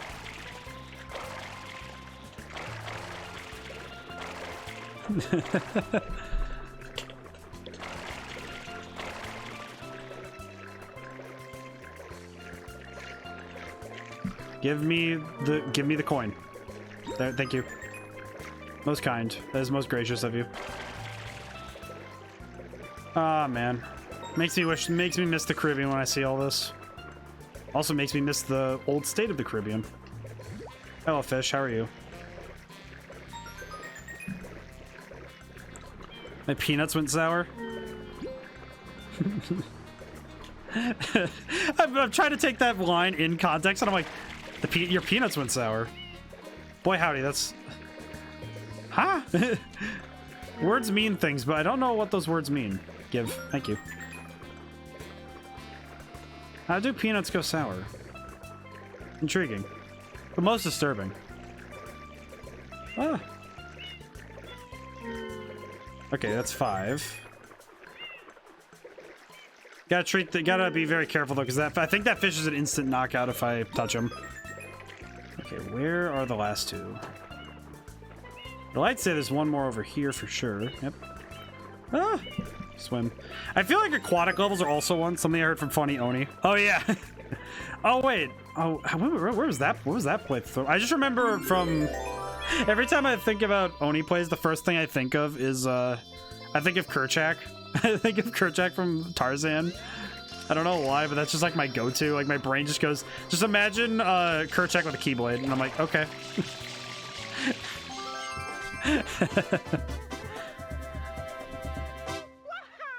I think about their talks on game design too, because it's funny when you look at people who have different perspectives on the industry. I actually had the thought, this is a book I was thinking about writing, which is it's closely related to game design, was I actually wanted to write a book about etiquette in gaming. You know, like you know, what to do and what not to do when you're playing games with other people, when you're, you know, discussing games with other people. I had the thought about that because I've seen a lot of people talking about games, you know, especially online. You know, you have millions of people talking about it all the time, and Let's Players especially, right? And it made me wonder though, what is the current state of the culture around gaming, and what could we do to improve it? And it's not like, oh, we need to, you know, stop doing these, like a bunch of things. It's closer to what can we do to make it so that people are a little bit happier, even if they're happy with being, you know, angry with each other, as long as they're all enjoying themselves, right? Like, what can we do to improve the etiquette of the industry, right? But also just what are common practices? Like, I had a good example because I wanted to try and interview people who are, you know, I would consider in the industry, but not in the way that, like, not just people who make games, but also the people who project games. I would say pro Valorant players would be a good place to start, actually, because you could ask them, because I would want to ask them, all right, what's a common courtesy for the game, right? I don't play Valorant, by the way, so I don't actually know. So, but if you ask people what common courtesies are in certain games, and also in discussing games, we could avoid a lot of mess later for certain games. Okay, let's see. What am I doing? Like, pin a park. Okay, I need 3 more from the park. Got it. But by proxy, I think that if we had more people who were informed on common courtesies and when to, you know, do them, I feel like we'd have more people who are just generally happier, especially with, you know, the communities. Like, I guess a weird one. How many people actually, like, how do people learn not to talk about spoilers? You know, like, because think about that. What's the time frame that it's acceptable to talk about spoilers, right? Like, Halo Reach. It was made in 2007. Is it okay to talk about the spoilers now? Like, when is it okay to talk about spoilers, and when is it not okay? I don't know, I had the idea. I don't know if it's good or not. I just thought it'd be fun. But, because it's something related to design, because if you make a game, it's good to understand the people who are playing them. I'd say based on popularity and time. It's a really complex question though, because say we're talking about, when you're talking about spoilers, one of the things I generally do is I ask, oh, have you seen this yet? And if no, then obviously, you know, I'm not going to talk to them about it, but, you know, it's like, but how do you talk about spoilers or spoiler-related topics if you don't have, you know, if you don't have it right? But it's an interesting topic, though, but I think that it's something that, by extension, would be interesting to talk about in the aspect of gaming, right? What am I doing here?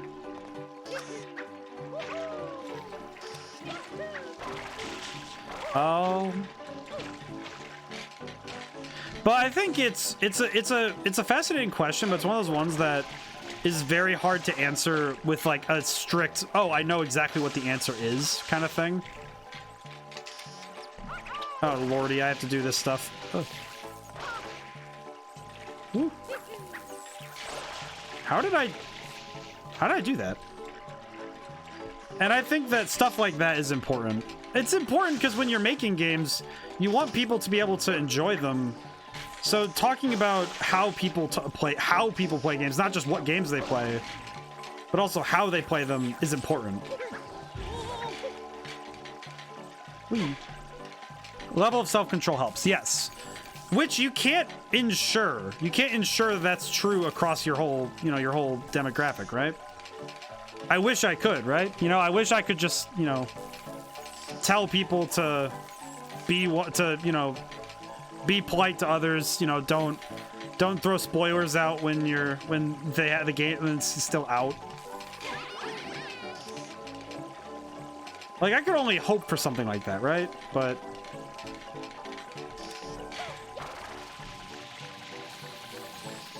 ow. That one's gonna be a little tough. Ugh. The tough thing with the levels in the later part of this game is they get with complexity, you have additional time that's required to play them, which can be a little bit more challenging to do it quick, especially to do it quick. But let's see. Oh, they flipped over just as I went. Wah. But that is something I was thinking about writing a book on, because I thought I had the best. I thought I had not the best voice, but I thought I had a good voice for it. I wish I had the best voice for this, but I think that I have a good understanding of what what could be said in regards to the whole situation.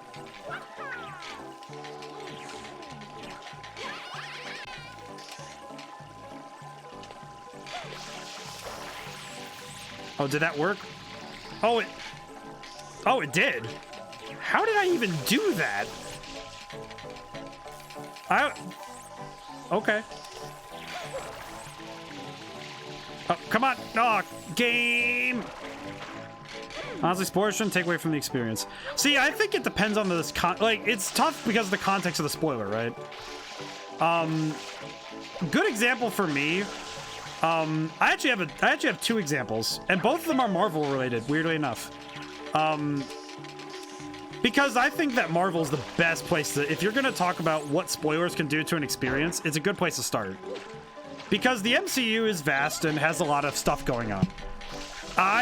This is personal experience. I had major components of the newest Doctor Strange movie spoiled for me. But if I look at it in the context of me as a person, and also just, all right, what am I looking at? Truly.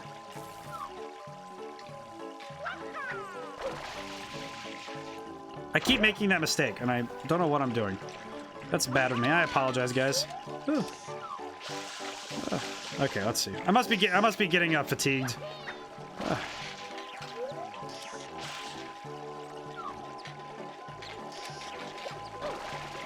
Okay.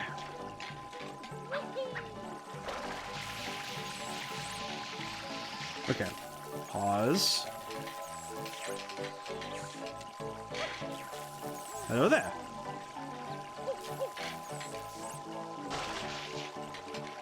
I can't believe that worked. But back to the spoilers thing, though. I did get spoiled for it, but when I think about the context of the spoilers, all it did was make me really think, okay, what does that mean, though? For the context of the game, right? Or for the movie. In a lot of games, it's like, a lot of times for me personally, when something gets spoiled, it more or less just makes me think, okay, out of context, this information doesn't do a whole lot. But it depends on the game, right? Like, because there's a difference between spoilers and leaks, right? I would say a moderately good example, depends on how much of it is. A moderately good example of spoilers that don't really ruin anything in that respect is fighting game rosters, in my opinion. Like, if I'm looking at what is the most harmless spoiler you can get to, right? And I think the most harmless spoiler, if I'm thinking about it critically, is it reasonably to me would be the fighting game roster, right?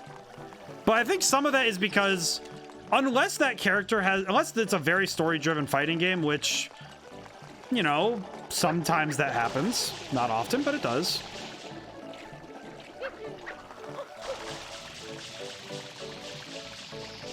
But when the roster gets spoiled, it's kind of like, okay, what does this mean? It just tells me what characters are in it. And if anything, that should be a reason to get excited. But when it comes to, oh, the death of a character. Am I not supposed to do this? I feel like I'm not supposed to do this. Okay, I need to reassess my situation. Let me look. How do I get up to there?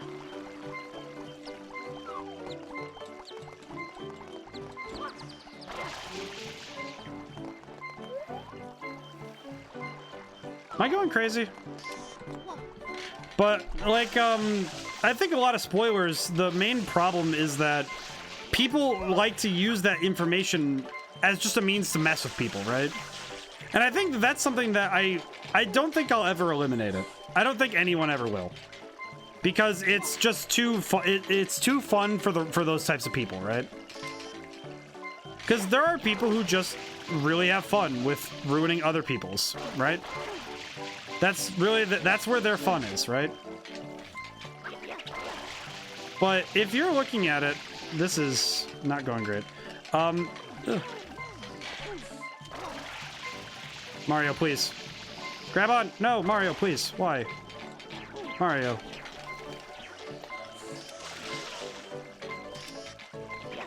When you're looking at... I am out of water. Bully.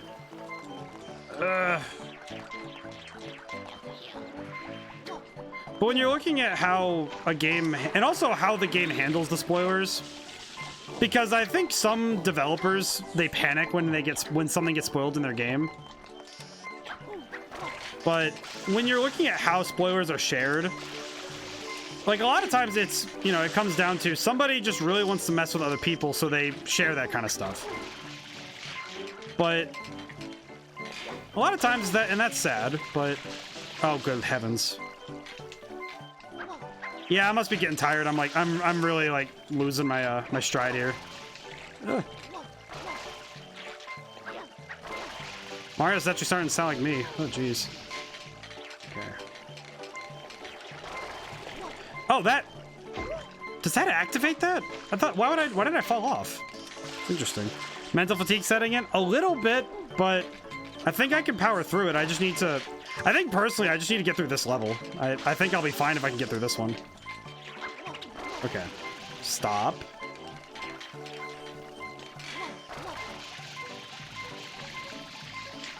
The nice thing is because I don't have to get rid of the electric guys, I don't really need to worry about...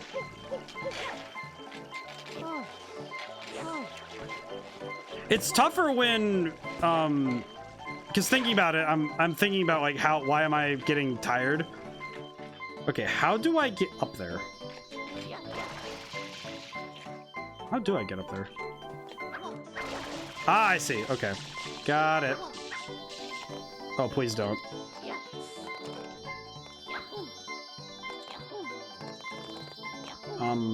What? It's up there. Do I have to hop on top of those?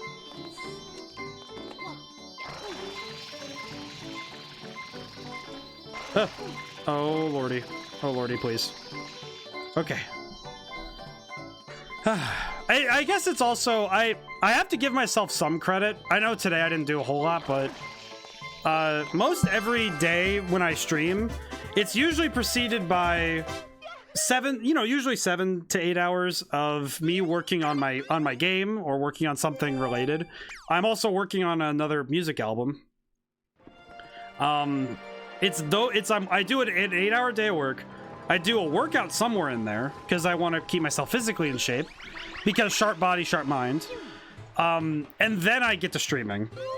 And the stream is the last thing I do every day, if on Wednesday and Thursday. So I just realized I have to go back there 2 more times.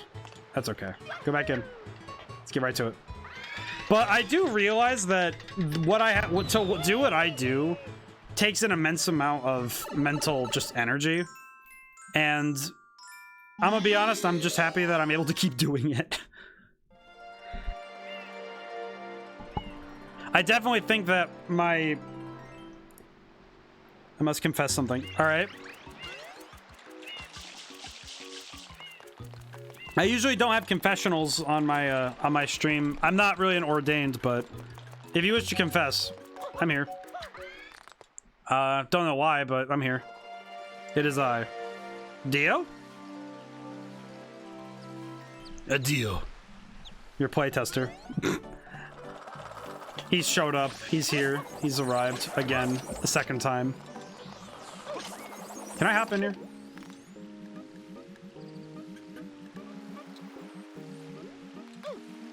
It is him. It's him, playtester. Where is the Yoshi?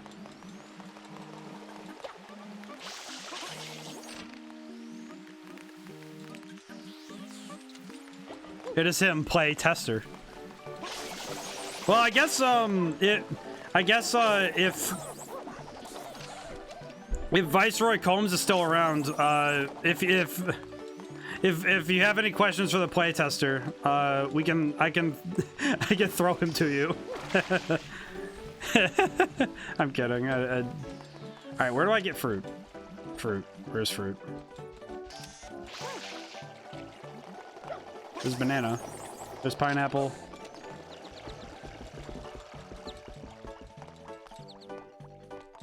But at least the playtester is here. He has arrived. The playtester.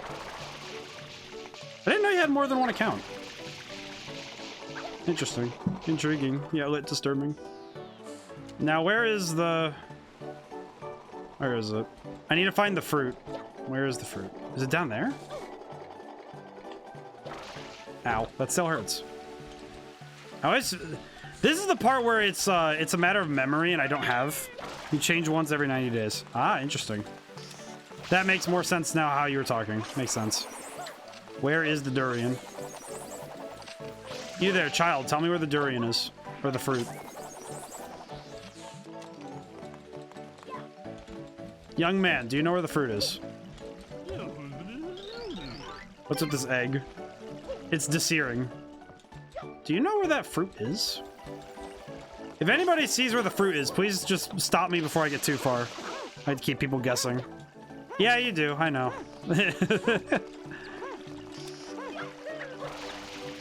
Okay, young man, do you know where the fruit is? Test runs on this ride, of course.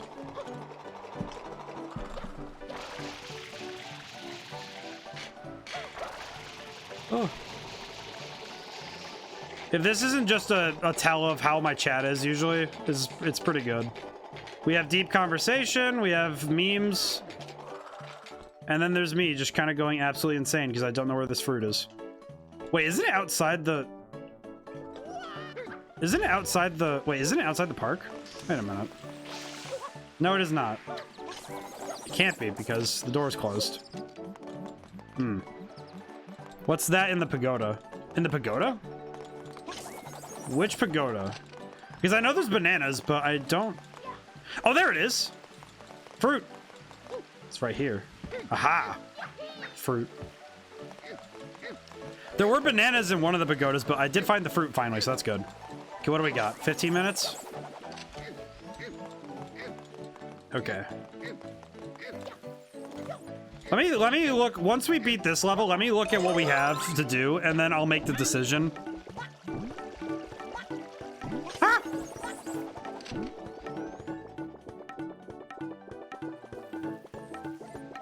Oh. Neat. Yoshi.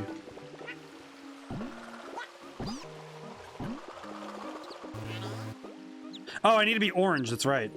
So I need to eat a fruit that makes me orange. Got it. Oh, I remember now.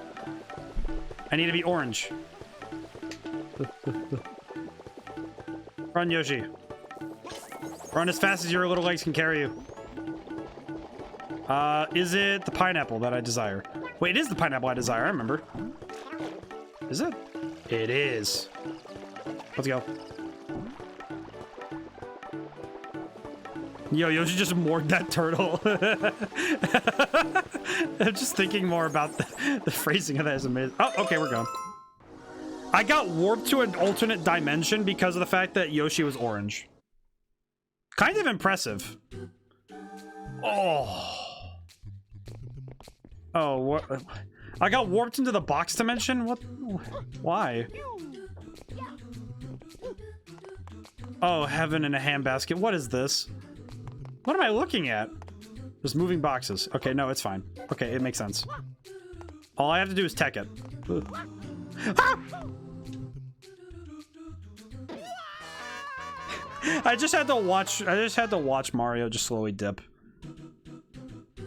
I guess this is also true for most of my streams on Wednesday, is that I start out with really strong cognitive power, and then by the end of it, I'm absolutely just going insane. Because by the time I get to 11 p.m., my brain is just like, ah, yes, I understand the function. Question mark? Okay, did it. I did it. My brain is big.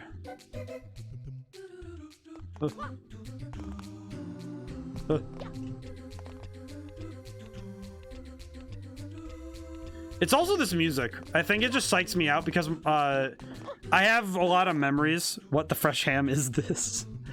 This is the these are the special levels where you don't get flood and you have to do platforming.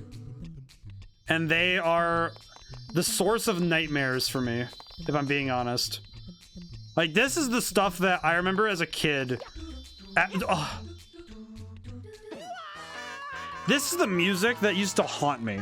Because these levels, I remember the first one especially, when I was younger, was like, I was a kid when this game came out and when I got it, so it's like, oh, cool.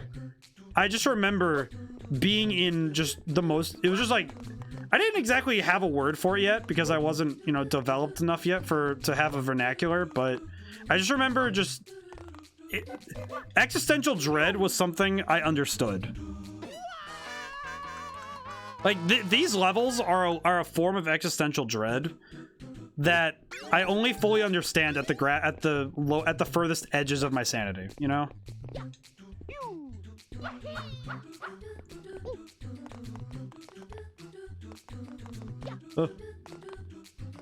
Ah!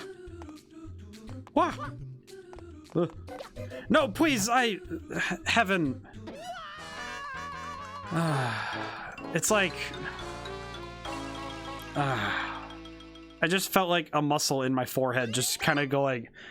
It was like a guitar string breaking, just like ting, like oh, oh.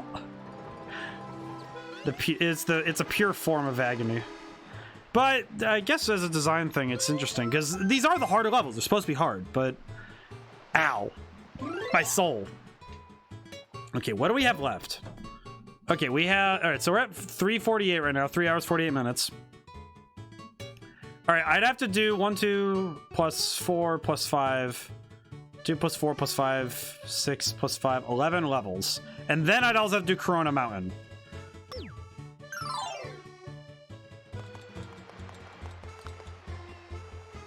And I haven't even done, wait, and I haven't even done, wait, I haven't, wait a minute. That's not including, where is it? The other level, the last one.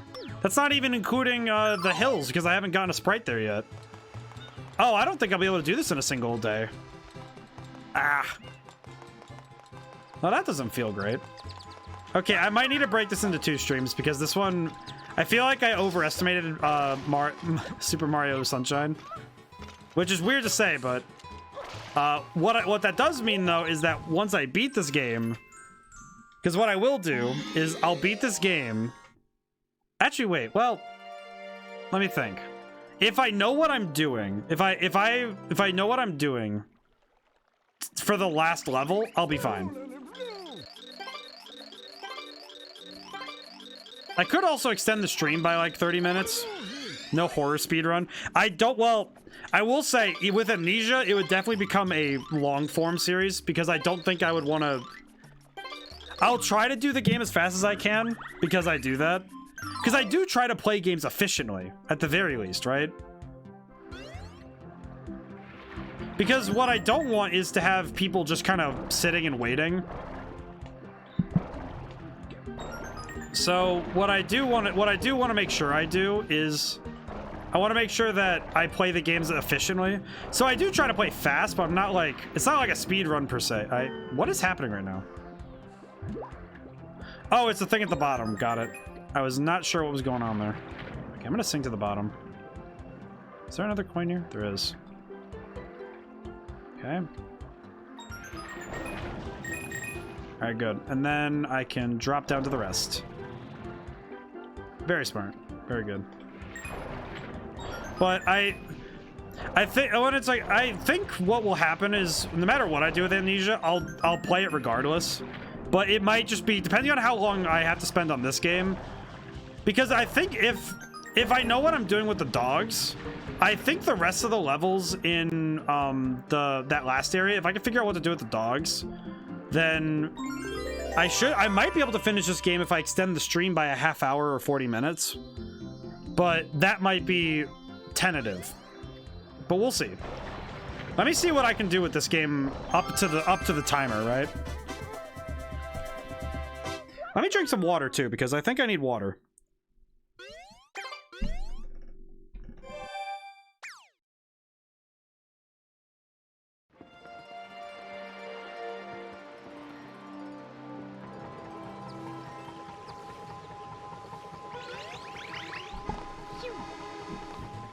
All right, I just finished off the majority of that Stein. I think I'm ready.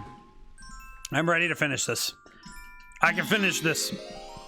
My body just said no. My body just said, listen, pal, did you just drink all that water in a single go? And I'm like, yes, I did. And I know my body is, thank you. Ocean's bottom. Oh, cool, got a shortcut.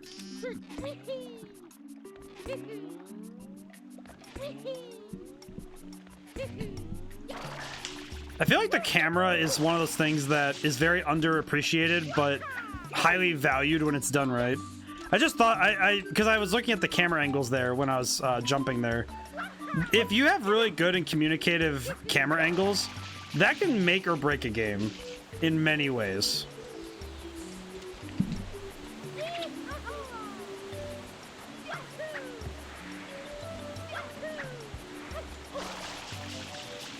I do appreciate Flood's ability to get me up, but I think camera angles are one of those things that when done right, your camera can feel really, really great.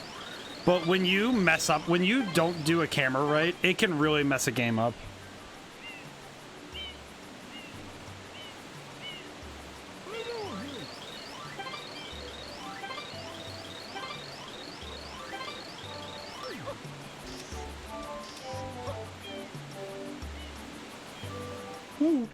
All right, we're now. This is, as I recall, I know how to do this. It's just really tough. I think, because I remember it being weird. Yeah, there he is. There's the boy.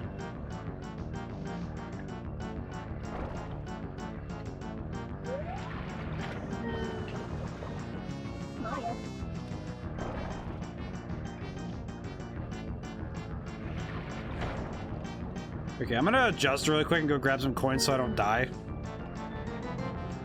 Too much hydration will make me not alive, which is not great. Here we go. Why does he have two sets of eyes? I've always been confused by that.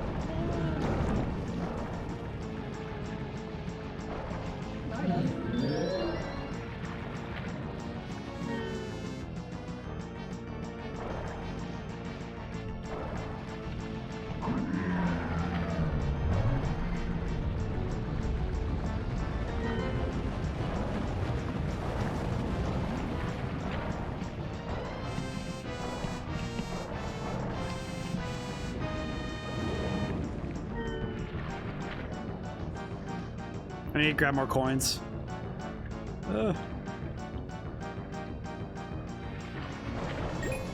God, this is unsettling. Yeah. No, this is the kind of stuff that would give me nightmares when I was a kid. Like, weirdly enough, it's always the underwater enemies that make me uncomfortable when I deal with them.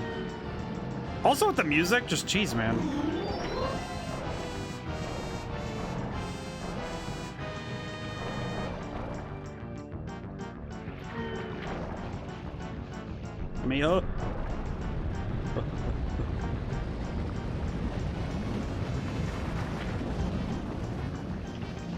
Did I get that tooth? Nope. Okay. Ah. Okay, I got that one. Good. Thank goodness. Okay, go get more coins. Like, I think this is one of those things where, you know, like, because I think kids games like that are rated E, right? A lot of them had this tendency to include stuff that was just like weirdly unsettling, which to me is far more exciting, right? Because I think it's like, okay, if you make something that's able to spook everybody, but it's not so spooky that it like ruins it, because it's a rated E game, you can't make it too scary. But it's like, if you make something that's scary that's still unsettling even as an adult, it's like, that's pretty good. My goodness. Ugh. You know, if this was a T-rated game, that would have been followed by a Mist of Red. Like, ugh. Okay, I need a backup. Ugh. More coinage. Okay, that'll do.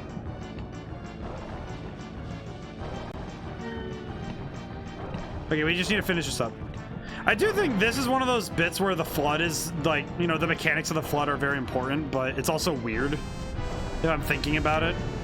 Because how does it create propulsion underwater in the same way that it creates propulsion in air?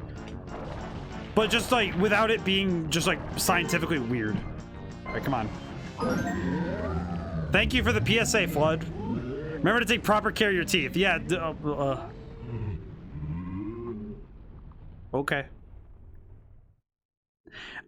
This reminds me of the fact that as a small boy, I remember Mario 64. I remember distinctly the actual amount of fear I had for the eel. And then later, Odyssey just compounded that by making the eel super realistic for no reason. Which is terrifying, if I'm being honest. Come on, go down. There we go. Okay, we are at the 4-hour mark, and we still have a full area to go. Depending on how fast I can actually handle the last area, we could make this a one-sit, but it'll really depend on how fast I can get through that last area. Okay, wait. Let me make sure I know what I'm doing. Okay, so Pinna Park has 2 more. I need to go. Okay, I need to go. I'm gonna go finish Pinna Park, so that's just done. Even though I don't want to, because I recognize that the difficulty in doing the platforming challenges. Give it a try to see how it feels. Yeah, I definitely think if I take another crack at it, I might be fine. It'll definitely be faster getting there because I know how to get what Yoshi needs, so I'm not too worried. So that'll be fast. Getting to the level will be faster, but getting through the actual platforming challenge will be the tough part. I remember there's a weird thought that I think shows up a lot when people talk about this game, is story-wise, is why doesn't Bowser Jr. keep the flood whenever he takes it from you? And I think it's because he doesn't really... I don't think it's his goal to... like, I think it's because he's Bowser's kid way too much. Because I think that's the Bowser in him coming out, but I don't know. Alright, do you still want the... oh, he wants pineapple. Excellent. Speedrun strats. It's like Goku. I would like you to elaborate, but I'm only because I'm curious. It's like Goku. Alright, he's orange, we can go.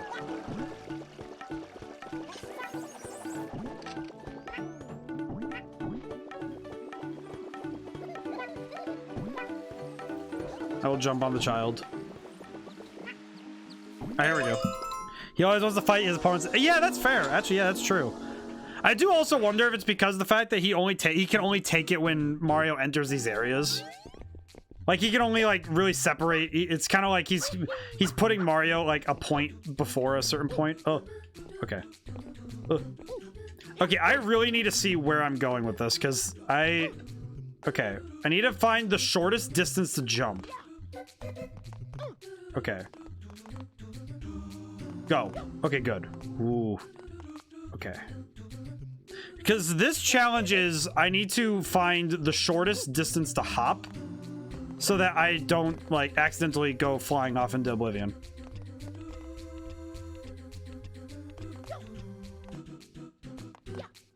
Okay. Okay. Ugh. Huh. I also think it's because Bowser is just inherently arrogant, so he doesn't think that... Because I think Bowser inherently thinks that whenever... No matter what advantage Mario has, that it wouldn't affect his ability to deal with Mario. Because that's the truth of, like, any, like, of the classic villains. Stuff like, you know, like, the dragon in the castle sort of stuff, you know? Because it's a matter of arrogance. Okay, what am I looking at? Oh, I see. Okay. Oh my goodness. Well, that was nearly pain. Okay, pause. Stop.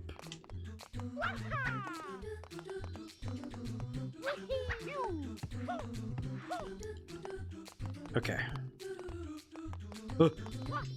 God, okay, I see what the problem is because you can't grab onto the ledges on these things. Because they don't have, I see why, too, because they don't have, proper ledging. But...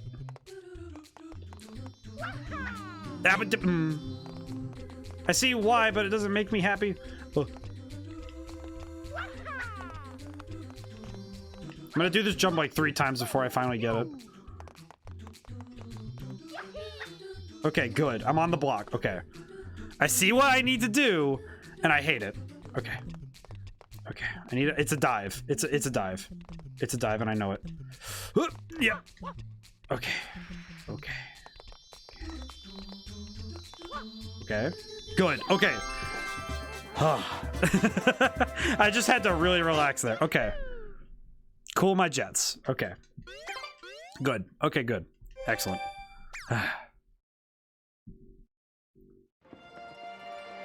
Those, I feel like designing hard challenges, especially if you're a designer.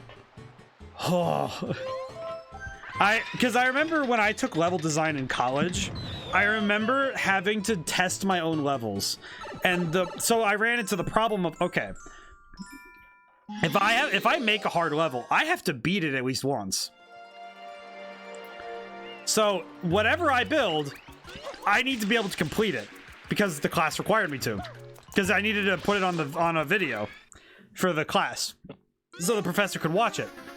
The problem with that is that, okay, say I'm playing, because I did there were 3 levels in that class. There was Half-Life 2, Portal 2, and Battle Block Theater. Those are the games I had to make levels for. The sheer difficulty of making puzzles and making good puzzles is very different as a challenge compared to platforming challenges.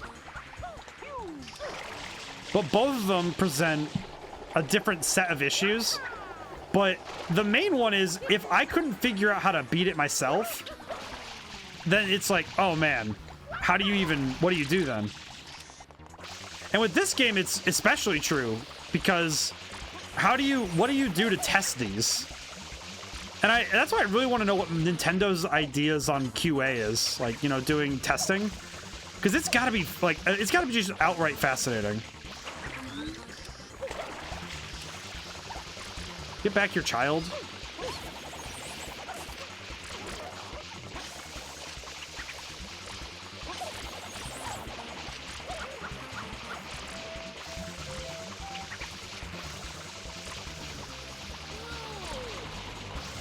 Okay, good.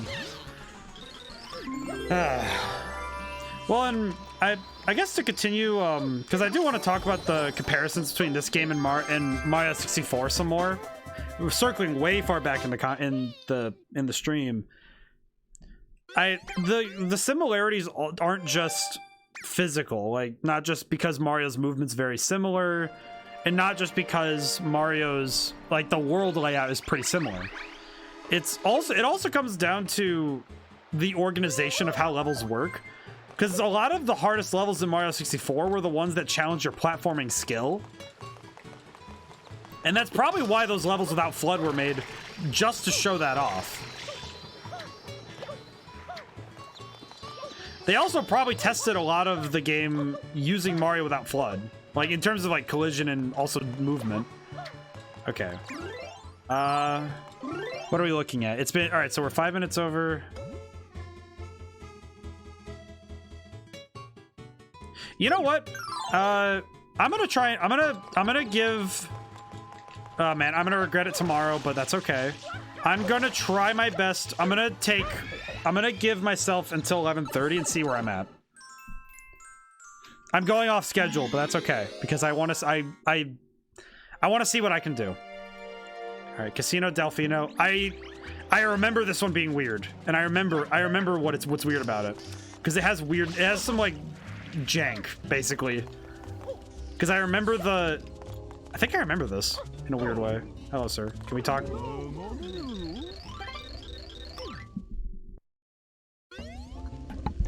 Okay, so we need to go to the casino, which is, I think, over there.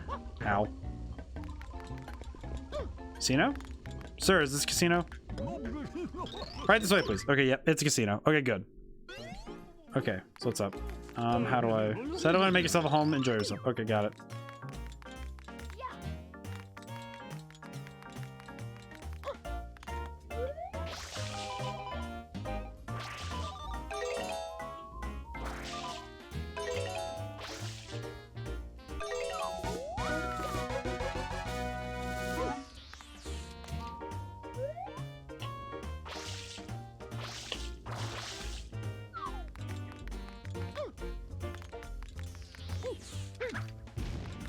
Do I have to make them both 7s, or is it just the one? I don't remember.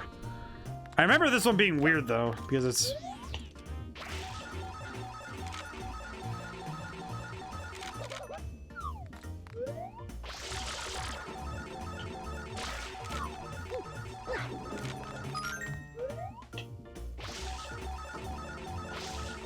Don't I have more control over this? Good luck. Yeah, seriously. That's kind of where I'm at right now. Mentally. Okay.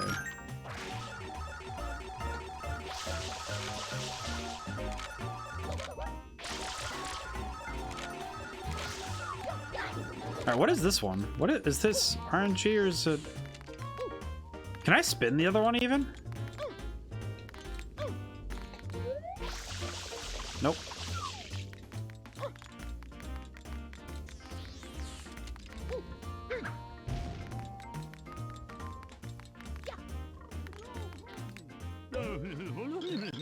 Okay, what am I doing wrong? Oh, wait, I remember now, I think. Unless I'm mistaking myself? Nope. Okay. So why can I still spin this one?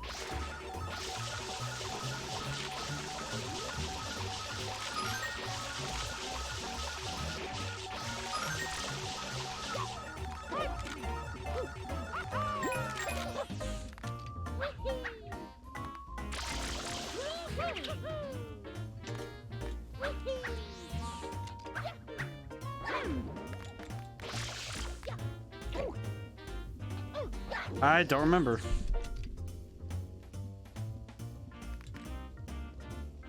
Which is surprising because I don't think this one's super hard.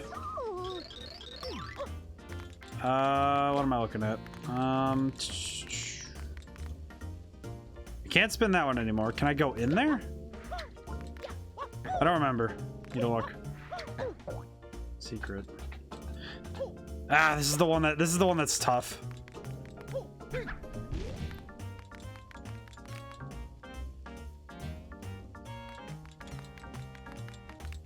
What do I do?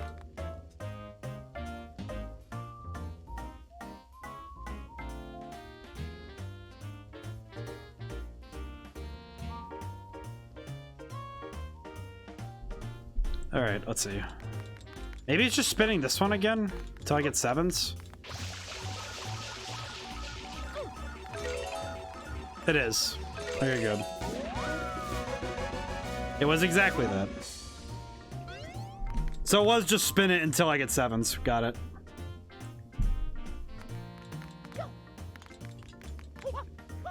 And then...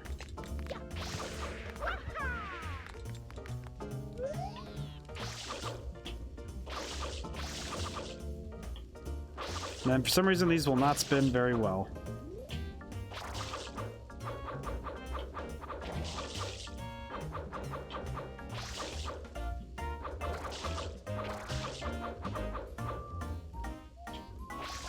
My goodness.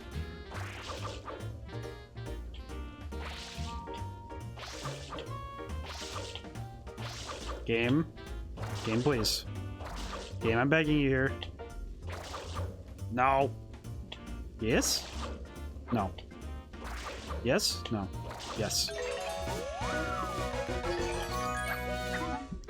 I did it. Dang it. It's another one of these. Ah! Oh. All right, let's see what I can do. I hope at this point I've gotten smart enough to know how to play. Do I know how to use? Perhaps.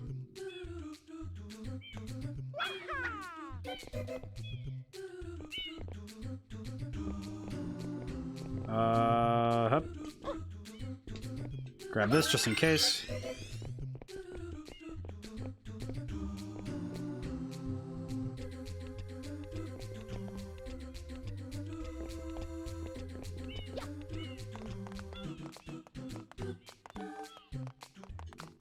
This reminds me a lot of the Mario 64. There's that one level that this is really similar to it. The platforms. Oh, that worked. How did that work? How did that work? Wait. Now hang on a moment here, Chief. What happened there? Oh, big block. Big cube. Call it the big cube. Scary.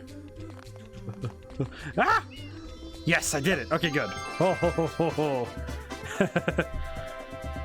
I am wondering though if I should draw this out or if I should wait, but I also don't want to. The problem is I don't think this would even be half a stream if I had to just leave it. Ah, big.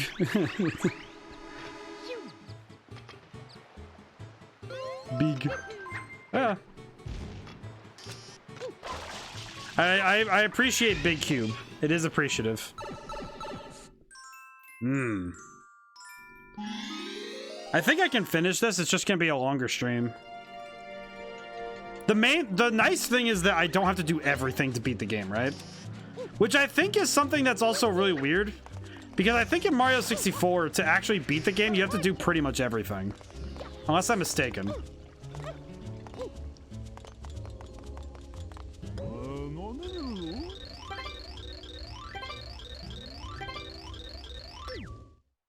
And then the guy's like, oh, we need your help. And it's like, oh yeah, I can handle this. This is fine.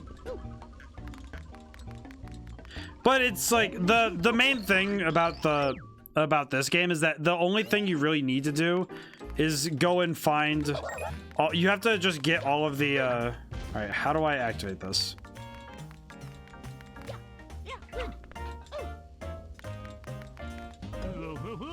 Doesn't look quite right. Something's weird.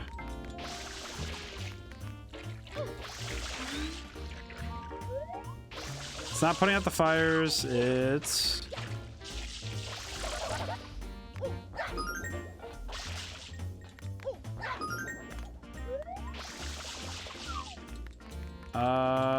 what do I do? It's kind of weird because the level design gets more obtuse the further you get in. That color on the roulette wheel. Oh, the purple one.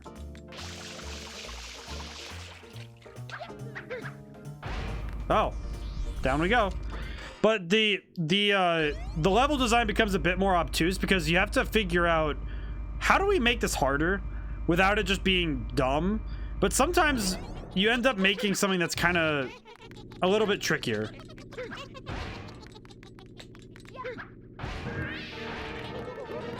Oh, right, I forgot about you.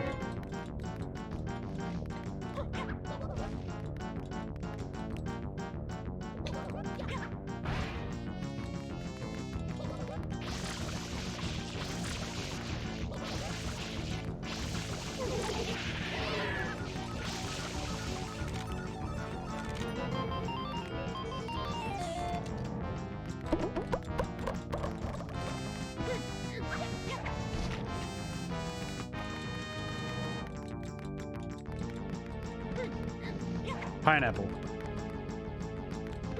Pineapple? No, the pineapple.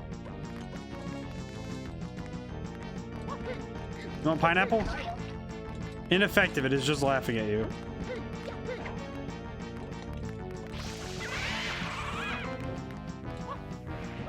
Do you want pepper?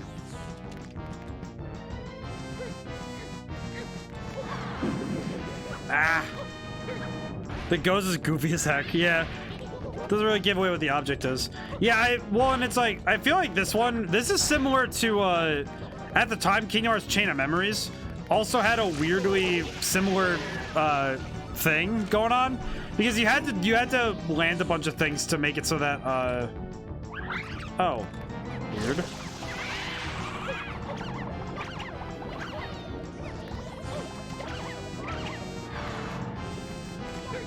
This boss fight is weird because it's part random chance and part knowing how the boss fight works, and figuring it out off the bat is very hard. Like this is not one that's just like, oh, you just one and done it.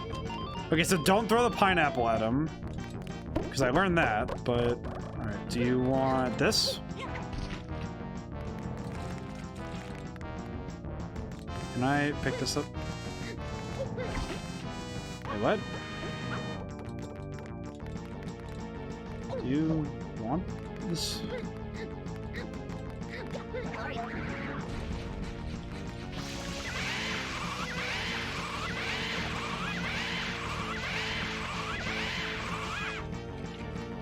Is that what I was supposed to do, or?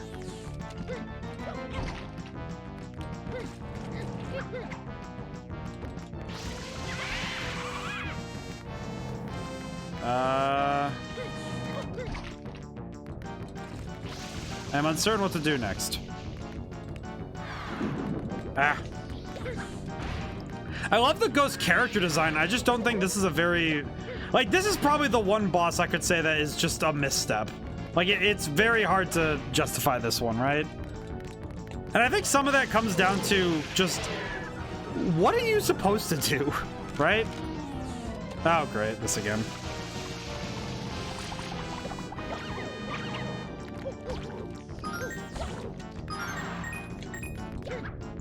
And it comes down to random, because of the, well, and it's not just random chance, because random isn't really bad.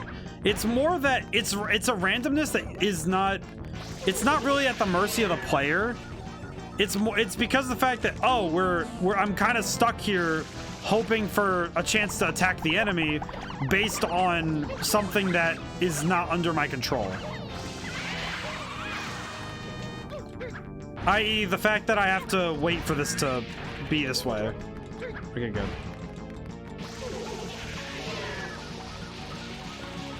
Okay, we got fruit. Okay.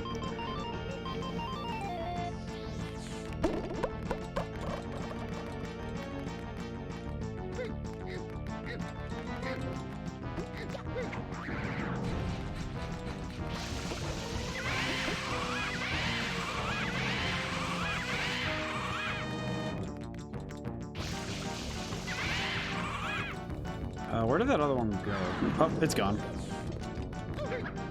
I do wonder if it weights the random chance bait, if it at all. Because I do wonder if, like, oh, this has been going on too long. We'll give it more food so we can kind of end this. No, it does not. It's just random. Okay, got it.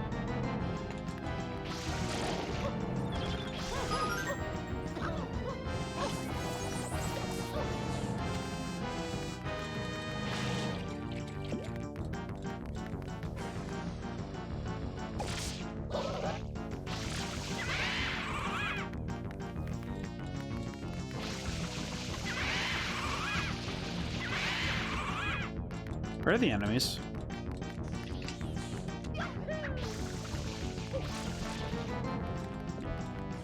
Oh, okay. I just needed to get rid of that last thing. Got it. It's like, it's one of those things where you know when a character is well designed but they're not very good. This boss fight is pretty much the I could use him as the poster boy for that exact mentality. It's just, yeah, he's a fun character design, but what does it do? Truly.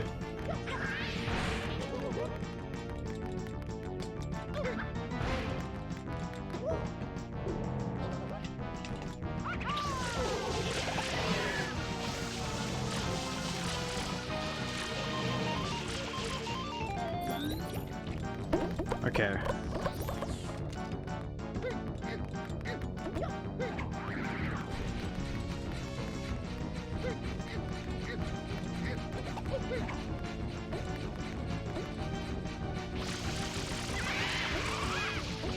What am I supposed to be doing here? I'm not actually 100% sure what I'm actually attempting here. Okay. I need to take a moment and look something up because I don't know what's going on anymore. Primarily the fact that I'm only looking something up because of the fact that I legitimately am stuck. Like, I don't know what I'm doing wrong, and I don't know what I'm doing right.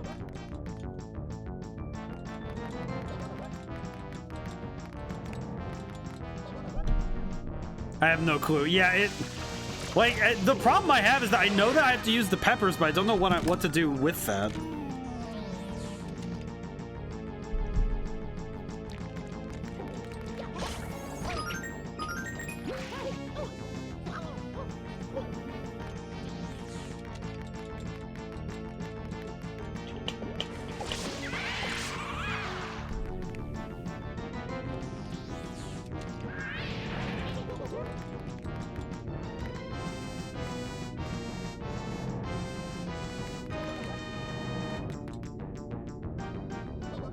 My goodness. Not a good time for the walkthrough to... I went and looked up a walkthrough and IGN's website had to just crash on me. Great. Good job, IGN.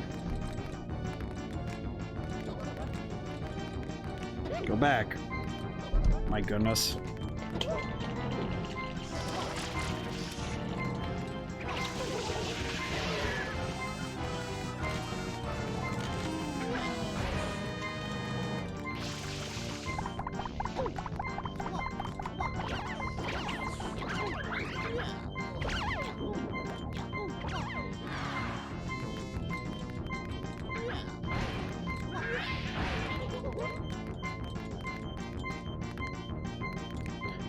Don't I have to line it up or something?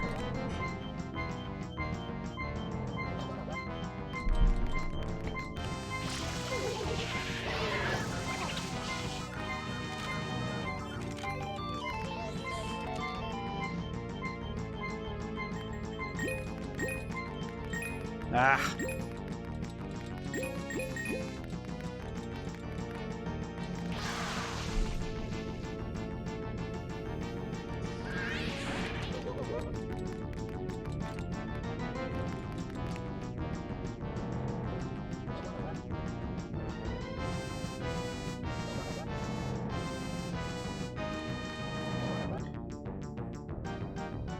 Oh, really? So I have to get the fruit, and then with the fruit I have to get, so I have to hit him with a pepper, and then I have to hit him with a pepper, and then I have to, so I hit him with the pepper. Basically, it's hit him with the pepper and then hit him with any other fruit. That's basically it. Which doesn't really... I'm trying to figure out how come that's true then, because I've done that, so I don't know what the deal is.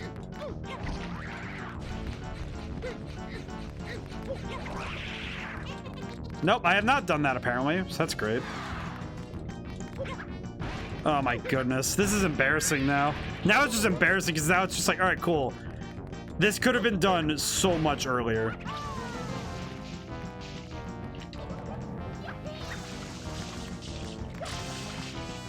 That's okay.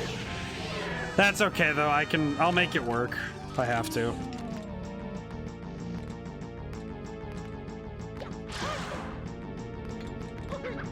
What's worse is that it's based on random chance, so it's like, all right, you just could get stuck with a bunch of bad rolls in a row.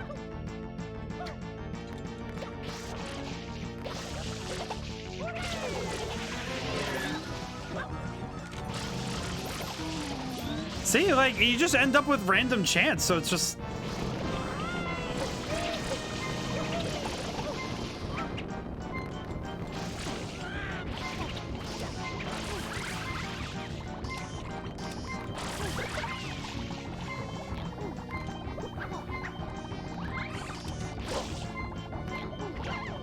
I might just want to, yeah, you know what? I'm just gonna take the reset on that one. That's just rough. Ugh.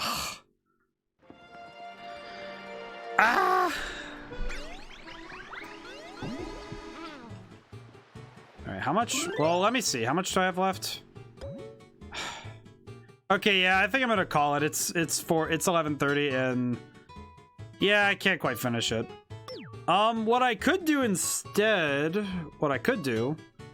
is make a very, well, see, the problem is it'd only be like an hour and a half. So I'd have to do like short stop stream, and then also just, see, it's just not enough time to make it another stream. The worst thing is when I know that it's like, oh, it's not long enough to be a full stream, but it's also like, man, it's already late. So it's like, ugh. Oh well. You know what? Actually, if I can beat this, then I know that the last two things are actually gonna be easier, so that might actually be okay.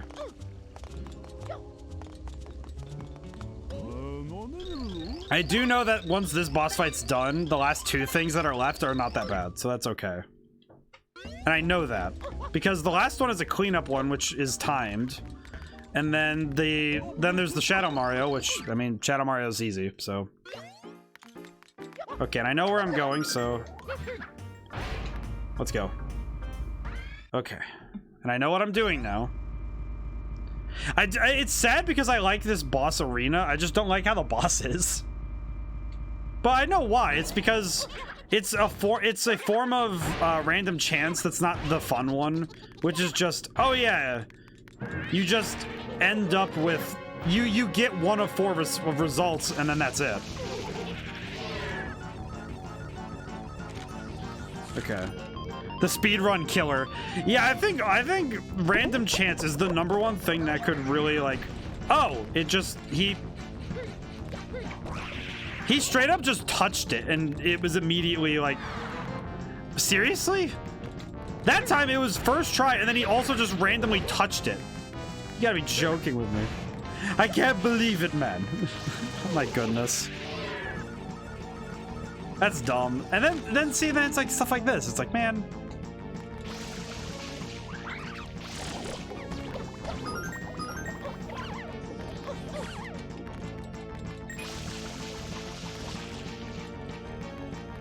Where did the other things go?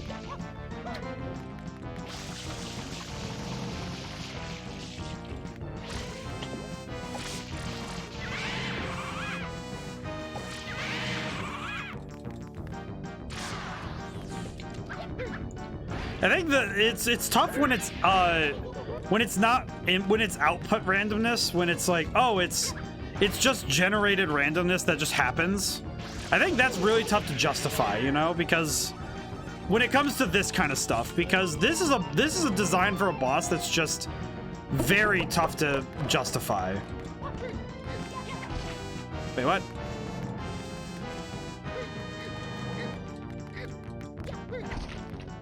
What is happening? What? But I threw the thing at him. Why did it not work that time? Well, no, that's just screwy. What? I feel like there's a gulf of knowledge that I'm not fully understanding. But, aim for the tongue? Maybe?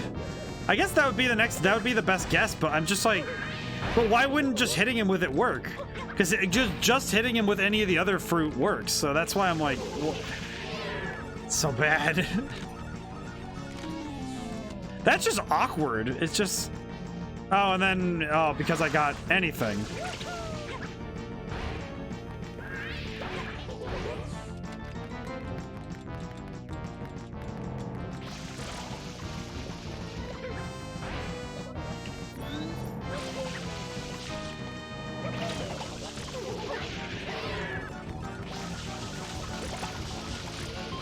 Okay, good. Yeah, I'm gonna try aiming for the tongue this time. I think that might be what it is, but... Man, what a weird, just specific thing. Okay, it is. I'm just so baffled by this boss design. Like, it's one of those ones where the aesthetic of it is a lot better than the actual fight.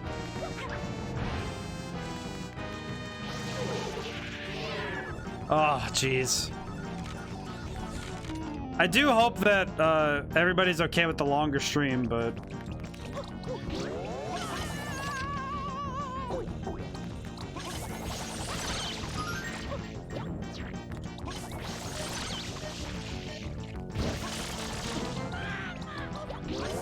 What is happening right now? Game is going crazy! Oh my lord. Okay, good. It goes away over after a certain amount of time. That's good. At least that's good. At least it's not too mean.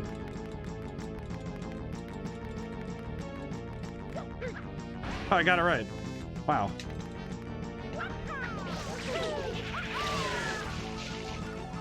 Okay, good. Oh. I was about to say, please, just give me the pepper, please.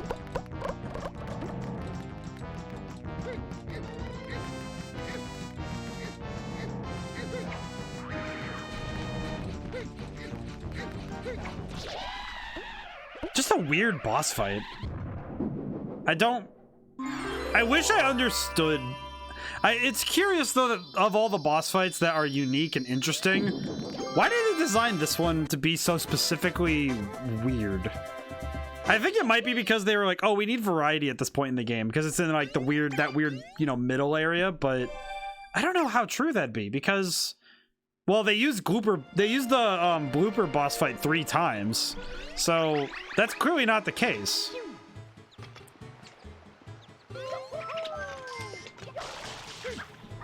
Okay.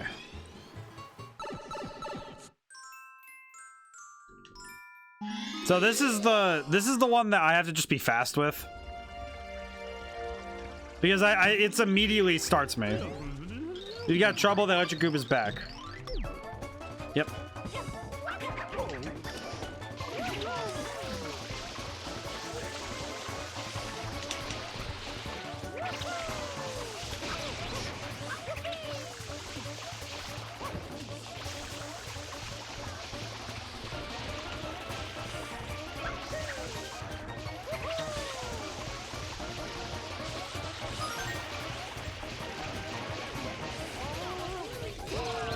Ow. Got electrocuted again. Probably just testing mechanics or something. Well, and it's like, by this point, you should probably know how to throw things, so... Makes sense to me, but it's also like... But why, though? It's curious to me. You know, I can only come to my conclusions based on what's in front of me, not what, you know, the game designers actually did. But it also makes me wonder how much could they do with making a boss fight that doesn't require FLUDD in that same way.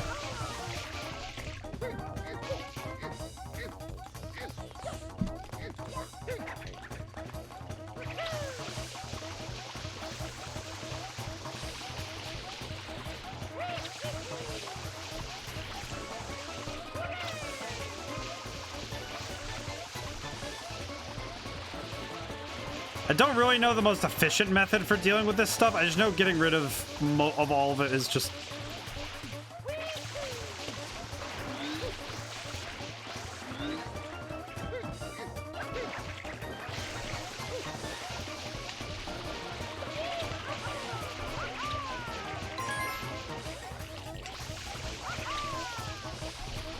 It's one of those things where you just kind of have to shotgun it and hope for the best.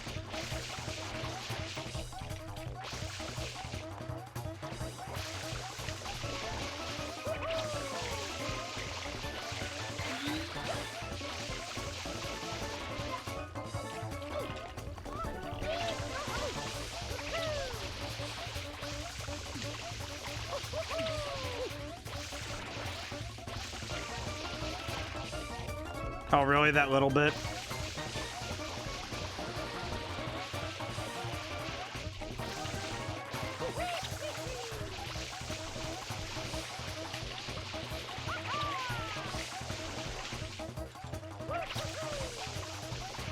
Okay, is that all?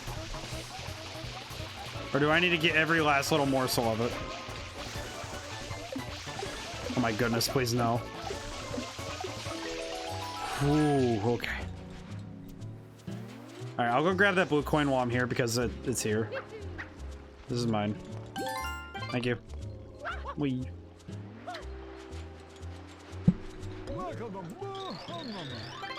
Okay.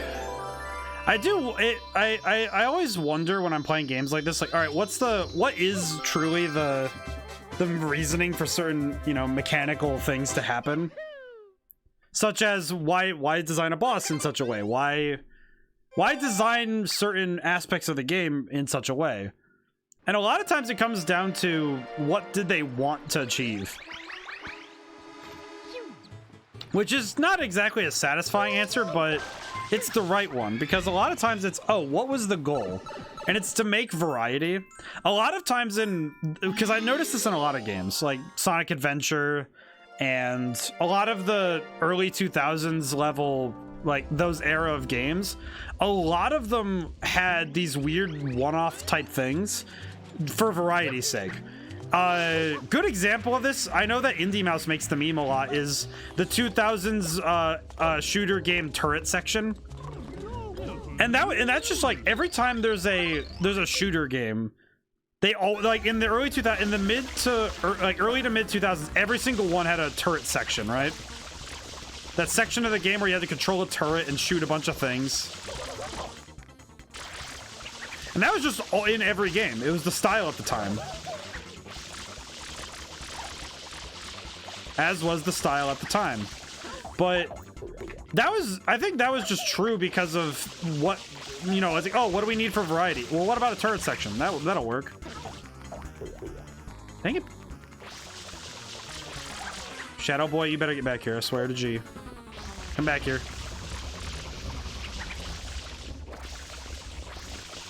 My stomach is all sorts of upset with me right now, and I think it's because I keep eating comfort food whenever I'm worried. Ugh. There we go. Got him. Good. Thank goodness.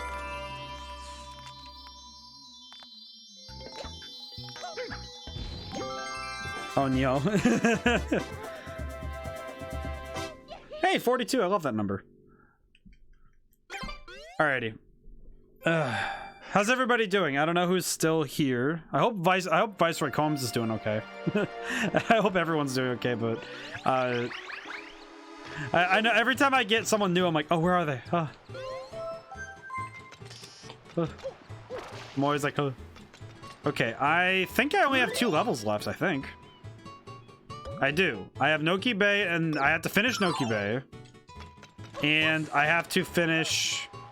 So there's Noki Bay. They did. Oh, that'd be sad. That'd be really sad. Absolute tragedy, that is. So I have to finish Noki Bay, and then I have all of that last level. The one up on top of the Shine Gate. And then that's it.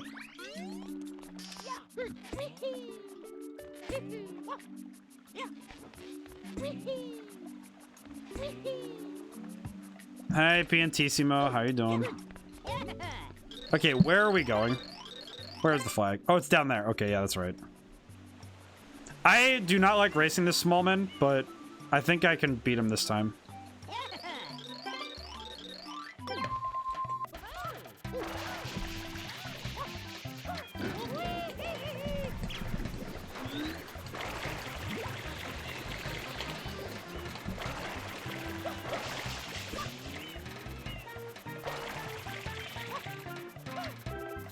Does that even count? Does that really count? Because I got, like, launched. What are you doing, Piantissimo? I feel like I'm gonna get called a cheater because I did something stupid. Hi, sir.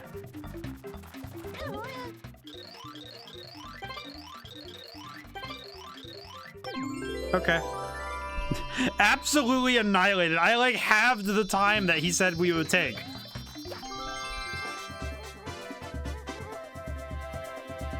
Wow, now that was speedrun. Now that was speedrun strats.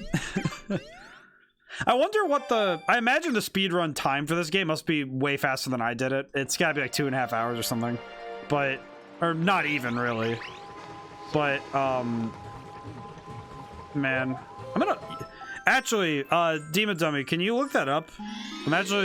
Like, can you put in chat what the world record time is for this game? Because now I'm curious. I want to know how far off I am. Because I'm actually curious now. Okay, let's see. I am going... Where am I going? I'm going up there.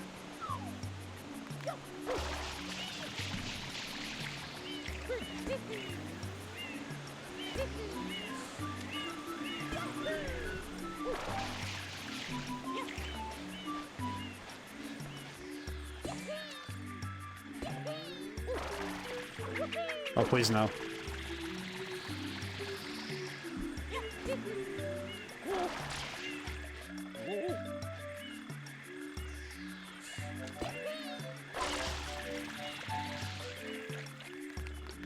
I'm really curious now because that made me think about, like, oh yeah, I remember we were talking about this, how this being was an hour and 13 minutes. I am almost 4 hours behind that. Okay, got it. Good to know.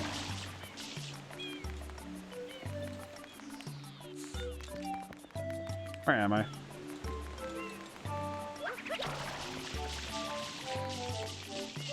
Man, I wish I was, like, not that I was, you know, good at, like, it's not like a matter of like, oh, I need to be better to be a speedrunner. It's like, it's more just that, like, I wish I had the mindset for it.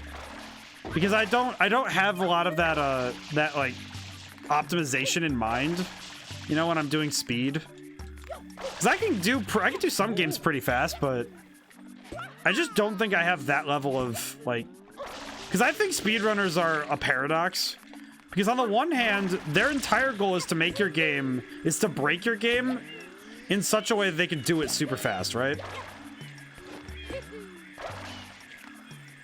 But that also means they need to have such an intimate knowledge of the game that they need to be able to beat your game in like record time. So it's like they both want your game to be done as fast as possible, but they also want to know your game so well they can do it that fast. So someone who could beat this game in an hour would probably be like not happy with me being so slow, like, you know, relatively so slow. Or maybe they'd be able to give me some nice feedback so I could do better next time if I play this game again. Because it would depend. I imagine a lot of my time could be, oh geez, this is a weird jump, isn't it? Ooh, that one's a weird one. An hour and 13 though. And it's taken me almost 5 hours to do this, so it's like, whoa. I'm just putting that in perspective. Somebody did what I've done, like more than what I've done, in an hour than I did in 5. Like, that's just bizarre to me. Like, because I'm putting it in perspective, right? Of, okay.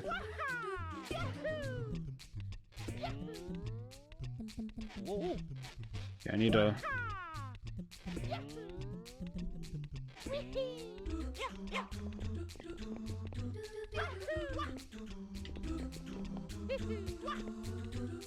Oh, that was a close one. These wall jumps make me super anxious. Oh, goodness. Oh, please. It's making me nervous.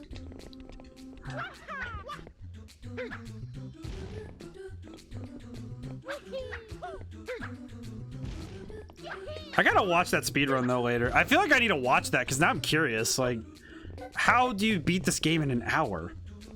Because I know how to. I think I know how to at least. I know at least what the pathway is, but I wonder what the most optimal way to do it is.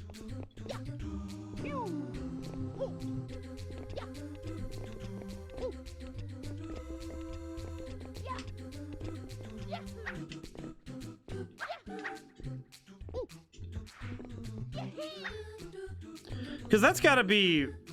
Because I wonder if there's any glitches or weirdness you can do to this game to make it so that's a little easier.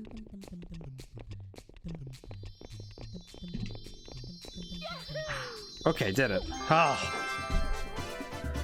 At least I'm thinking about the beginning of the stream. The gulf of knowledge and skill between this and the beginning is much bigger. So I am getting better, but man, I I might actually need to try and speed run a game at some point. It might be this one, because I feel like this one it's just enough for me to memorize, right?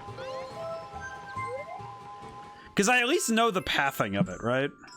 Like, I know the pathway, but I just don't know if I'd be able to do it fast enough.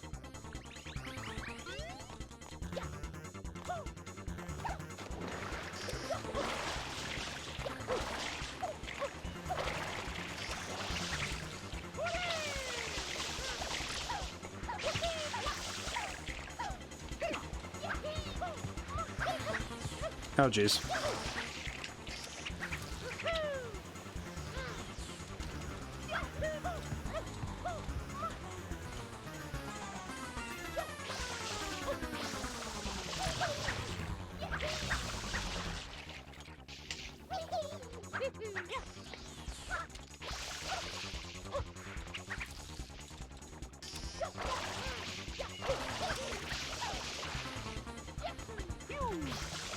Get back here, you. I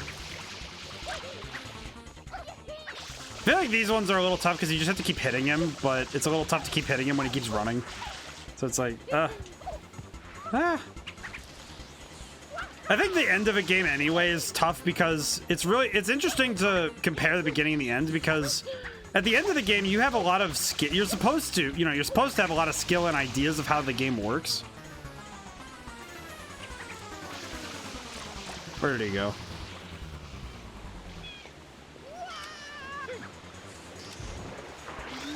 And you're supposed to have a very strong idea of how the game's mechanics work, so the idea is that you'll know what you're doing. So the end of the game, it becomes a lot less handholdy, and because of the nature of early 2000s games and, like, you know, that era of 3D gaming and also just games in general, they were still trying to get.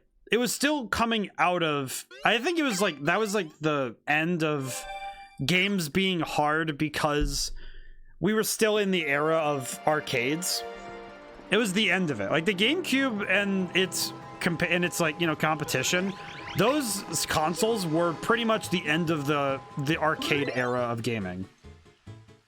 At least, you know, like because the arcade was no longer the forefront of gaming. Because console and mobile started.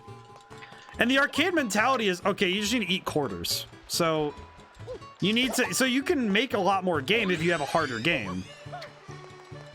However, nowadays, you can still make hard games, but now it's, okay, you need to offer more than just difficulty. Because you need to make that difficulty have reason. And when that difficulty has reason, you suddenly have a game that's, you know, that's depth. That's Dark Souls, really. That's what Dark Souls really did. And that's sort of what happened. Okay, before I continue, I will very quickly try to check in and make sure I understand how to do this thing.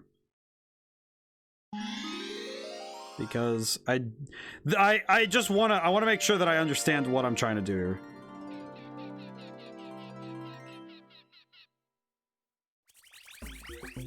Can I please just get a very quick written how to do it?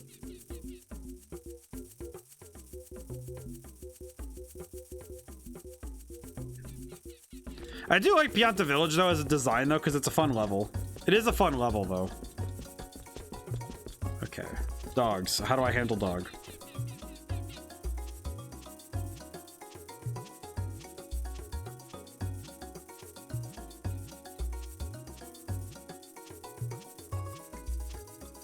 Okay, so it's the water in the center of the village. Where is the water in the center? So I need to take the doggos to the unlockables became more prevalent. That's also true because you had memory cards and stuff. Actually, yeah, because of memory cards and also the fact that because progress became savable. Okay, where is the center? Oh, there it is. But because progress became something that wasn't lost when you started the game back up, it became a lot more prevalent for games to... Hi.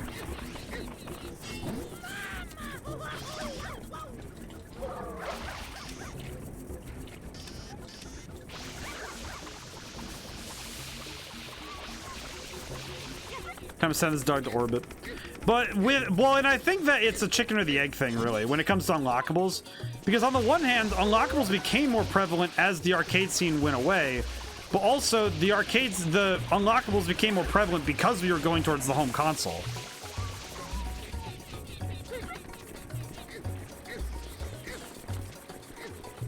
Okay, be gone with you, dog. Oh, I landed the other one right in. Oh, geez, that was awesome. But because of how technology advanced, we were able to have save games. And we were able to have all of these various things that, you know, nowadays we take them for granted, but because they became commonplace, the game industry went the way it did.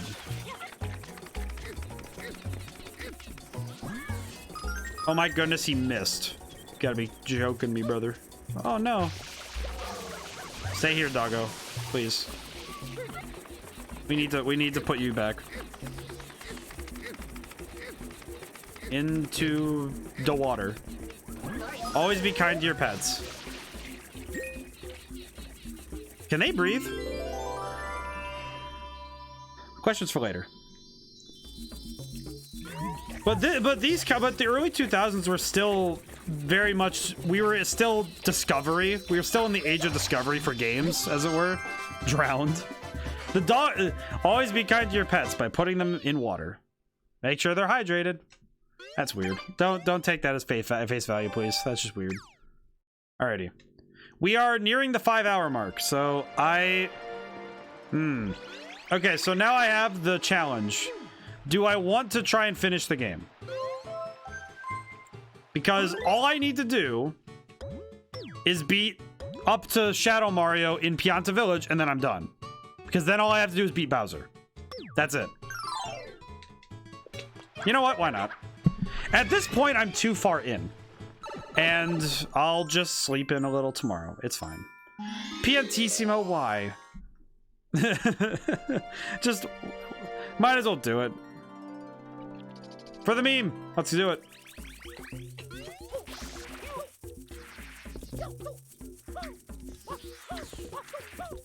Hi, Piantismo. The flag. I see the flag. Okay. That's actually not that bad. That is actually not that bad of a race.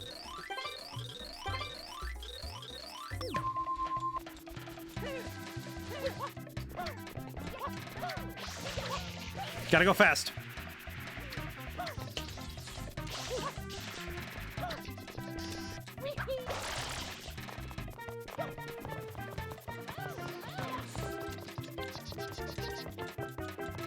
Hi, Blue Coin. Did it. Made it this far.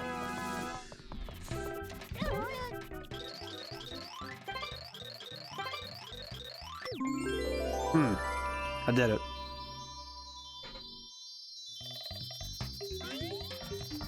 Okay, good. All right. I feel like I'm picking up my stride at the very end too, which if it's interesting because the curve of this game is almost by the middle of the game is probably the weirdest part because of just how some of the levels are organized. Specifically, I'm thinking of the hotel. Like, I think the hotel is probably the weirdest one because it's organized in such a strange and just. It's mostly the fact that it's this weird interior place rather than being a place based in trying to, you know, suss out like a larger area. Oh yeah, that's right. He takes Flood away and puts him up there. So I have to get up there. Oh jeez, I remember this now. This is basically the lava level of this game, which is. Oh jeez. Ow. Okay, I'm trying to remember how to enter here.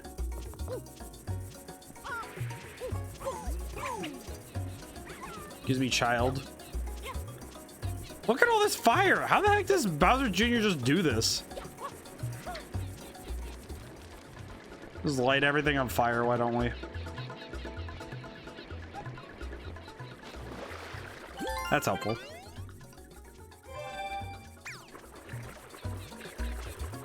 I think I'm supposed to swim through here, but I don't remember. heck? I don't remember. Oh, jeez.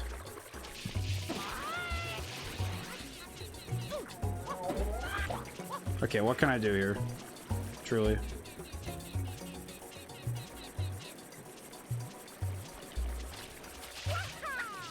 Wait, can I? Wait a minute.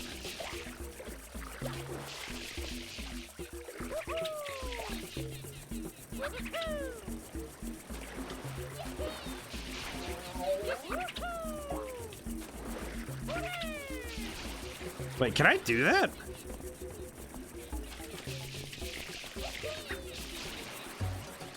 Did I just find a weird, like... This isn't fast, but... It's definitely helpful.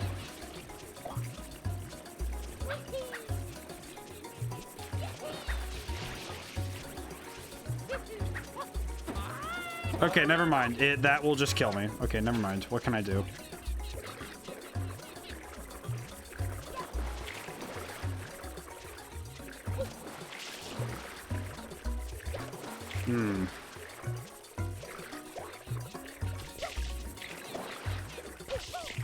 Okay, what can I do? Where am I going?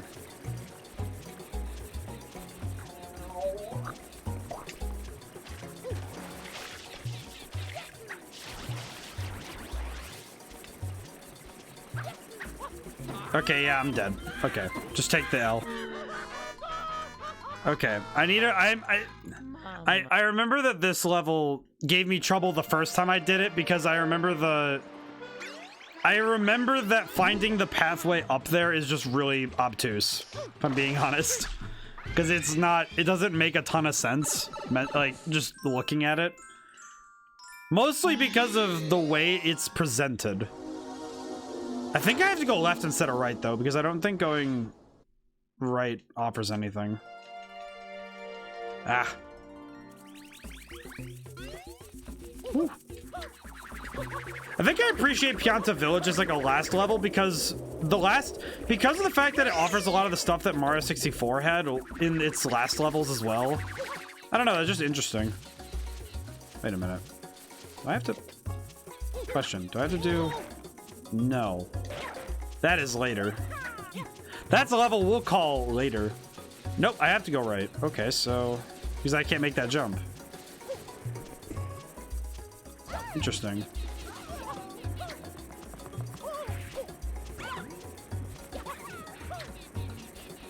Okay. Excuse me, sir.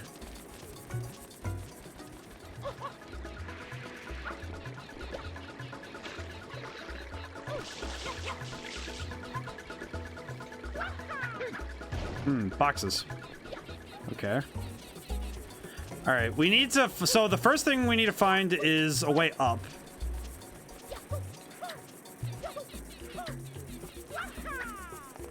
Okay, this is looking more promising, but not great.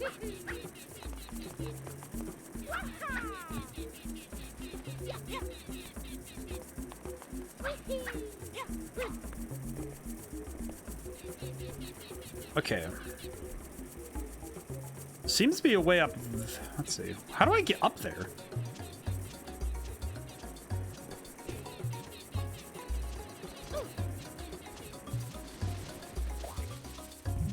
Something to do with these.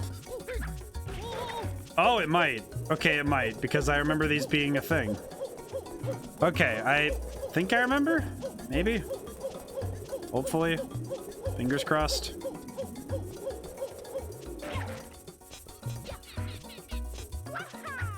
The weird sound is strange to me.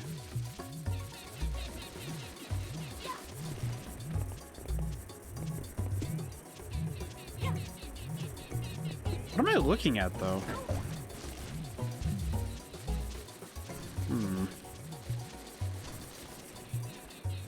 Okay, appraising the situation, I have no idea what I'm doing.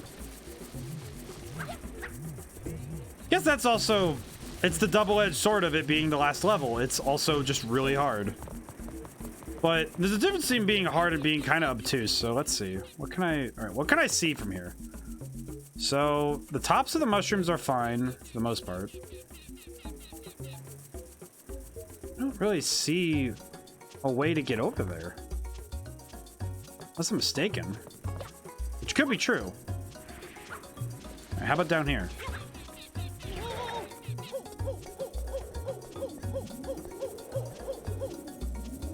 Okay, there's a lot of those holes over there.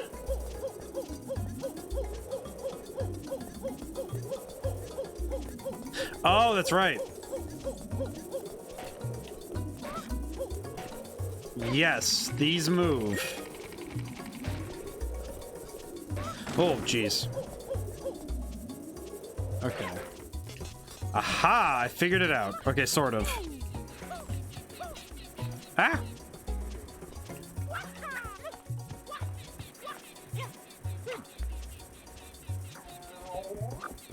Okay, I think I figured it out, but I don't know where I'm going from here. Oh, lordy. What do I do next? Okay, up there, maybe? Yes, up here, maybe. Not up here, maybe. What am I looking at? So flood's over there. I need to get over there. Yeet! Oh, come on! Really? Why did it bounce me the other way? What? I don't... Alright, I don't get that. So why does it bounce you the other way when you jump? So it bounces you in the opposite direction that you jump. Is that supposed to be like a... just to make sure you're not cheating kind of thing? I'm curious to that, because that... I'm also just surprised I didn't even make that jump at all. Yeah, I know. Ugh. Alright, we're past the 5-hour mark. Ah, jeez.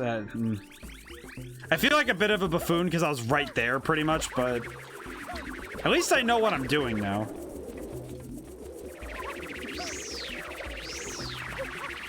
So I'm not gonna spend a lot of time dawdling because I know where I'm going now.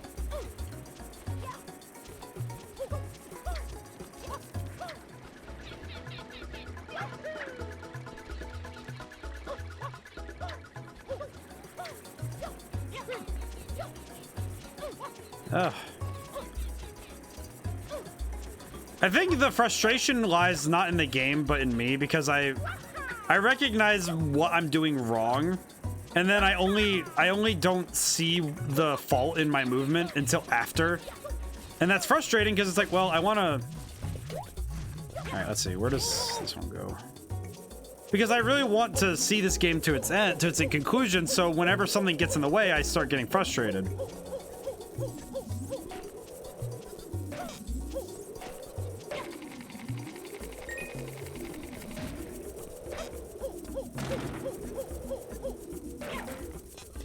But I at least know that it's not just the game, like, oh, it's the game's fault. It's like, no, part of it, like, the blame does land partially on me.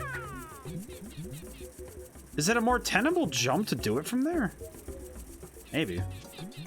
Good luck. Oh, I see it.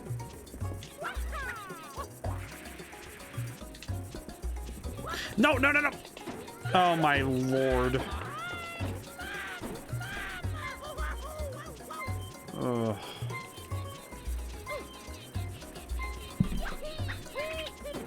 Okay, how am I gonna get out of this?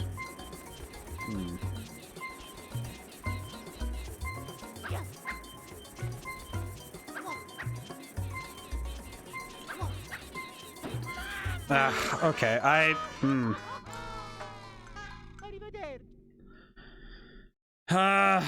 the tough thing is that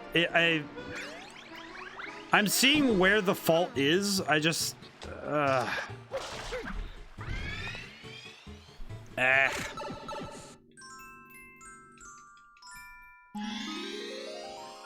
it's like, you know, right? Like, I see the fault where I'm making the mistake. I just don't know where to fix it when I get there, right? But I think some of that's because of I think once I see a solution, like a perceived one, even if it's only a perceived solution and not even a real one, I start to get a little reckless trying to get to it because I think, oh, I can do it. And it's easy. Rather than trying to take it slower and try to, you know, really solve the situation.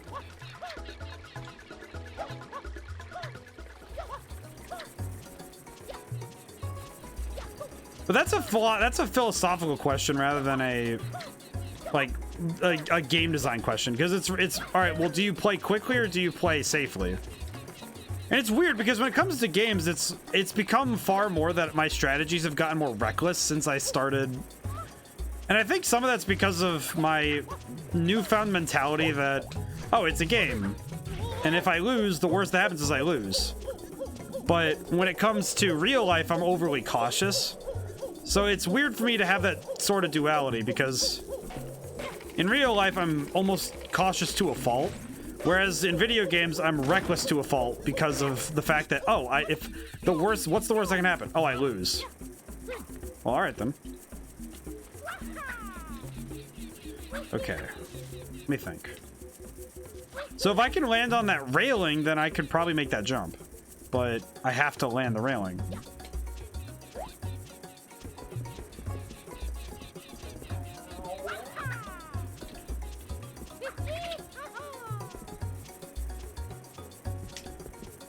No, no, no, no! Please. Okay. What can I do from here, please? Game.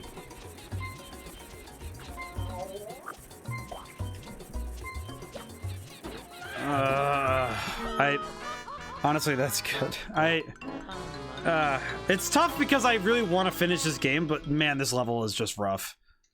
This level's rough because I understand. Because I'm seeing it, right? Because I know what it is, and I know what I need to do. It's just, it's the interpolation. It's getting from point A to point B I'm finding tougher. But I think the only problem with my mentality with approaching games now is that because I see it as, oh, the worst I can do is lose. The problem is that means that I'll make more reckless plays, which in some games has been very good. Which means that I'll play more aggressive, but it also means that sometimes I leave myself open to failure, which is a byproduct of being highly aggressive, is that I leave a lot of wide open spots. So I do wonder if I'm coming up too early though, because I don't think that area I'm coming up in is actually where I'm supposed to come up from. So let me get back over there and see about it. I really want to see the speedrunner. I want to see the speedrunner's take on this part of the game, because this has got to be one of the most insane things to see at high speed. I hope one day somebody looks at my philosophy on how to play games and just... I hope I make someone a little happier, because they start thinking, well, what's the worst that can happen? Oh, I lose. And that's, it doesn't... Because taking away the sting of loss means that victory is sweeter. Because to me, it's like, oh, if you lose... If you lose in... It's probably some BS jump cut here. Probably, maybe?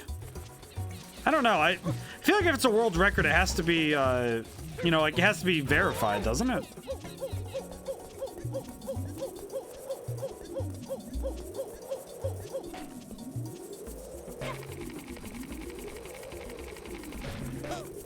Okay, from here, is there any other pathways? No. So this is the only pathway.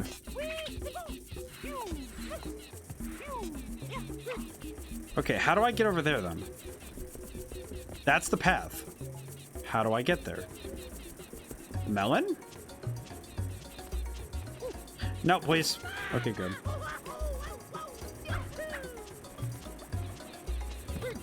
Alright, question. Does the fruit just burn?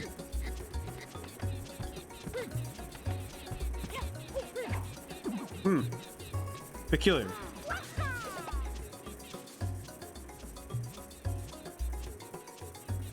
There's a hole there. Oh, like precise jumps. Yeah, like that's kind of what I'm seeing, because I don't really know how to do this besides doing some like pixel perfect nonsense. Unless, come on! Oh, it really was just a dive. It's just I had to be a little bit further out. Really, really, dog. That's it. This is it.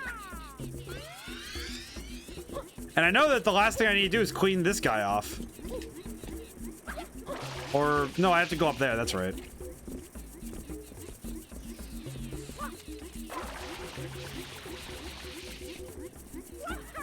My goodness.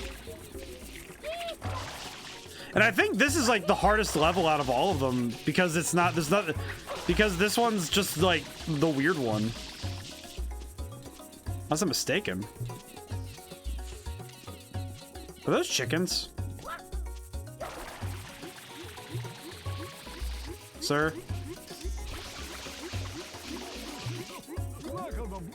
Oh yeah, it is. I really did just save this man. That is the entire point, is saving this man. Thank you. Thank you for the Sprite. I will leave. Stardew Valley. Look.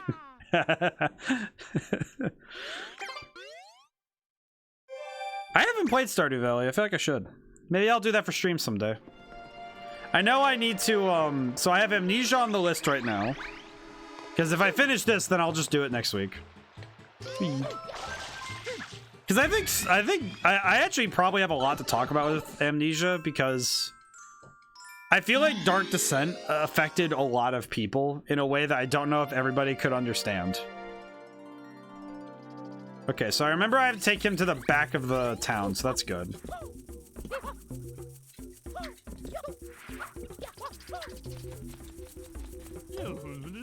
I love these guys.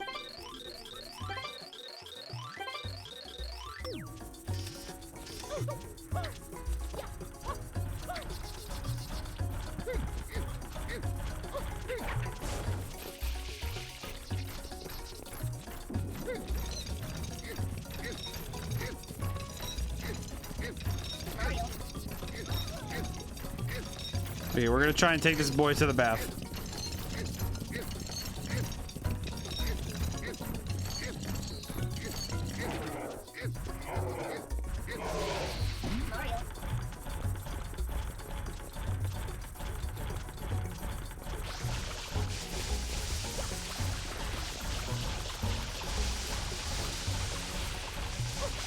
I remember this level. Wait, what do I mean by what? I want to make sure I. Apologies. My brain just shut off there. Ugh, come on. Ugh. Come here, you dog. Amnesia thing? Well, it's like the culture, like Amnesia itself. I don't know if how many people realize how big it became, but I don't know how many people have actually seen the real game. Because by the time that, as I recall, by the time that PewDiePie was playing it and he was becoming a big hit, he was also playing a lot of modded maps, right? And I wonder how many people have actually seen the game that started a whole, like, it became a whole cultural, like, trend. Like, there's a whole, like, it's a whole thing now.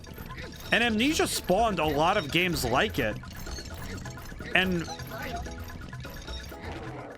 it's interesting to me that the original game is almost never talked about as much as I think it is. And maybe it's talked about more than I think it is, but it doesn't feel like a lot of people talk about it anymore and its impact, because it had a big influence on what was coming out at the time. And especially, and it's just, because I'm thinking about the types of games that started coming out after Amnesia, and I feel like Amnesia was one of those games that really did affect where the genre, where like where horror went, but also, I guess more specifically where, oh my goodness, really? Right at the end again?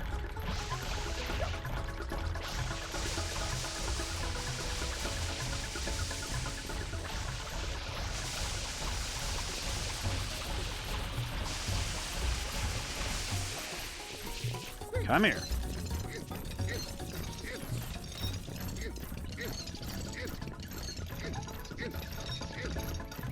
You're going to take a bath and you're going to like it. There we go. There we go. But I think there's a lot of games. I think other games that could also be included in a list like that I would actually say games like Mario Sunshine and the era, like the early 2000s of gaming. And then with Amnesia, which, like, that's kind of, Amnesia's kind of where it ends, where that era ends to me. Because the early 2000s, we had a lot of variety, but I feel like Amnesia started where we started having games that were less connected to their companies and more to the people who played them. Because as much as we still had games that were, you know, the products of company, because obviously all games are the products of companies, duh, but it became a lot less about the companies because we now have these celebrities that, you know, for lack of a better term, celebrity, that now just are just like, they themselves generate a game's hype. And through that, we end up with games that otherwise might not have gotten attention, suddenly are just reaching like these massive levels of hype. Okay, where am I going now? Where do we go now?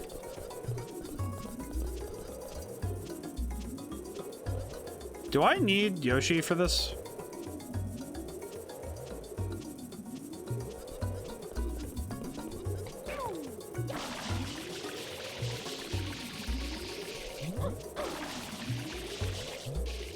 I think I need Yoshi for this. I do.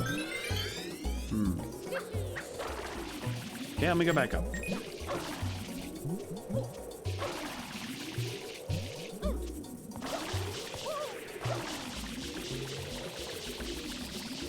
Ow. Okay, just looks like. Okay, probably good that I just reset really quick anyway. Okay. Okay, so I need to go find Yoshi and then really quickly go back down there.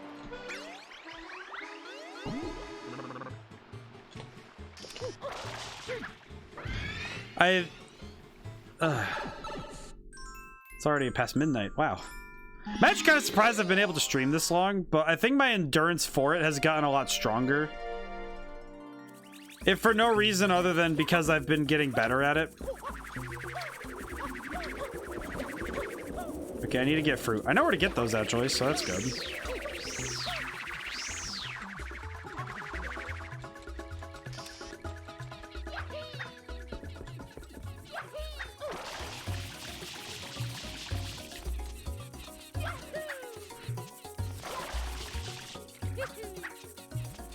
Give me the fruit.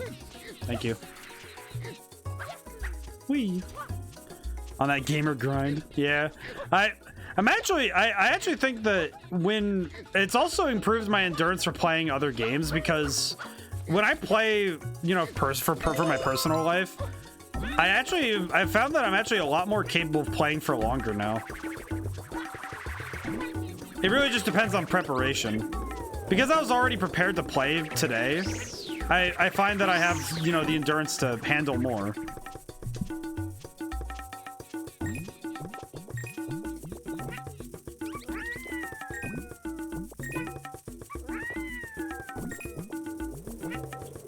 I love Yoshi. This is great.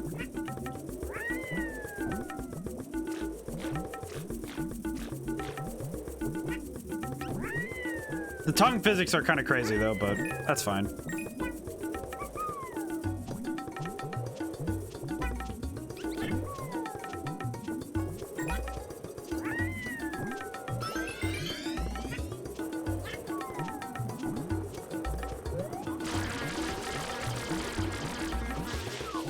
Alright, this is where I'm going. At least this is the last time I have to do this.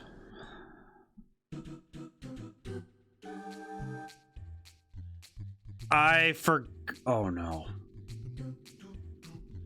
Oh no. I just had like some like horrid flashbacks. Oh Lord. I forgot. Hi, sir. Ow.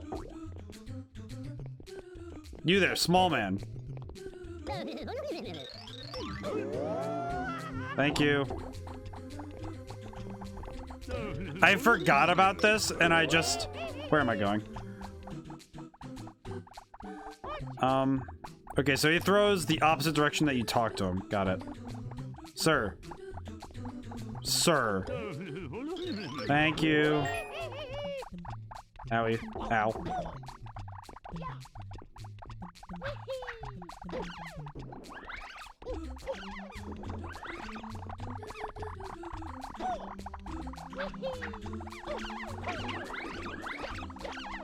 Sir, please.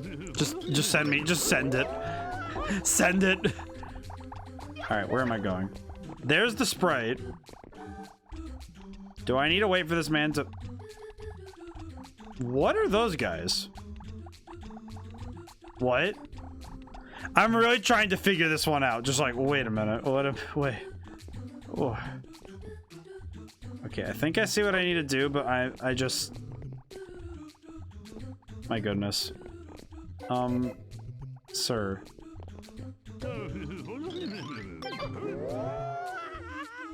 Thank goodness. I remember not understanding the mechanic of that level and just absolutely banging my head on it for a while. I just remember that because I have flashbacks of just seeing those dudes yeet me into the oblivious, into like the darkness below, and that was all I remember. And it was pure pain. Like, to quote Aqualung by Jethro Tull, it was screaming agony. And I just remember it. That's what I remember of that area. What am I looking at?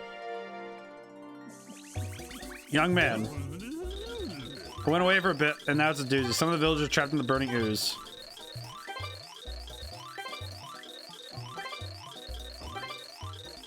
Oh, goodness. I have to save them in 3 minutes. Got it. Ow. What did I hit? Never mind that. Good question. Do I just need to get them out, or is it clean them? Oh, I have to clean them too. My goodness. Okay, good. Thank goodness. Be clean. Be cleansed of your. Be cleansed of the burn. Of the burn.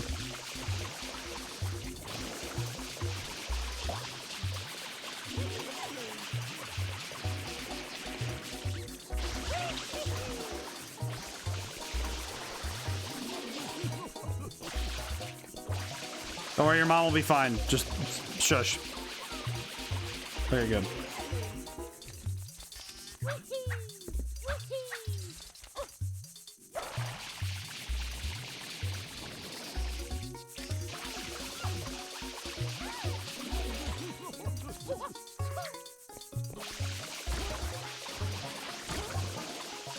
Please be cleaned faster. My goodness.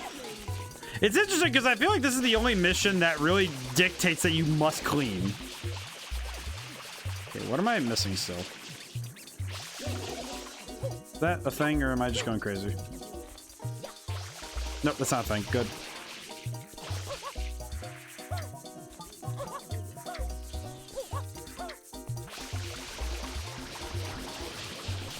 Because I don't think there's a lot of levels that ever require you to clean up the area besides... There's the hotel one, and that's it, actually. Okay, where's the last... Wait, where is the last one? Oh, there they are. Okay, good. Thank goodness. Because there's the... Like, the hotel one is kind of the only other one that requires you to clean anything. Okay, I just gotta go talk to the guy at the beginning again.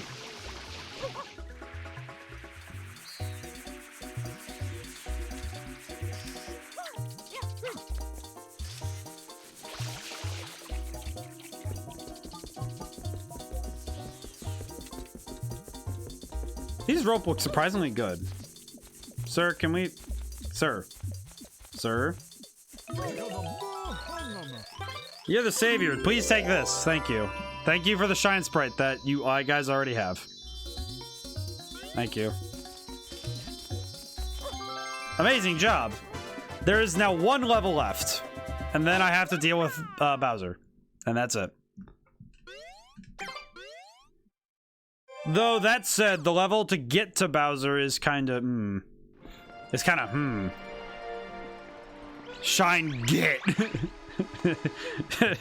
You know, I haven't really thought about the ramifications of how they word that, but yeah, you're right. Really, it really just be shine get. I wonder why that is, but it's also kind of funny. All right, there's the lad. This is the last time Bowser Jr. Let's do this.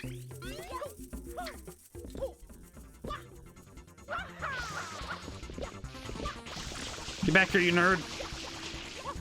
Ow. Ah, the fire. That's hot fire.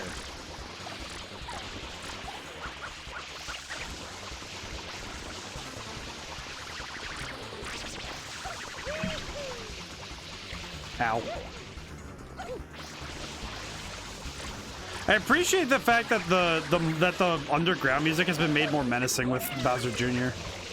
I don't know, it's cool. They made it cool. Owie.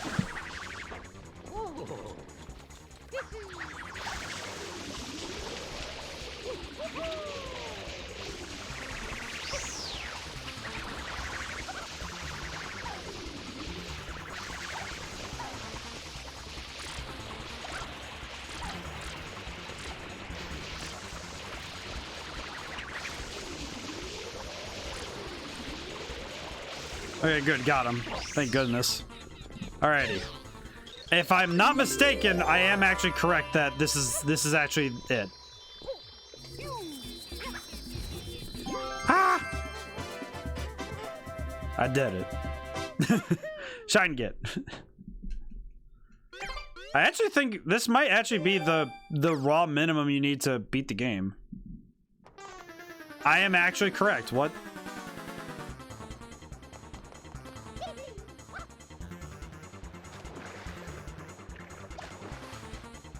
Yep, because he's going into the mountain. After, yeah, you see, look at this. He flooded the entire town. Wow.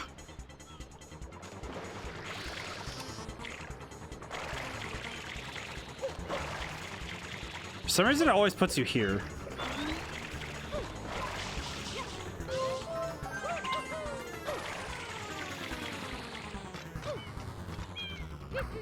Delfino Plaza has recently experienced a waterfall-like deluge of rain in all areas. Yeah, really? Come here, you nerd. I'm going in there. You're escaping me, baby. Here we go. This is the final level. 5.5 hours later, I'm already here. You know, I gotta be a little bit, okay, I really need to remember how this level works.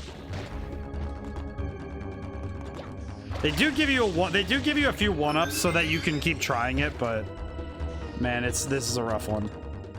This is gonna be a tight wind for sure. 1,002, 1,003, 1,004. Okay, jump. Yep. Okay, good.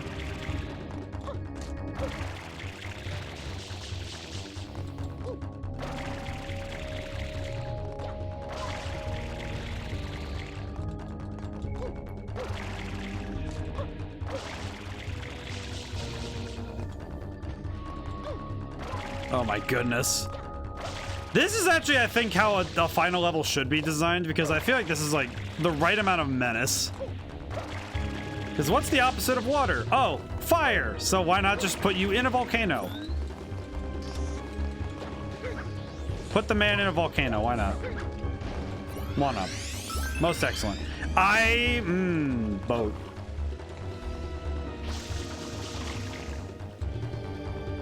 No. No. No. Please. Stop. I don't remember how to do this! Ow. I just remembered now that the boat is one of the harder things to do. Because I don't remember how it works every time.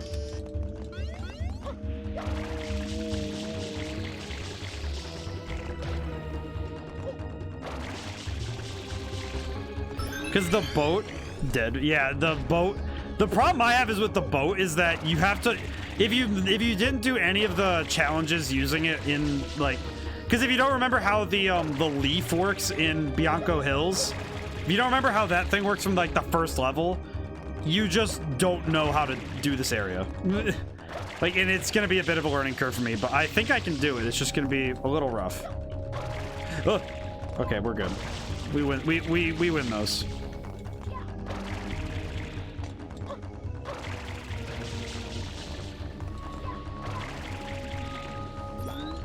Okay.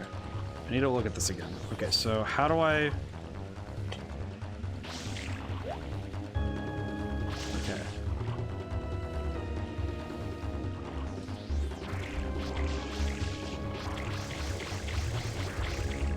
I also remember that if you don't do this fast enough, then you have a problem. Oh my goodness.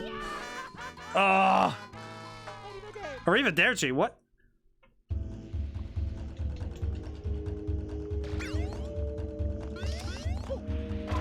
Oh man.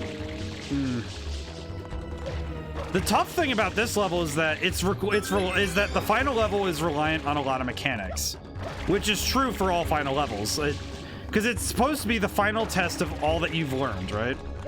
The only problem is if some of those things, if you don't remember how certain things work. In my head, I'm remembering that the boat controls are the same as the controls for the it's the leaf thing in the first area, like in Bianco Hills. So if you don't remember how that works, then you're kind of out of luck because you don't really remember how it works. And that's in my case. I think some people might have better kinesthetic memory than I do, but why does it tilt like that? No. No. I'm still trying to figure out why it turns like that, because I don't quite know why it's turning like that. Because I'm firing straight off the back. That's why I'm really confused, because I'm firing straight off the back and it's doing that.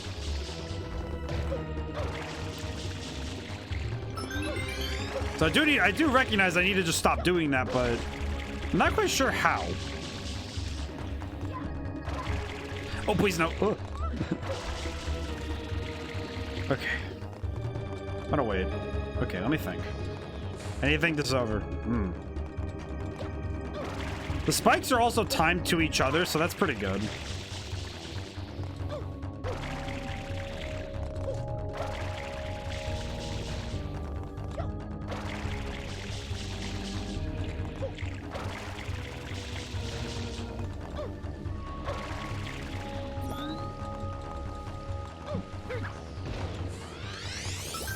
Alright, at least I have a steady supply of lives to keep things going, but okay. How do I aim?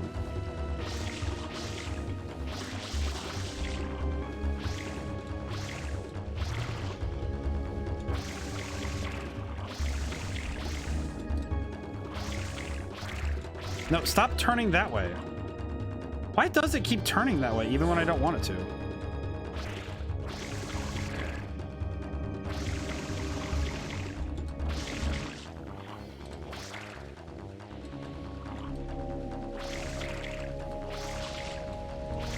No, don't hit the thing.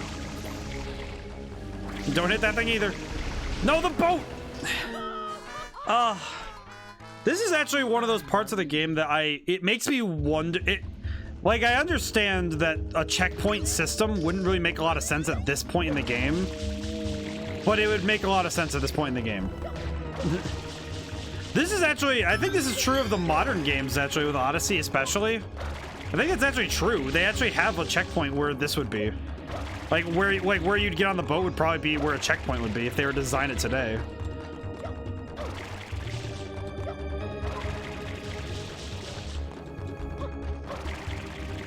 Oh. Well, thank goodness it's not instant death. Thank goodness.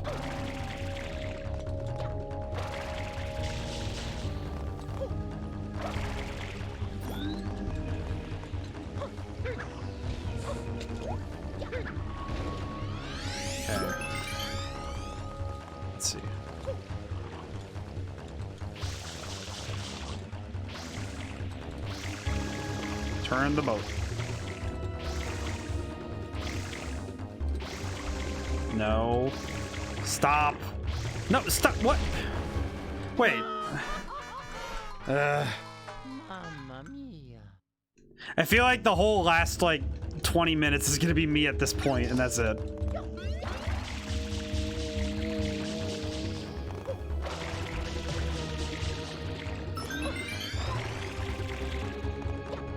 I wonder if this is the part of the game that speedrunners, if this is like easy or if this is like one of the hardest parts. And it might be because of those boat controls. If I had to take a wild guess, because those boat controls just make me hurt. My goodness.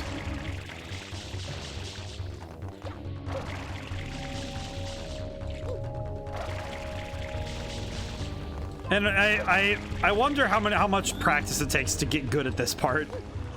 Because this part, to me, it feels like this is like just unnecessary agony. I do appreciate how it looks though, because that's intimidating. Aesthetically, I love this level. Like, it's just mentally I don't like it. Okay, adjust, fire, adjust, fire. No. No. Go forward. Thanks. Go. Now shoot. No. Okay. No. Okay, excellent. Stop. Okay, come to a stop. Halt for a moment. Okay, now fire forward. Come to a stop. No. Okay, turn the boat. Okay, there it is. There it is. That's all I need to get to. I see it. Go. Do not care about rocks. No. No.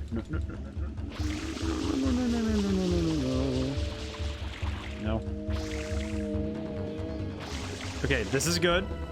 Yes. Okay, we made it. We're good. I do not need to care about anything else. Save and continue. Thank goodness.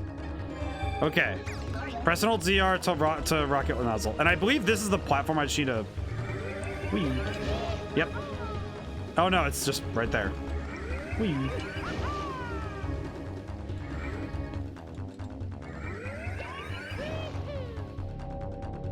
There's a... I just saw that one up. What? I don't remember that being there last time I played this. Intriguing.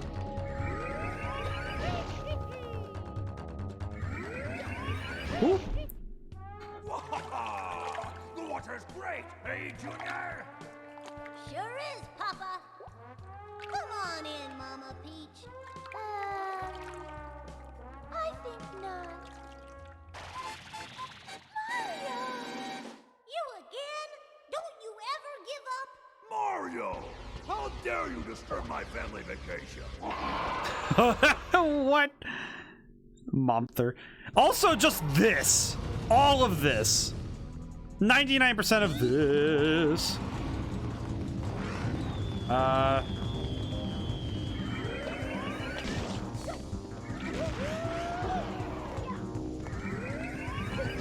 That's how I do it.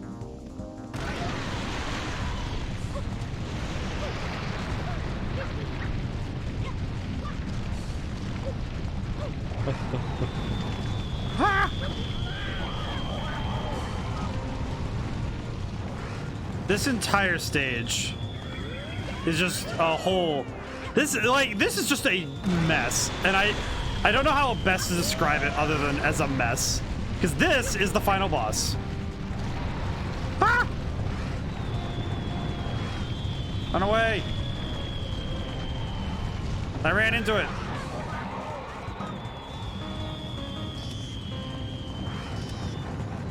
My goodness. Whoop.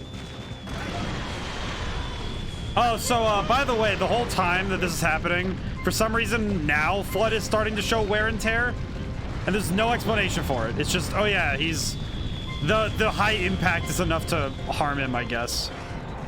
And I'm not really sure why. It doesn't really, I don't really remember why. He just starts getting hurt for some reason. Ah.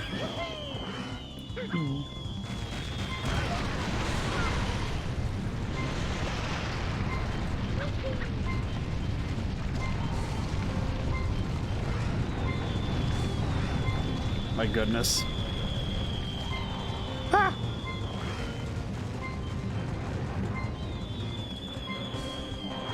Okay, I might need to just run around. My goodness.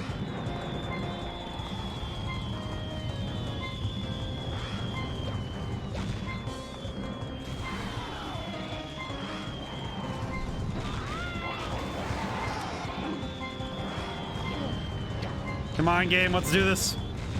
Poor Flood. Yeah, Flood is the only one who suffers in this entire scenario.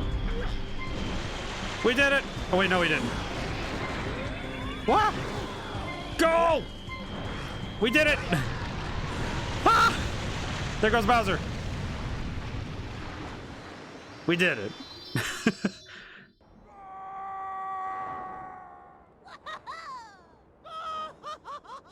Meanwhile, Peach is the only one that's able to fall gracefully.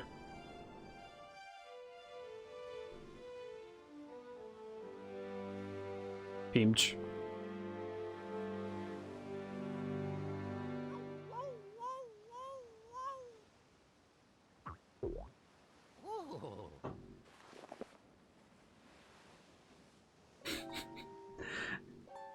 Why is he dead?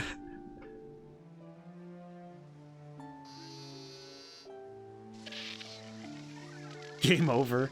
Mario, was I assist Dead. Why did they have to kill my boy at the end? Aw.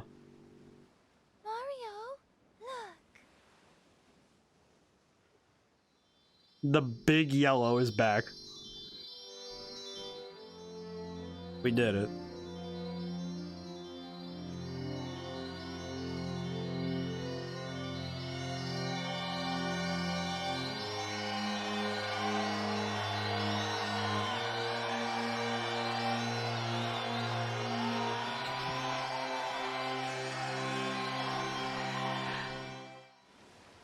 Yeah.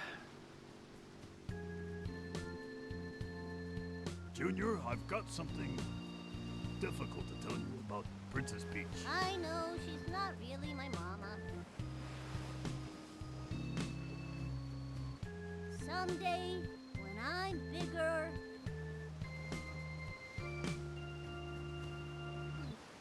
I wanna fight that Mario again. That's my boy. Well put, son. The Royal Koopa line is as strong as ever. But for now, let's just rest a while. I like that the Bowsers get to have at least their moment.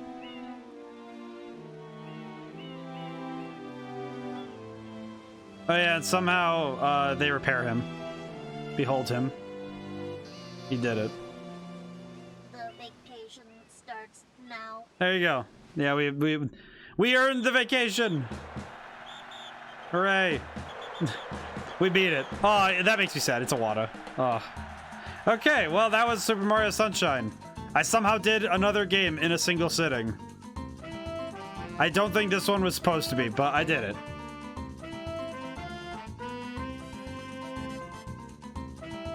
Hap Ender. So, hey, good ending. We did it. So, I hope everyone enjoyed this. I had a lot of fun. And thank you to everybody who got to talk to me during it.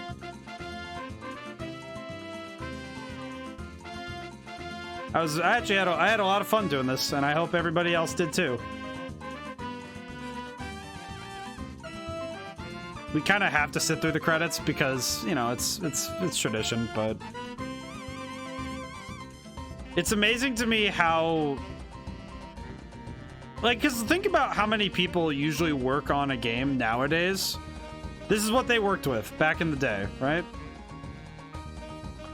Because think about the credits of, like, Elden Ring, right? Like, how many people it took to make something like this. This came out 20 years ago. So it's cool to see how far things have come. To have a lot of strong reminders as to how things have come.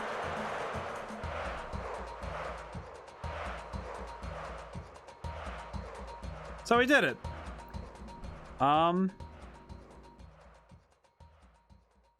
So, until next time, I'll see you all later. Goodbye for now.